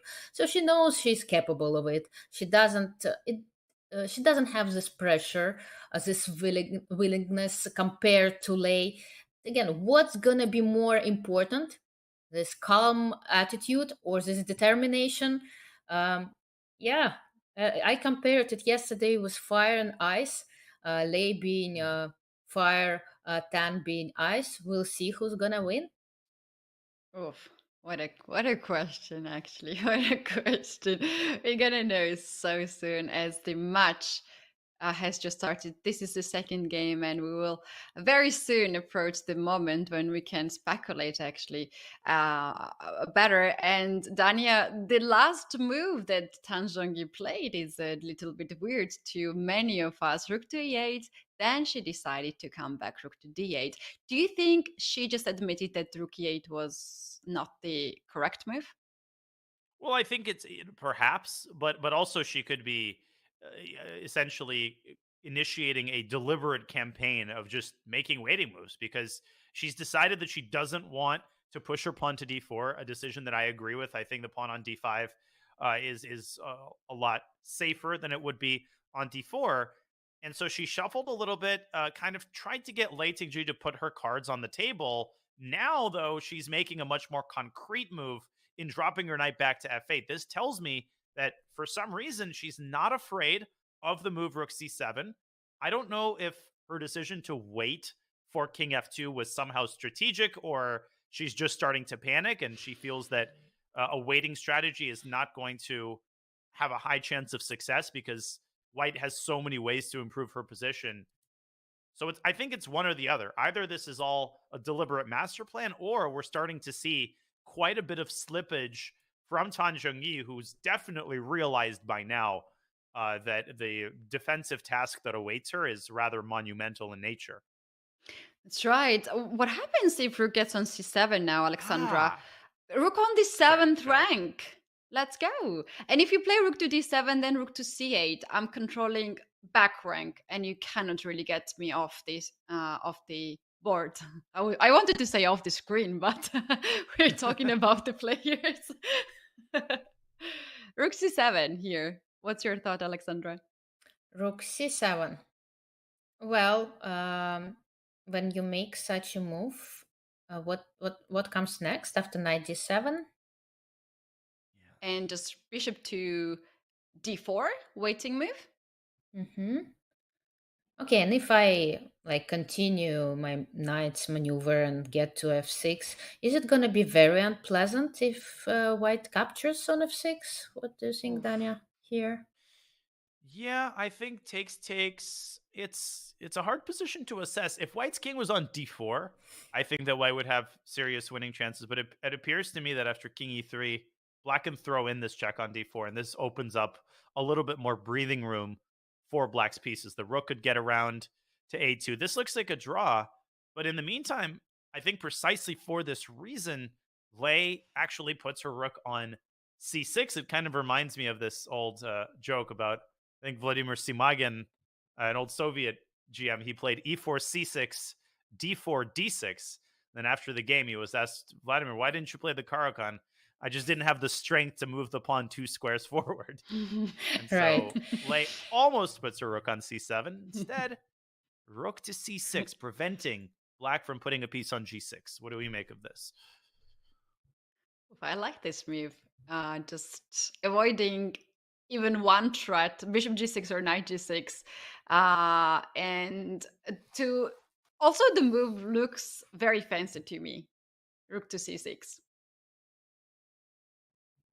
Yeah, it's a nice move, an interesting one. You usually expect this rook to get to the 7th rank, right? Usually a rook is trying to get to a rank where there are many pawns to attack them. And rook on the 6th rank, well, right here, it's taken under control together with the bishop, the square, as f6 square. So let's see. Anyhow, the players are starting to make moves faster. We probably already noticed it, but just because, okay, less than 20 minutes left for both of them for the whole game, and then they just don't want to end up in a time trouble, because the time trouble usually equals to mistakes and even blunders, as we saw yesterday. Oh, that's right. Rook to a8 has been played. Daniel, do you think that to trade the rooks here in this position and to go to the end game with 2 bishops versus bishop and a knight would favor white, or white would like to keep the rook on the board? I feel pretty strongly that it favors black because even if the rooks are gone, if you think about it, like even if white wins the pawn on d5 as a result and the bishops are traded, that should still be a draw. And that is one of the downsides of white's pawn arrangement. Conversely, it's one of the upsides of Tan Zhongyi's move h5, which would turn out to be very prescient if the rooks are off the board. So I think white should keep the rooks on the board, but now suddenly it's Lei who has some decisions to make. She needs to consider the aggressive f5, which, you know, the medicine there might be worse than the disease because that weakens other squares and it loosens the bishop's control over key squares on the king side. So if you're not playing f5, are you going king e3? If you're not going king e3, maybe you want to put the bishop on f5 and try to restrict white further. But ultimately, white needs to do something concrete because good pieces aren't going to win you the game. You will actually need to find some way to break through. That's right, and I have this crazy idea. I know it's just not right, but how about this idea of g4 to break through the king side, h takes g4, h5, h6, and if somehow white gets the rook on h6, that's going to be a checkmate. You can't go against these two bishops and the rook. Bishop to f5, by the way, just happened, which actually cages the knight on f8. This knight can't go on d7 either, and maybe perhaps helps g4 to happen next move. For sure. I think g4 is a But- great idea. Rook can come to h8. Dark squares are weak. Go ahead. Yeah, I just was thinking that the main idea of this move is refraining this knight, right, on f8. It kind of cuts off this knight in many directions. Doesn't let it go to d7, e6, g6. Well, there is just one square left for the poor knight to jump to, which is h7. And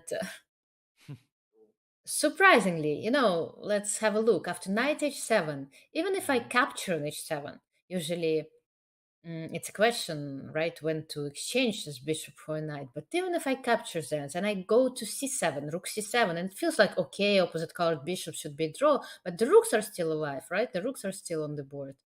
Who knows? Maybe even here there might be some chances, although hard to believe, right? Or we could lose the game after king to g6 in one move.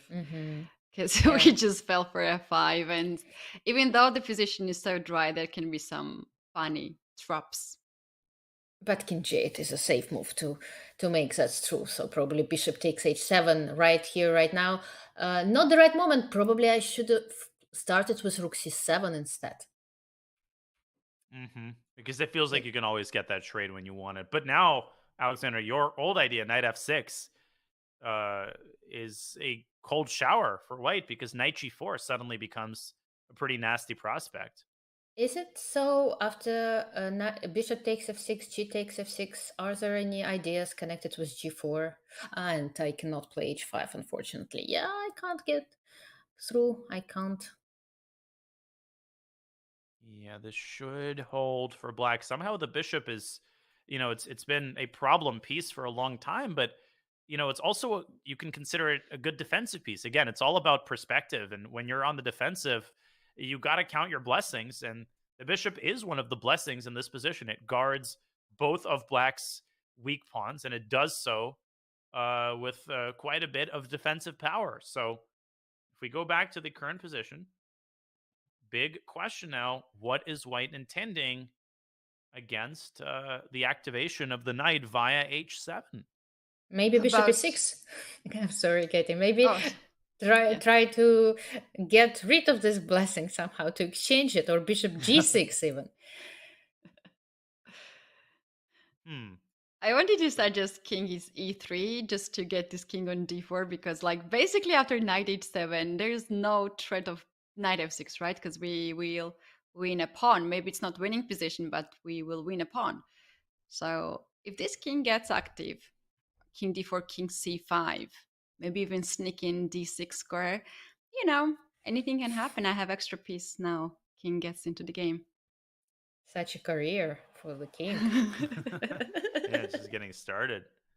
It's so annoying that black just can't quite go knight f6. I think that's what stands between black and the draw. Like, if black can get this knight active to e4, to g4, get a pair of minors off the board, then I think Black's practical drawing chances increase exponentially. But Black's just not quite there, and there's no way to secure the f6 square. Ketty, I think king e3, king d4 is also good from a time perspective, because as we've been discussing this, suddenly Tan is down to 13 minutes now for the rest of the game. I think we can officially say that she's now in time pressure. We can do that. And also the fact that if Tan starts to give checks to king, like king rook to a3, rook to a4, this king will get closer to rook, and you have to get back on the back rank with the rook, because you're going to have really serious problems if you don't do so, and if you keep the rook active. Because like after rook c8, you're going to lose a piece. What about rook takes g2? It loses, right? As well, because of rook c8 and bishop d6. Yep, looks like it. And I was zigzagging because you'd probably want to avoid king c5, which leads to the rook trade. We were discussing that earlier. Maybe in this version, the rook trade is doesn't diminish white's winning chances, but something tells me that given the time situation, Lei is going to try to keep the rooks on the board at all costs. So knight h7, king e3, a likely continuation of the game. As Tan Zhongyi adjusts her seating position, she's still thinking she'll be below 10 minutes pretty soon. Yes, and that's where it's getting shaky. Right. Also, Lei seems to be very good to catch up on time, as she is the one who's mostly struggling on the time situation. But her position is very safe. We can say that she's safe here in this game. Oh, knight h7 has happened. Here Good he call comes. us. I feel like Magnus, not to keep mentioning, his name, but you would play king e3 probably in like 15 seconds. Maybe now's the time to step on the gas pedal if you're Lei Tingjie. If you're able to improve your position, of course, you should proceed with it. Like any move, improving your position and keeping the pressure on, why not? And put some more pressure on the clock of your opponent, right? She's running out of time, just 12 minutes. That's right. No more increment on the clock of half an hour. Now they will keep to play this time situation, and they have 30 seconds of increment of the each move. So it's not like a blitz game. They can never play blitz game because 30 seconds is quite a lot of increment. If you have losing position, that you're gonna have serious problems. You can't really flag your opponent. Lei's very, very confident. Look at her face. She's fully focused. She's very confident. She's calculating the moves, and she knows she's safe today. Yeah, talking about time control. Yes, Daniel, we discussed with Katie yesterday this FIDE classical time control. Which control do you prefer? And which control do you think is needed to be used for a world championship match? Well, I don't know if 30-second chess is realistic, so I'll settle for bullet. No, just kidding. In general, my rule is the shorter the better. The less increment, the more my ears perk up. But in terms of classical time controls, definitely I prefer 90 plus 30. And I think 90 plus 30, by which I mean 90 minutes for the whole game with a 30-second increment with no time addition on move 40. What I like about that time control is it strikes a good balance, I think, between still being a legitimate classical time control. You have time to think. It's not rapid, but it raises the intrigue level when you think about making chess a enduring spectator sport. That time after move 40 is reached, when the players take 15, 20 minutes, is often kind of a lull. And in terms of optimizing chess's viewability, I really like 90 plus 30, and it's the shortest classical time control. So that is definitely my preferred time control, Alexandra. Do you feel... Other than blitz and rapid. Yes, but do you feel Is it, I mean, really needed to make those classical games shorter? Because I feel that we like tried to make this classical time control shorter and shorter and shorter. Now 45 minutes plus 30 seconds are being played. It's not really a classical game, but nevertheless.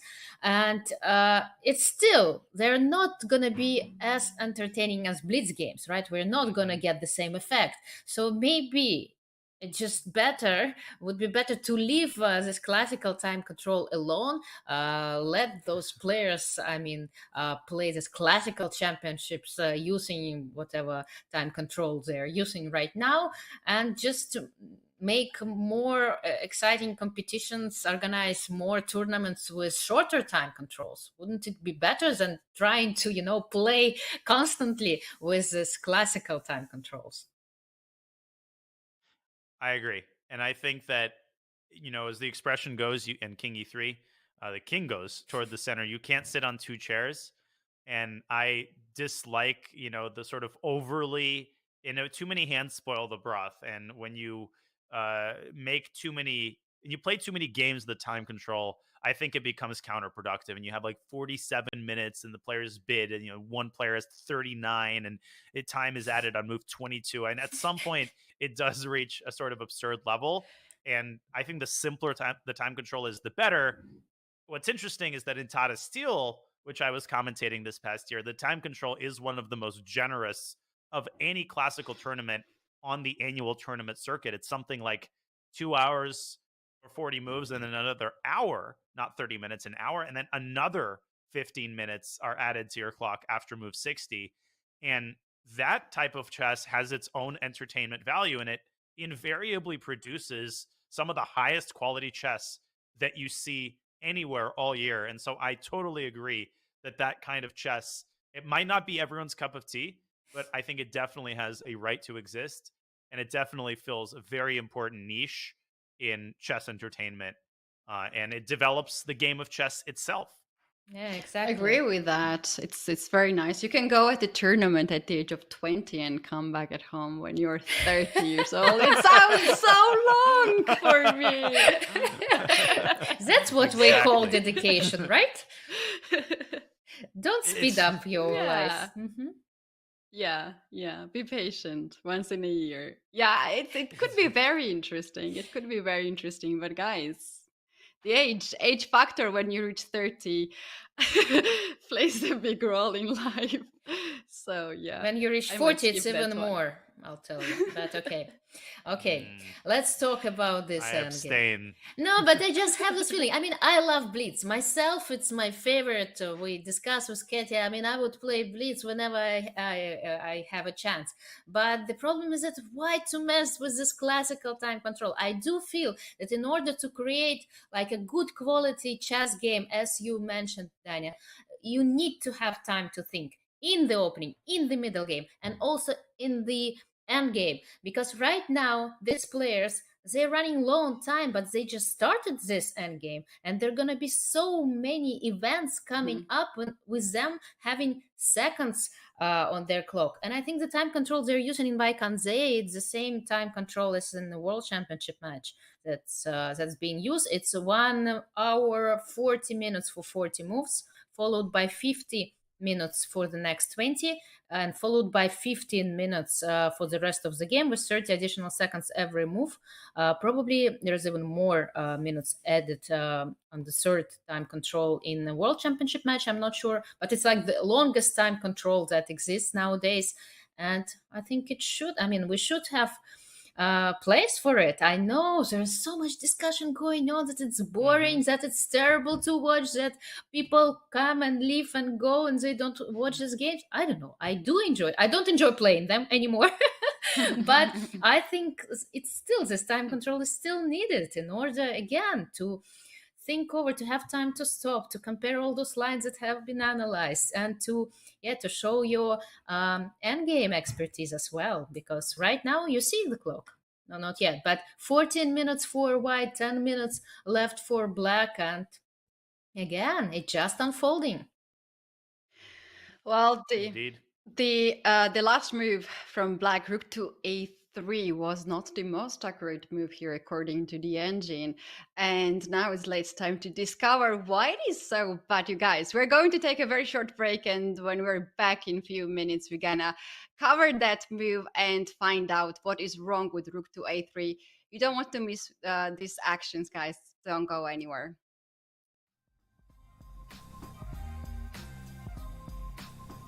I really love watching games by top female players and studying their games from the past. And I think that's like one really cool thing that the chess community could do more of. I know my friend Luciana is publishing a Chessable course on some of the great games by the early world champions, Vera Benchik, Rudenko. And you can learn just as much from these games as you can learn from any game.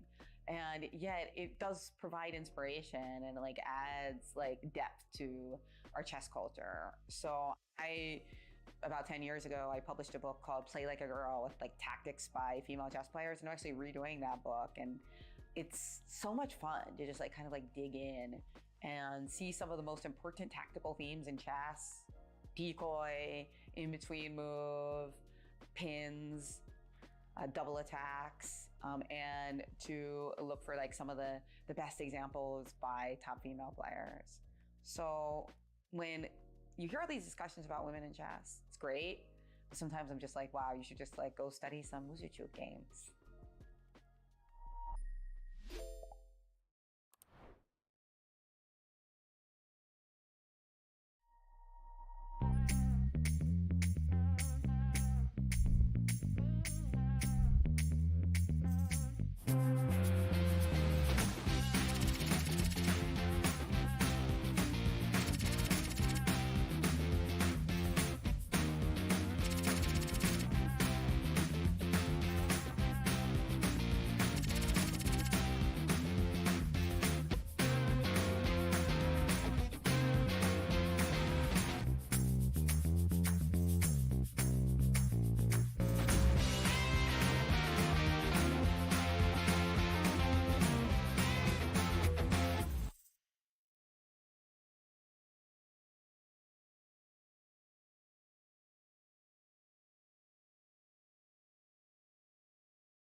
We are back at the women's candidates.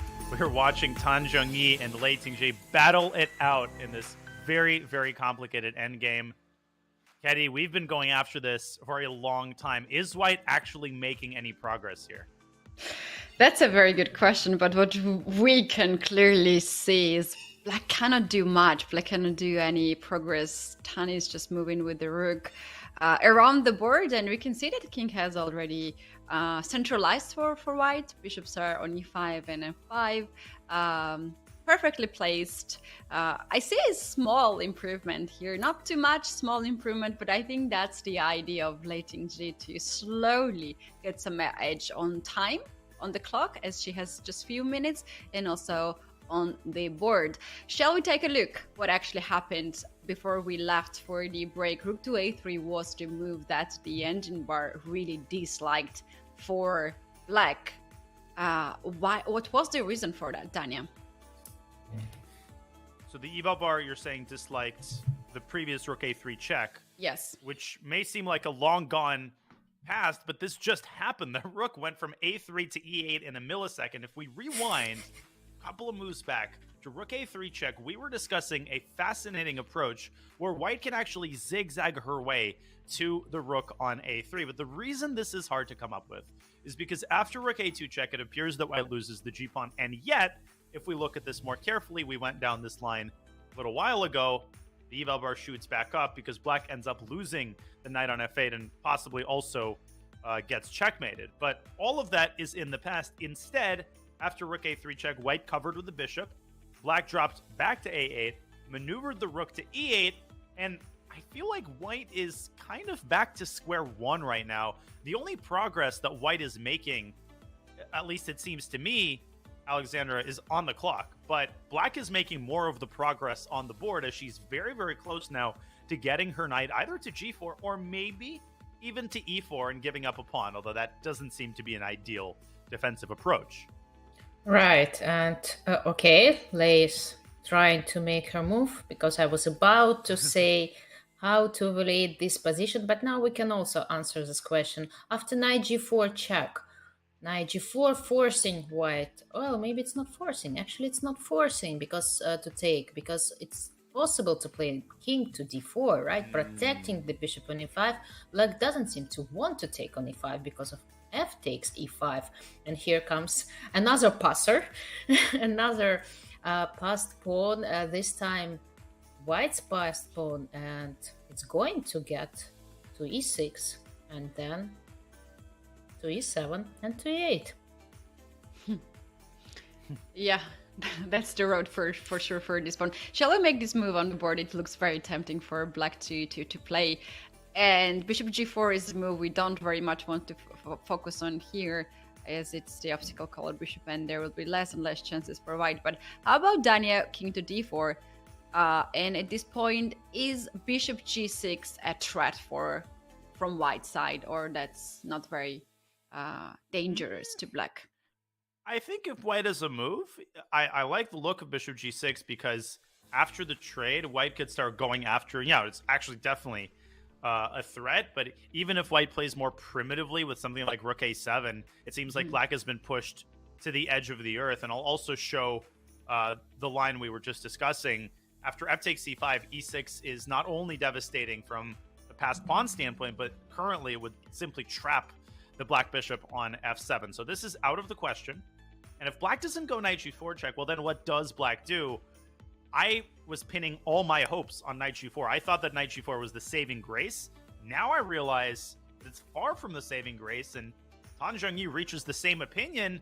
She decides to sack the pawn on e4, and this is starting to look a little bit more juicy for White. Maybe you don't even take on e4. Maybe you just play king d4 and keep the tension. What do we think? Interesting. Of course, I'd like to check how many chances are there left for White after actually accepting this sacrifice, exchanging this bishop, and yes, again, opposite colored bishops, but the rooks are still on the board, with White rook being a little bit more active, and meaning that some plans such as f5, then even maybe The plans that Katie proposed a while ago, g4, h5, h6, checkmating this king on h8, after all. But then, yeah, if we just ignore this knight and play king d4, who knows what's gonna happen after knight g3? Is this knight can start jumping, or it's not the right move to make?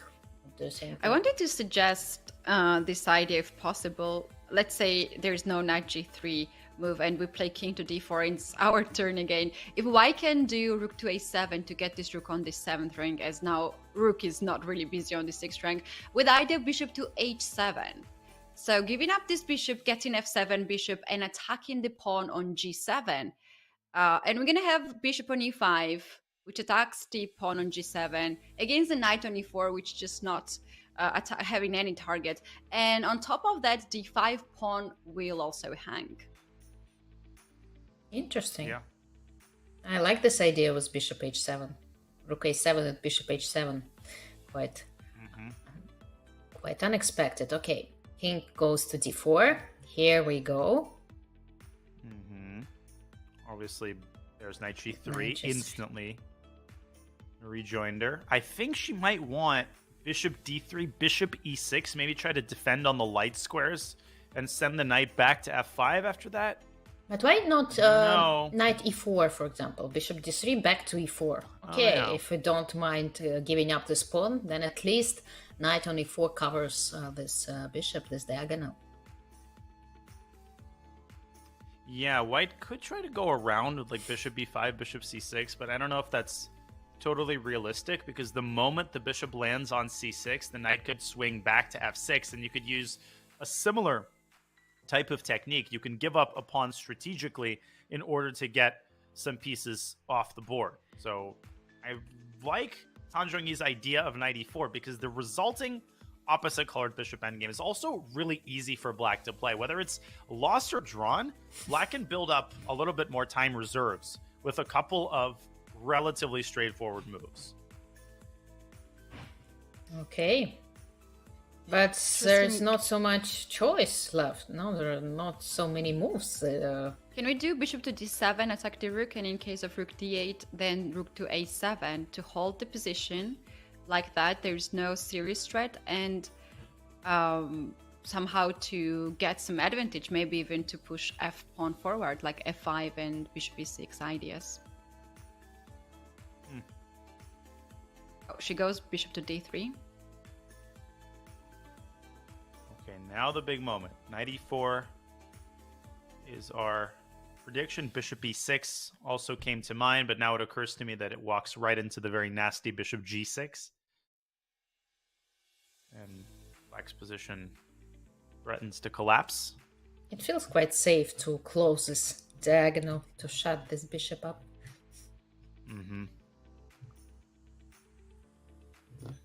Do we think that white is going to take on e4? Is that ultimately going to be the final structure which decides the game, this 3-on-2? Or is Lei going to try to keep her bishop here for as long as she possibly can and somehow try to work her way around this knight?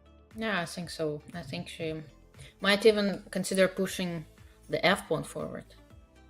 She might play f5. Although, okay, the pawn secures the bishop, protects the bishop so well from f4 that you don't feel like pushing it forward. But somehow, if you want to make any progress, right, you need to do something. So probably bishop b4, b5, rook a7, yes, indeed, are going to be played.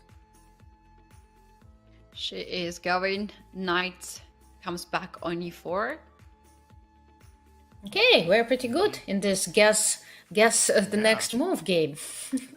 All right, well, what's that? This is now, I think, the hard guess, because bishop takes e4 is once again pretty tempting.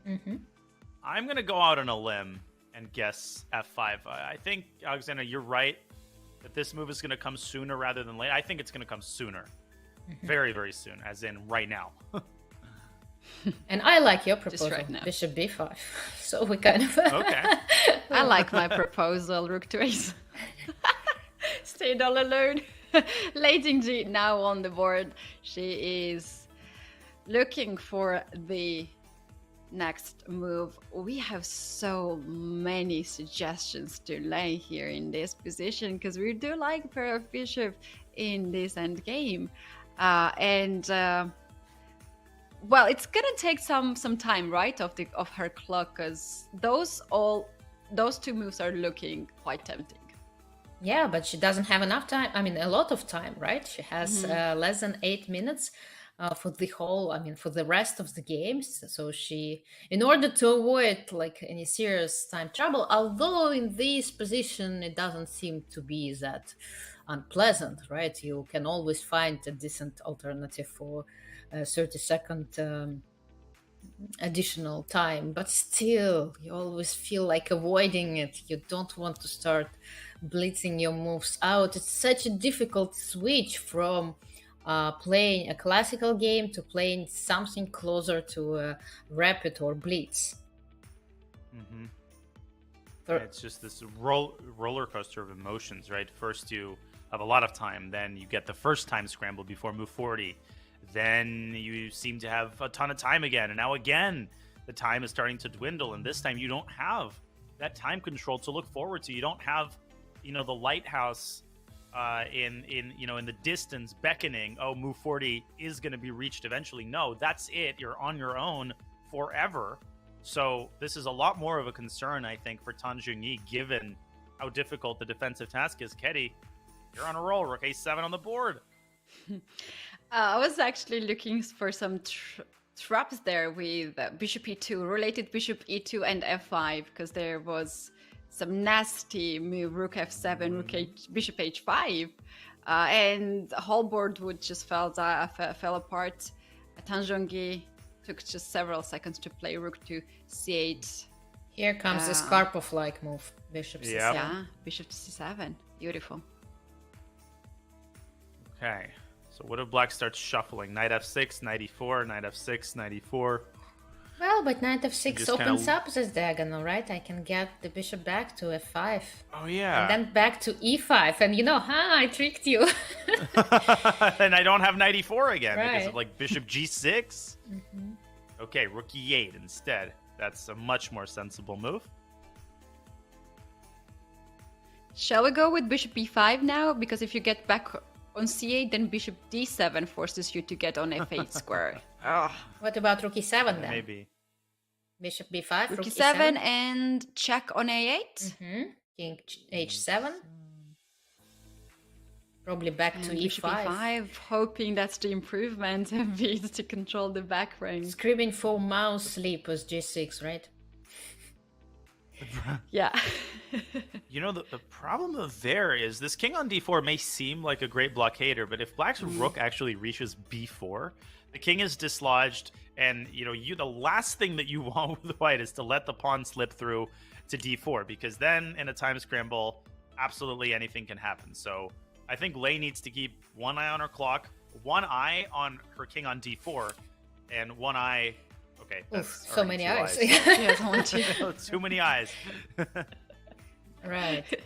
But okay, bishop b5 seems to be very, very tempting to play, and probably after rook e7, white can try something like bishop c6, because she always has this unpinning move, rook a8 check, and then, for example, if black plays knight f6, protecting the pawn on d5, then rook a8 check and bishop e5, somehow trying to turn around the pieces.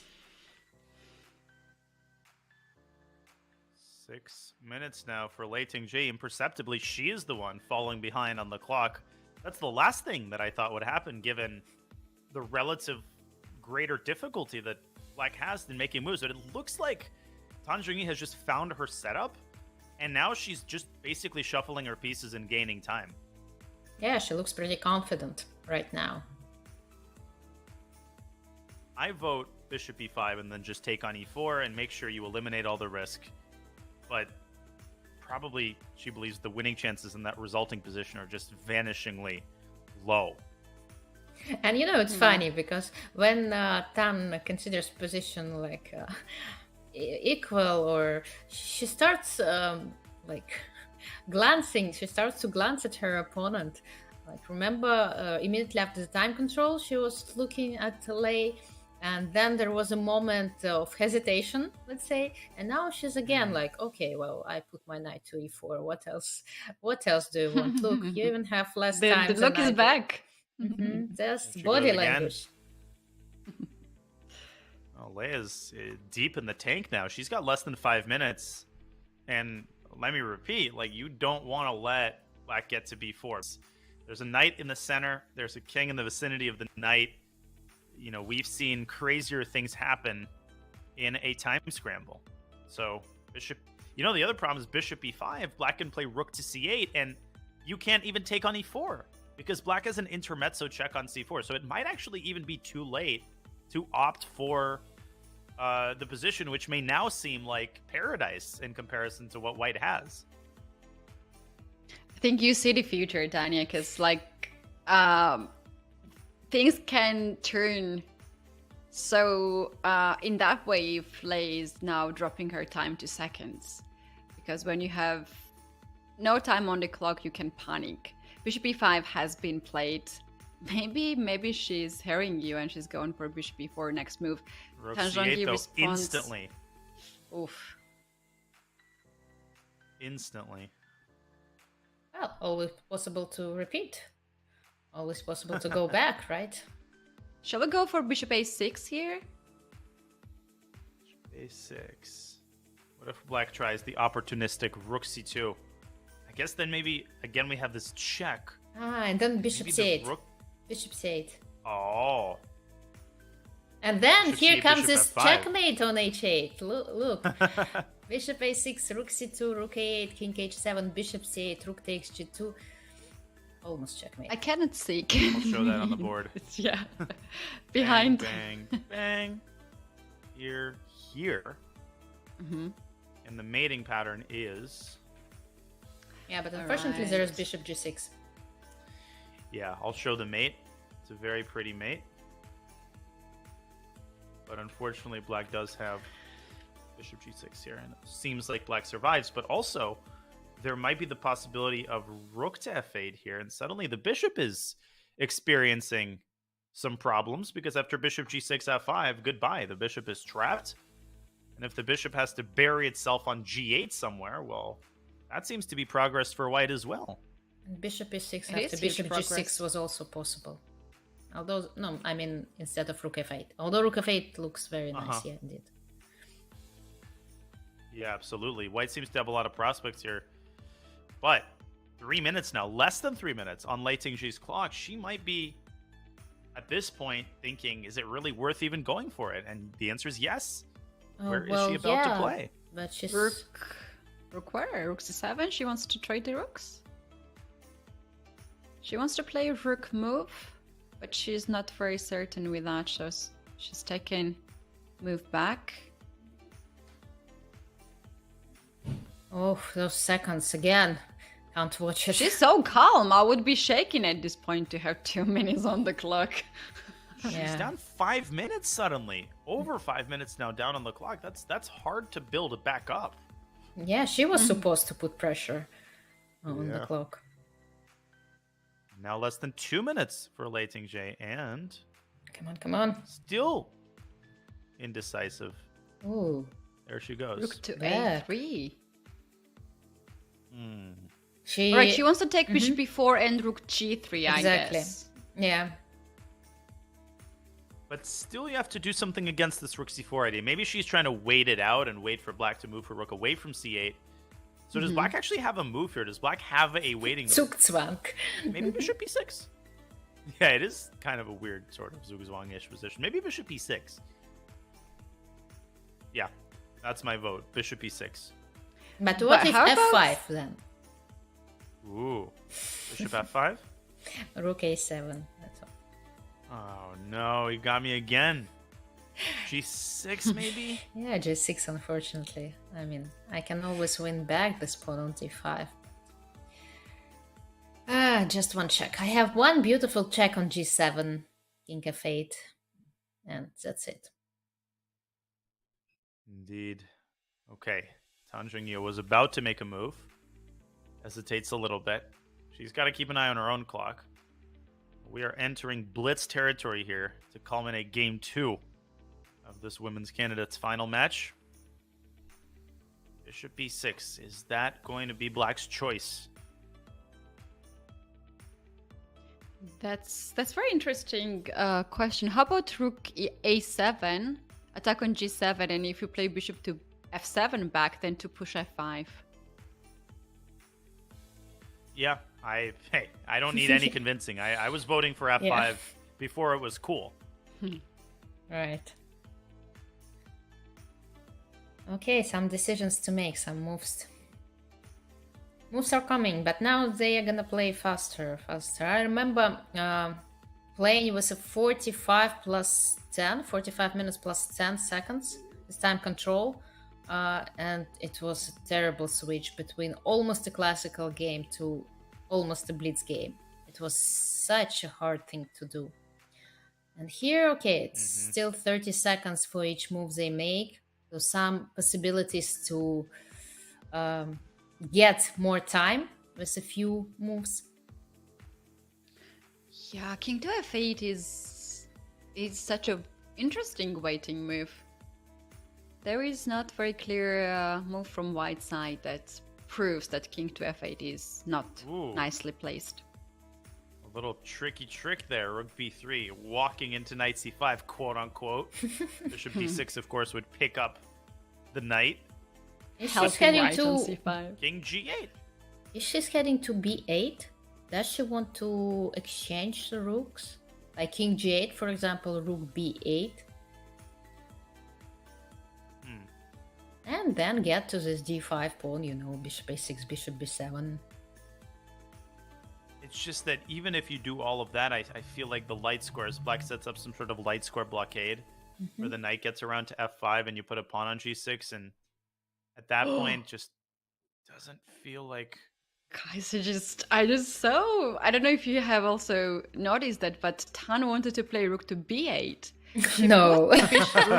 No. And then she saw it and she moved. Maybe it was just the lag on the camera. Yeah, probably. Whoa. It's an over the board game, right? You don't expect such mouse slips there. I mean, mind slips. Mind slips can happen still.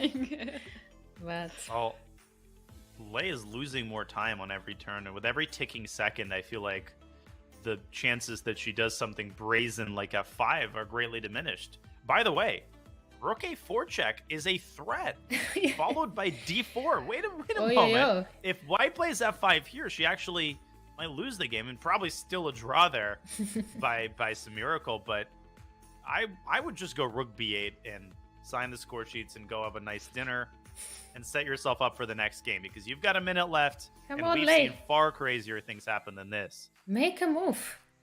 Oh no, we're going for a B8 is countdown played. again in this game. She went rook to b8. She heard you. She Almost threw her rook to the square. Yeah. Here, Take you put it there. Yeah, take it. Oh.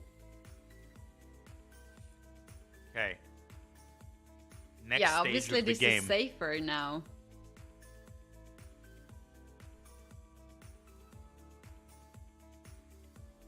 So no chances at all? Like king k5, bishop b7 to b7, and then a6 to b7. Well, Black just has to find the right setup here. I think if Black finds the right squares for the bishop and the knight, then it's a draw, but for now she hasn't found it yet. Actually, I caught myself in thinking that even if white takes on d5, isn't it a draw? Like, It is. yeah. It must be. So where does Black keep her king? Does Black just go king e7 and then shuffle the bishop just like that? I would go to like g6, king g7, somewhere there. Around the... Oh, king g8, king g7, king g6. There we go, g6 on the board. And I would go king e5 here if I'm playing cheap. But don't blunder.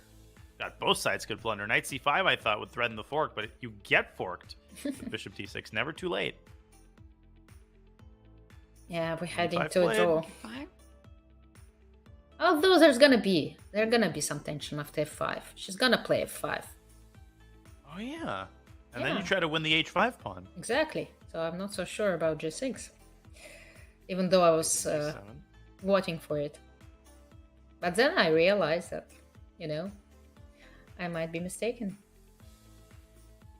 But it seems like after f5, trade bishop g6 check. As long as you stop the king from getting to g5 on its own terms, it should be basically a dead draw. If white takes on e4, then we know that Lei Tingjie has essentially offered a draw. Yeah, true.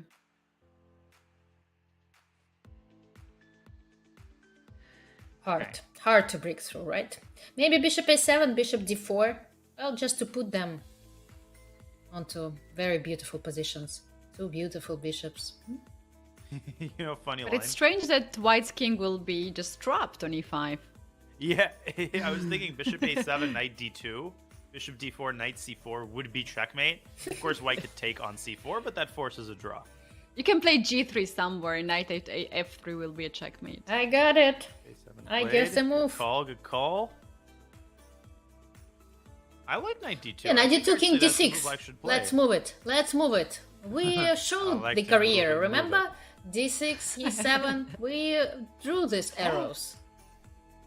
Knight d2, king d6, Exactly. king f6, Yeah. bishop d4, mate. Yeah. And if knight c4 and king e7 also, like this bishop on f7, it looks like a pawn. I mean, why? Why? That is f7 worth pawn. showing. That is spicy. This would be mate even without one of these two pawns and without the g pawn. So instead, knight c4, king e7, and black is just sort of starting to get pushed off the board a little bit. Bishop d4 is coming. Alexander, I think you're right. I was a little bit overly pessimistic about white's chances here. This ain't over. So you see? This ain't over. One inaccurate move, and that's it. The king is on e7, and it's not so clear anymore. Frustrating. Well, it would be Tanjong, fair in a way, no? Because white's king is every- so much better. Yeah. Every time that it seems like black has finally made a draw, you can finally breathe. Suddenly, again, Something starts. That's white true. generates these chances. Yeah, imagine if the black is down now in seconds. Anything can happen. It's just Tanjong has really very comfortable situation on clock. 4 minutes, 20 seconds. She can find out solution here. For now. If there is. How about knight g3, knight f5 ideas? Solid. Well, bishop d4 probably after knight g3. Is it a draw after bishop d4, knight f5? Is it a draw endgame or a lost one? It's a good question. I think it can be a draw because h pawn stops both h and g pawn. Well, I'll go with my king to g5. I'm gonna play g4 eventually at some point, right? And still very hard to break through. Going for that. Yeah, we're getting Very there. likely to get just that. Mm-hmm. Okay. Now the big moment of truth. Knight f5. Does it make the draw? White's king actually gets to f6 there. And the pawn on h4 is the right color corner, which is super, super important, which means black can't, in the resulting position, give up her bishop for the f pawn. Oh, gosh. I mean, it looks pretty drawish, but again, this opposite colored bishop endgames. It's either a draw or a win. Yeah. But if you don't go for this knight to f5 now, white can play this king d6, king e7 idea. It might be already too late after that if white's king gets on f6. Yep. No, with 3 minutes left, calculating knight f5, I do not envy the task that's in front of Tanjong right now. Well, you feeling just it try might be to... lost. But how? I get my king to g8 and the bishop to f7. How do you improve? So I just stay and don't move. Yeah, you might be right. Oh, yeah, you are. Well, I would have to try g4, but Yes. f and h versus king has to be a draw. Yeah, it is a draw. But, psychologically, it's just very hard to convince yourself of that when just a second ago you were planning to draw from a position of strength. Now you have to draw hanging by a thread. So can Tang Zhongyi steal herself and calculate that line accurately? She has 2 minutes on the clock. They have almost equal time on the clock. I think things are getting heated up here. That's what we want to see. And the position, chat says this endgame is so rich. I couldn't agree more. It's very rich position. Still, even though that we are very close to end the game in a draw. Okay, here comes a moment of truth. Less than 2 minutes. Less than 2 minutes on the clock. And I know, there are some positions where such a difficult decision is required. For example, there are certain endgames where you need to go for an endgame rook versus a rook and a bishop. And otherwise, you need to sacrifice a piece for a pawn and get into. And you see, King F8. Still, I think this should hold because King F6, there's then knight e4 check. Yes. So can white make any progress here is the big question. I mean, bishop f2, the knight can also come back around to e4. And that's a pawn that Zhongyi is more than happy to sacrifice, especially with the rooks off the board. A little bit. Yeah, probably still just a draw. But not enough.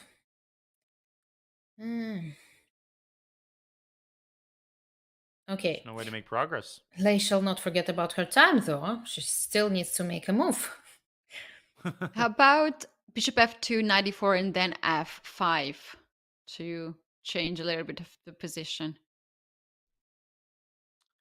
I thought she should have done that on the previous move when she had a chance. So I agree. I think bishop f2, knight e4, maybe bishop e1, and then f5. Try to isolate the h5 pawn. Who knows? Well, she can get back to this pawn, right? Yeah. 1 minute now, though, for Lei Tingjie. Not finding anything. 45 seconds. It's still possible to give a check. Give a check on c5. Still possible to lose on time. Okay, she won't do that. King d6. King d6. Yeah, I was thinking about that, but then I thought knight e4, king d7, and what's next? Well, knight f5 draws, as we've discussed. Yeah, but knight since she f5. didn't play this move the first time, I guess she's unlikely to play it now. No, now it's easier because then you protect those 2 pawns with bishop g6 and it's cementing the position. But I have king f6 though, I think. I don't You have might time. have to So part it's the same ways with one of the thing. pawns. I see. Yeah, Lei is counting on that Tang Zhongyi will not play knight f5. But second okay, time even with if you your play QSL king pawns. f6, bishop h7, king g5, right? And that might be already. Well, she's forcing Tan to calculate. I feel like she'll probably go knight e4 check and then shuffle between g3 and e4. That might be a fully watertight construction, but Lei is trying to get her king to e7 and play bishop d4 check, and if she can pry the black king off of g7 and get her own king to f6, anything can happen. It's under a minute now for Tang Zhongyi. Time to make your move. Yep. Wake up. She's calculating knight f5. You can just sense the wheels turning in her brain, but she can't decide if it's a draw or a loss. She's looking on the clock as well to check how many seconds she has. Look at this. She's looking at the time, looking at the board. Seconds. Oh, Yes, knight f5. they say to avoid it. They say to avoid looking at your clock all the time because you kind of lose time when you do that, but it's so hard to resist. Okay. She just needs to get her bishop to g4. I would play bishop e8. And that's just a draw. To give up the pawn on f5 and get bishop on beautiful square on g4. But you're gonna lose the pawn on h5, no? Wait, then king to g6. King g6 and then f5, f6, f7. What are you? But my king's on she's dark going square. for that. She's whoa. Well, king Wait a f5, minute. bishop d7, king g5, bishop g4, king g6. And what are you gonna do? Check, I guess, bishop e8. No, the bishop is on g4 already. Ah, you mean bishop d7, king g5, bishop e8. But then, well, Okay, there's okay. bishop d7. Oh, king g6 Uh-oh. is the move. Whoa, bishop d7, king g6.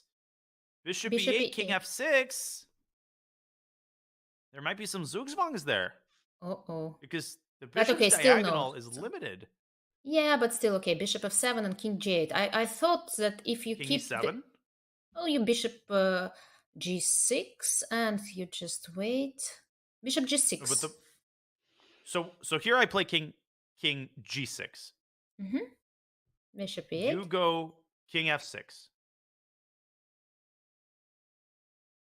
No, I'll wait. Bishop e8, yeah. King f6? Bishop f7, I'm sorry. f5? Mm-hmm. Okay, bishop e8. King e6? Oh, bishop f7. Yeah. And then bash to e8 and f7. I need to give it the check on c5 at some point, but no, it's just not. There's just too many squares. Bishop c5 check and king e7, though, with the bishop, black bishop on e8 could be nasty. Okay, but then bishop f7. And then you want to play bishop d4, right? Oh my gosh, there's bishop g6 there for black, going for some stalemate ideas. We're jumping the gun here, but let's show us this line because it's a very nice one with bishop g6. Probably holding. King g5. She's goading black into going bishop g4, which might lose and the then game. king g6. That's very smart of her. Unbelievable. Yeah, that's what I was saying about bishop g4 might be a huge mistake.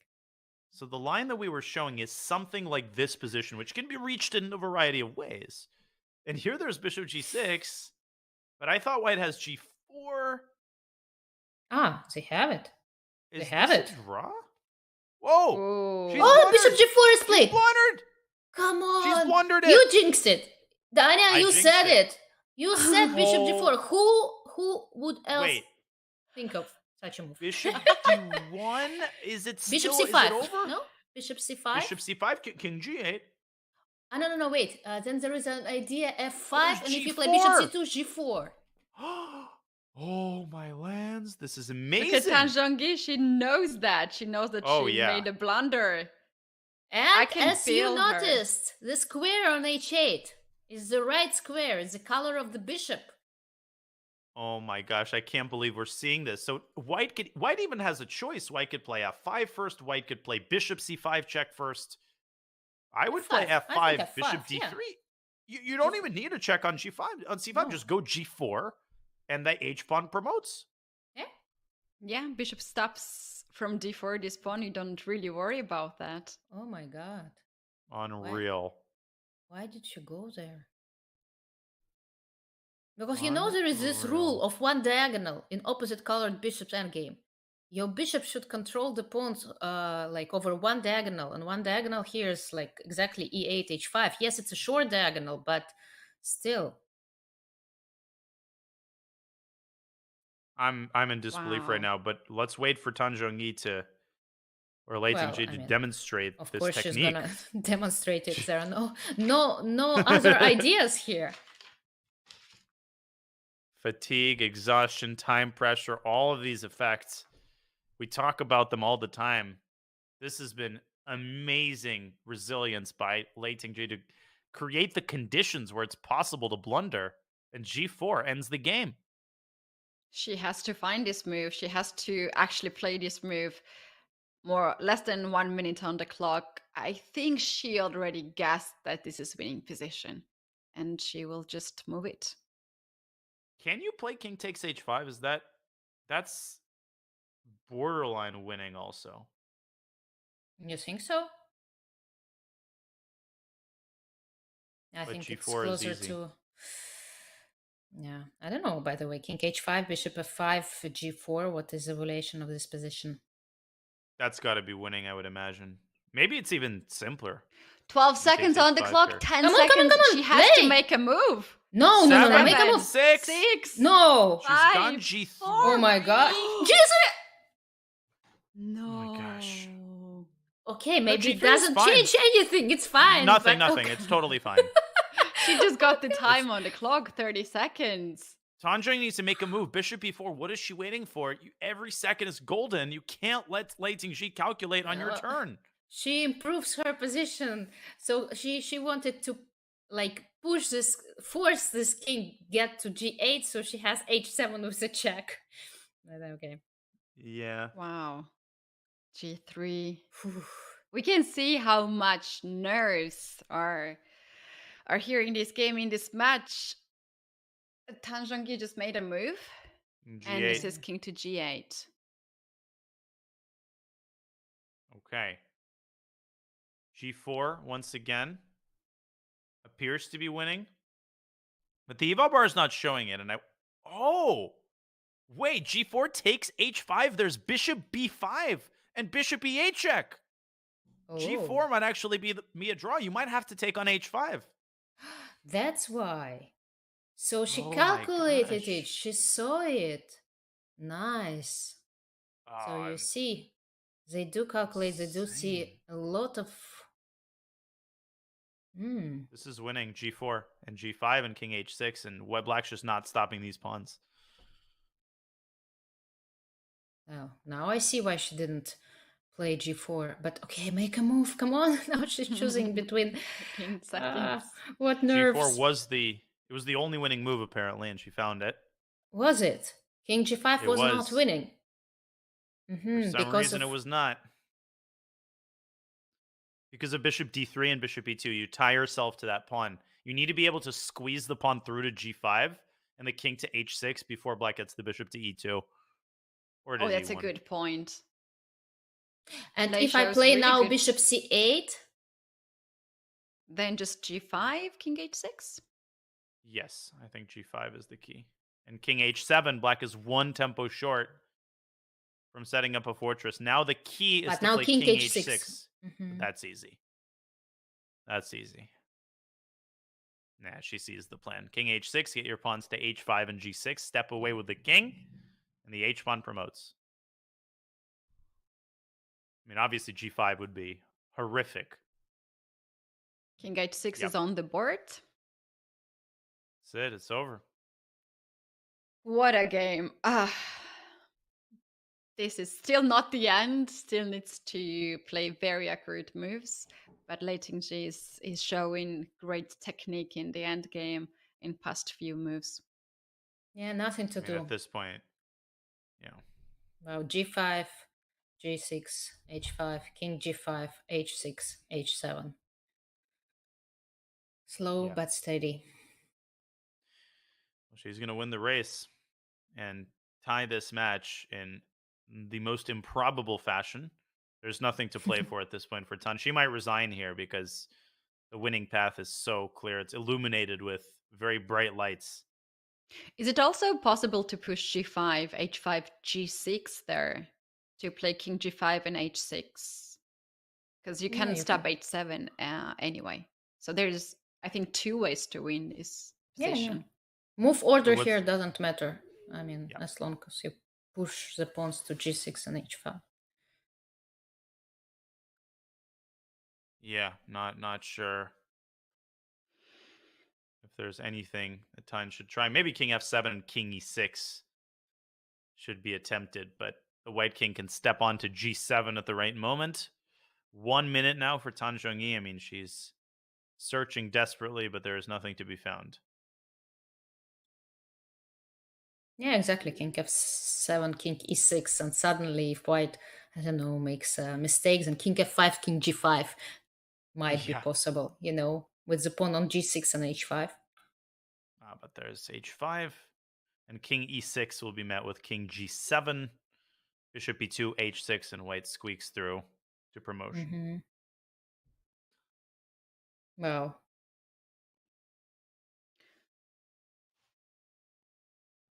another tragic event, huh? This time for Tan. Yep. But Lei was totally pushing whole game today, and think Was it's it just 40? resulted. 40? Like the rule of 40 that Danny mentioned, that you need to attack 40 times to make your opponent blunder? Something like that. It was 40 threats. 40 threats.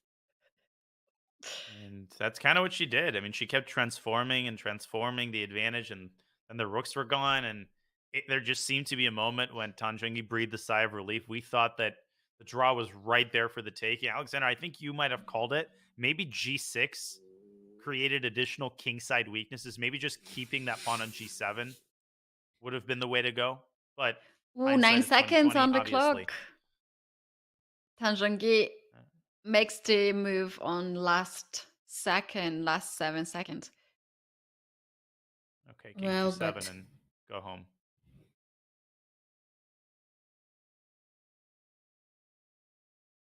Is G5 still winning or no? G7, king G7 on the board. That's okay, king G7. Probably. Is winning for sure. Yeah. Now she's going to resign. Nothing left to play for. Well, one more trick. Bishop E2. Hoping for G5. G5. Exactly. Or king H6. Yeah, she resigns. Resignation. Here we have Tan Zhongyi lost this game with black pieces, and now we have Tai in the finals of the candidates in China. These two teammates now are fighting for this seat at the World Championship. Let's take a look how many games we have left for the until the end of the match. Well, in case if we see like these decisive results all the time, we might go to the tie breaks later on. But what a beautiful game, Tanya, today we have witnessed. Incredible. And you could see Tan Zhongyi there sipping her coffee or tea, just thinking of all of the opportunities that were missed. But the silver lining is that some games, they go your way, other games don't. And I think the score of the match right now, 1-1, is extremely fair. I think both players have had incredibly bright moments. This was unbelievable technique by Lei Tingjie, really the last 40 moves of the game. Magnus Carlsen-esque, and I don't use those words lightly, erasing the deficit that she was facing after a very disappointing game one. So it's actually very hard to talk about anybody having momentum. Alexander, I think you'll co-sign this. You have a lot more match experience. Could we talk about either player having any sort of momentum, or is this a complete toss-up at this point as we get into game three? Well, usually a player that wins last, right? And now it's Lei's turn to celebrate. It kind of has this playing initiative, we can say. And actually, before even today's game, I said that if we don't look at the result of the first game, it was definitely going in Lei's favor. She was the one pushing it, right? Yes, she made a blunder, but somehow it felt as this. It left us this feeling that she was the one playing for a win. And today it was the same story. Okay, Tan almost made this impossible magical task of surviving, and she slipped at the very last moment. But okay, my bets were on Lei's side. At the beginning of the match, I explained why, and now I continue believing that she should be the one who is going to face Ju Wenjun in July. Right. What Alexander just mentioned, I agree with that too, Dania. We have seen these first two games where Lei is clearly pressing, and then sometimes it's working well for her. Sometimes we have seen some tragic ends for her. Would you consider, after seeing these two games, that Lei is the one who is really willing to get the seat at the World Championship match, or this is still equal match? I mean, her hunger is evident. It's obvious that both players are putting everything out on the line, and I just think this match is going to be decided in time scrambles. I mean, the better time scrambler in the first two games has taken game one in Zhongyi's favor. She was the better time scrambler despite the ups and downs. Game two, it was the opposite. Lei Tingjie, she was down at one point to 2 minutes to 7 for Tan Zhongyi, and yet kept her composure, kept her foot on the gas pedal, and was able to pull out a win. So it's just impossible to talk about either player having an advantage. They're very evenly matched, and I'm just excited for tomorrow. Yeah, and talking about tomorrow will be the last game before the rest day for the players. Alexander, do you think that we're gonna have another decisive result, or they will go easy on each other tomorrow on the round 3? Well, we certainly hope so, right? We're rooting for all 6 decisive games. Why not? I mean, that's why we're here for. Let's see if the players agree with us. Let's see what they are gonna prepare for tomorrow. I'm excited as always. Looking forward to the game number 3 at 9 a.m. Central European time. Yes, guys. So it's now final goodbye from our side. Alexandra Kostnik, Daniel Naroditsky, Katy Tetzlaashvili. We're here for you with the whole Chess.com team, and we will see you guys tomorrow at 9 a.m. Central European time. See you there. Bye.